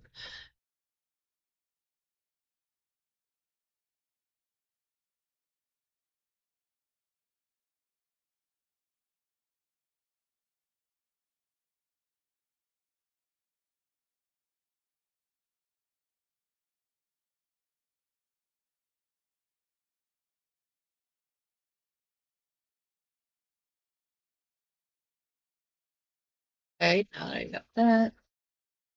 Down. This time it was a video by Luther Morgan, the author that wrote a book on lolcows that Jeremy unwittingly promoted. Luther in his removed video reinforces the notion that Jeremy does not roast his coffee. In a separate event, and even though Jeremy had made it a point that his wife is not at all in the public space, he posted this image of his wife. This image is sourced from Jeremy's lengthy YouTube community post. In said post, he denies the cuck allegations, states that they've been doxxed, and have people showing up to his house, etc. While Jeremy's claims could be true, he has failed to show evidence of these happenings. Furthermore, he's using the exact same strategy to deflect criticism from him that he used in 2020 when H3H3 made their content court on him. Though the Kino Casino and the return of the mac and cheese allegations are far more offensive, Jeremy has invited speculation on his marriage, not just from various clips of him talking about his wife, such as in Basement Peen clip. He has also made countless sexual comments towards various women, live with little remorse. It is an undeniable fact that Jeremy is a persistent sexual harasser who frequently expresses interest in other women. And it is also possible that Jeremy, in continuing to post images of his wife, is inviting even more harassment. The internet sees him as a target, and the more he discusses the harassment those close to him are receiving without evidence, the more it appears he is using them as a shield, which makes those against him even more aggressive. Even the comments on this post are asking for receipts or any evidence such as a Ring doorbell recording. This tweet also expresses some of these grievances. Quote, "Stop looking at it, sharing, and commenting about the photo of my wife that I, the quartering, posted publicly on an account with 2 million subscribers. She's a private person who is terrified over harassment of what I post online. I just want you to leave my wife alone." Unquote. With each post, tweet, and livestream, Jeremy, even with the absence of the casino, was unable to escape the near-endless mockery, and the casino was set to return in just 4 days. As the days passed, Jeremy's anxiety grew. On the 21st, the day before the casino was set to return in... I have a non-refundable vacation booked to fly out today. I feel brutal taking this vacation during this time, but it's go time with Jer. But I'm going with family, and I can't cancel. The show will return on the 22nd. Sorry, guys. Just 4 days. As the days passed, Jeremy's anxiety grew. On the 21st, the day before the casino was meant to return, Spring break for the live show. Forgot it was supposed to start yesterday. We haven't missed a show in 3 years, and the crew deserves a break. I'll still be doing daily segments, but live shows return May 4th. Burnout has been real, and it's a good time for a break. Twitter announced that for the first time in 3 years, his live stream with Melanie Mack and Hannah Claire would be going on break and would be returning May 4th. Jeremy claims that this was a decision that was spurred on by burnout. As a result, PPP extended his own vacation by... Massive shocker, I will not be returning today. It's the 22nd. Especially after Jared announced his bullshit, cowardly, lazy vacation. I have been forced to extend my time till Friday. I promise no more vacations until next month. But show's back Friday, and will be better for it. Trust me. See ya the 24th. 2 days, calling Jeremy's reasoning bullshit, cowardly, and lazy. PPP adding that the delay would be better for it. This was a prophetic tweet. As if this stream was not delayed, these tweets likely wouldn't have been included or perhaps even posted. Tweets of Jeremy, yet again, announcing nearly everyone profiting off, spreading vicious lies on my name. I've been nothing but nice over the years. The receipts are on my side. I've let it be for weeks, but I guess if they really want me on my villain arc, I will oblige. Fucking Elmo. Initially assured destruction, claiming the receipts are on his side and calling creators Yale Flash, starting Craig, Brainy Venti, and Geeks and Gamers losers. As Jeremy... Hang on. I need to read that last part. Receipts are on his side and calling creators Yale Flash, starting Craig, Brainy Venti, and Geeks and... I don't want to hear anyone telling me to be calm. These fucking losers. Yellow Flash, Side Scrollers, Brittany, Geeks and Gamers, they all have turned heel and decided 1 week's ad revenue was worth selling their souls, and so I will oblige. Gamers losers. As Jeremy continued to tweet, he reminds everyone that he cut his teeth. What massive channels lie on your name? Because long ago I used to watch a channel. I'll send you a spoon with that so you can eat my whole... Dude. You can't be saying that.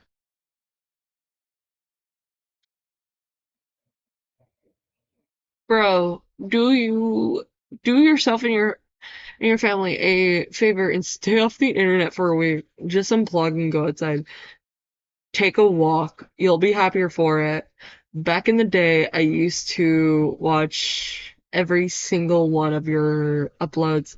Please, for your own sake, get off the internet. Every post makes it worse, I think. In the most ruthless time that ever existed on YouTube, Bruh. Jeremy was using his ace in the hole. Sure hope all those temporary views were worth it. I've tried to play nice. But you've left me no option. You called down the thunder. Well, now you got He was leaking his private messages with Stuttering Craig, threatening to leak their Grindr chat history. Right after Jeremy streamed for 2 hours, visibly drinking. Wait. Repeat that? Private messages with Stuttering Craig, threatening to leak their Grindr chat history. They're grinder. Right after Jeremy streamed for 2 hours, visibly drinking while remarkably struggling with simple tasks such as moving 3 sacks within a camp or raising a banner, tasks that took him about 30 minutes and 10 minutes respectively, Stuttering Craig on his Side Scrollers channel preemptively leaked the private messages between him and Jeremy. The question was, what was so damning within these messages that was Jeremy's ace in the hole? The answer was nothing. Their chat history shows a mild-mannered Craig periodically reaching out to Jeremy, sometimes to invite him on his show, to ask if Jeremy would have him on his show, inquiries about rumored projects, and other forms of business-related talk, none of it explosive, with the bombshell revealed to be nothing more than a dud. Twitter is not real life, lol. Sometimes I like to kick the hornet's nest, but tomorrow will be a regular day. A regular day, just like any other day. Drama used to be something I spent my time on. And to be honest, sometimes we're good, but I'm less interested. It's an old man Jeremy now. was now stating that the last 5 hours was Smiley simply done face. to kick the hornet's nest. A rather strange motivation, considering how he has been alleging that unwanted attention has brought on terrible harassment to those close to him. Now, even Bering, Jeremy's friend and co-host of the Incredible Salt Mine, made a video on him, asking Jeremy to quit drinking, while also emphasizing how his threats towards a casino were indefensible. And now, Mudahar, a creator with 3.8 million subscribers, made a video on Jeremy, exposing him to a wider audience and covering things like his YouTube shorts. Ridicule of which had, in a very short time span, evolved to where several creators were tagging their intros, leading up to Jeremy's intro of his own short. In today's totally transformative content, there's a whole lot of people that are wondering what the heck these oranges are for. Let me know in the comments. So there's a reacception happening around a fat guy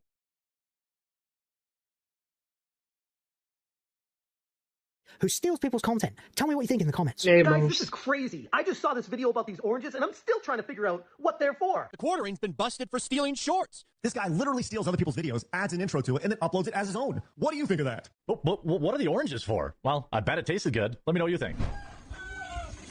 What are the oranges for? Presumably, their acidity is meant to tenderize the meat. The point is, Jeremy would not answer this question because it is an inane comment that hardly does anything to transform the video. But it provided Jeremy's detractor base with yet another quotable line. This is why orange emojis, or the mention of oranges, can be seen spread across Jeremy's content. H3H3 was one of the creators jumping on this recent shorts trend. How drunk do you have to be to do this? Check this out. Here's some milk. And we got, oh boy, we got a thick girl right there, boys. Rawr.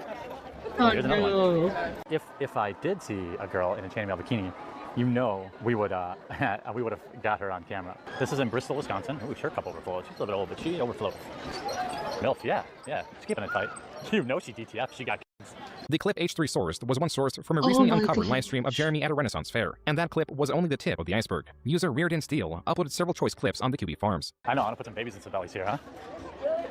No. Like, hey, What hey, the baby. fuck? There's a couple hundred people watching right now. You want me to put a Oh baby in my your belly? God. Can you point me to the brothel? I would never know what such a thing is, no, I'm afraid. Well, And, I'm a very happily married man. Gotcha. I'll keep walking. On the night of the 24th, this and more was uncovered on the Kino Casino's highly anticipated return show. Had he just let us continue doing what we were doing, he probably would have been fine. but instead, he pissed off the entire fucking internet. Everyone. And what I mean by the entire internet, I really mean the entire internet. Among the updates to the casino moving to Rumble and the belief that their clip channel, while still being appealed, is gone forever, the casino showed many clips from Jeremy's Renaissance Fair stream. This one in particular stands out. This is one of the saddest clips I've ever seen. Disgusting. It's such a telling clip where he says he doesn't, not only he doesn't love his wife, he doesn't even care about his wife. It's weird, but I don't really connect with people in real life. Like even my wife, I don't really care. Even his wife, he doesn't even care. It's fucked up. It's probably not normal. It's not normal. But I crave companionship of. What? clips. What? You're married. You crave companionship. Listen to what he says. But I crave companionship with anonymous people online. I feel like so often I just leave it all behind and You're go get like a two-bedroom married. apartment. Hold on. You're married and you're still craving companionship.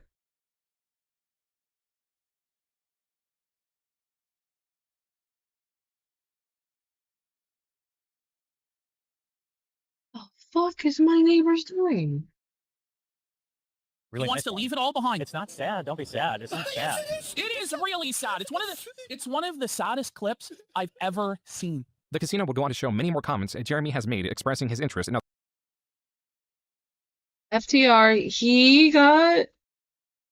he did get banned from the fair. Let's go. And I don't know if you can hear it in the background, but someone's just like pounding against the wall. Oh wait, was that too far? No, that it was not too far. Oh wait, I live in an apartment, right? Yeah, moved to an apartment, right? Either he is very needy, bitch, or that is a loveless marriage. Yeah, that does seem like a loveless marriage, or he's incredibly fucking needy. Can we stop this, please? Quit pounding on the goddamn walls, dude! women. Among the videos showcased was Luther Morgan's second video covering Jeremy, provoked by the takedown of his first video. The second one goes into even more depth, not only on the mysteriousness behind Jeremy's undeclared roasters, but also the various infractions involving the coffee's packaging. I wasted 40 of my own dollars to get coffee brand coffee. Luther Morgan, in his video, explained how Jeremy, with his coffee brand coffee, is breaking Amazon's rules, not following FDA labeling guides, and breaking FDA code by not labeling the manufacturer or distributor, the flavor additives, the expiration date, nor the added caffeine content on any of the bags Luther purchased. As another blow to Jeremy's business, it was found that the trademark for coffee brand coffee was abandoned. And with that, the last of Jeremy's hope to escape his endless grind narrows, just as was with the Publica, Exclusively Games, Game Finder, RCNightmare.com, and many more failed or failing projects. Jeremy, in the past 2 decades, has left a trail of failure, as failure I was asking if you got to that. Yeah, it was just a little past the fair footage where he's like saying that one of the attendees was DTF down to fuck if she got kids. is an unceasing force that leads him. Such is the fate of a man with no talent, no principles, and no ambition. The only driving force Jeremy has is to earn money, and the reason he earns it is to quell his anxiety. But the more he suppresses it in this manner, the stronger it becomes, and the stronger it becomes, the more reliant he is on it. And finally, the house of cards have come crashing down, and Jeremy has a significant toll to pay. Years of escaping his issues with the growth of his channel and the money earned through his grift are no longer areas he can escape into. His new strategy of uploading an absurd amount of YouTube Shorts is an expected, desperate strategy, taking low effort, meaningless content to its maximum, as the only variable Jeremy can control to grow his channel is content frequency. This is his channel's swan song. At the end of it, he faces not only a growing list of eager enemies and a tattered reputation, but also a deep lack of personal connection and everything else he has been avoiding. It is ironic that a man that has built a career in sowing division, in spreading misinformation, and in eroding trust has unified so many, even if only as opposition against them. And that was June the King's video on Mr. the Quartering. Let's check if... Let's check something real quick, because now I'm curious. Is that motherfucker back? I heard he left. And has yet to come back.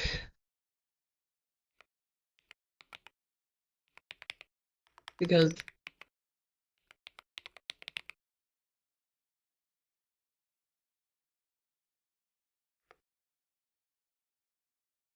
he occasionally leaves to go... Nope. Hang on. Might as well share. The quartering is still gone. The oranges have been the most funny meme that recently came out. Have you seen his tangerine coffee? I think it's funny and ironic, but like I said, this is going to be it for the stream. Next stream, which is probably gonna be either Wednesday or Thursday. I have yet to decide. We will be talking about some other thing. I have yet to state. Probably gonna be a variety day because, yeah, I don't know what to do. But if you haven't already, please like and sub to the channel. I'm working towards becoming part of the YouTube Partner Program. You know, just monetization. Otherwise, you can head over to my Ko-Fi and buy my wares, even commissions. You can also hit me up in a lot of commentary servers. So if you're in servers like Khux, Popcord, the Pydum, etc., etc. I have. If I'm in there, you can DM me for a commission as well. Otherwise, you can come check me out on Patreon, where as low as $15 a month to as high as $50 a month, you get exclusive stuff, such as like art that I'm not planning on posting like publicly, or you know, like naughty stuff. Then hang on, I'm just trying to get the link for you guys. Then come check me out. Otherwise, you just general support is welcome.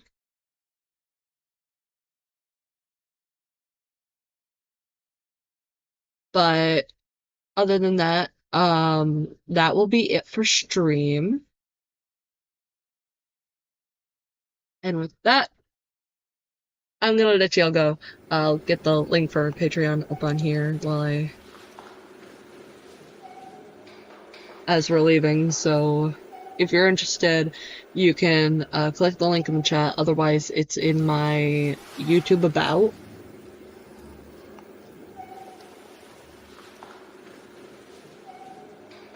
Thank you all so much for coming. I really appreciate it. I'll see you next stream.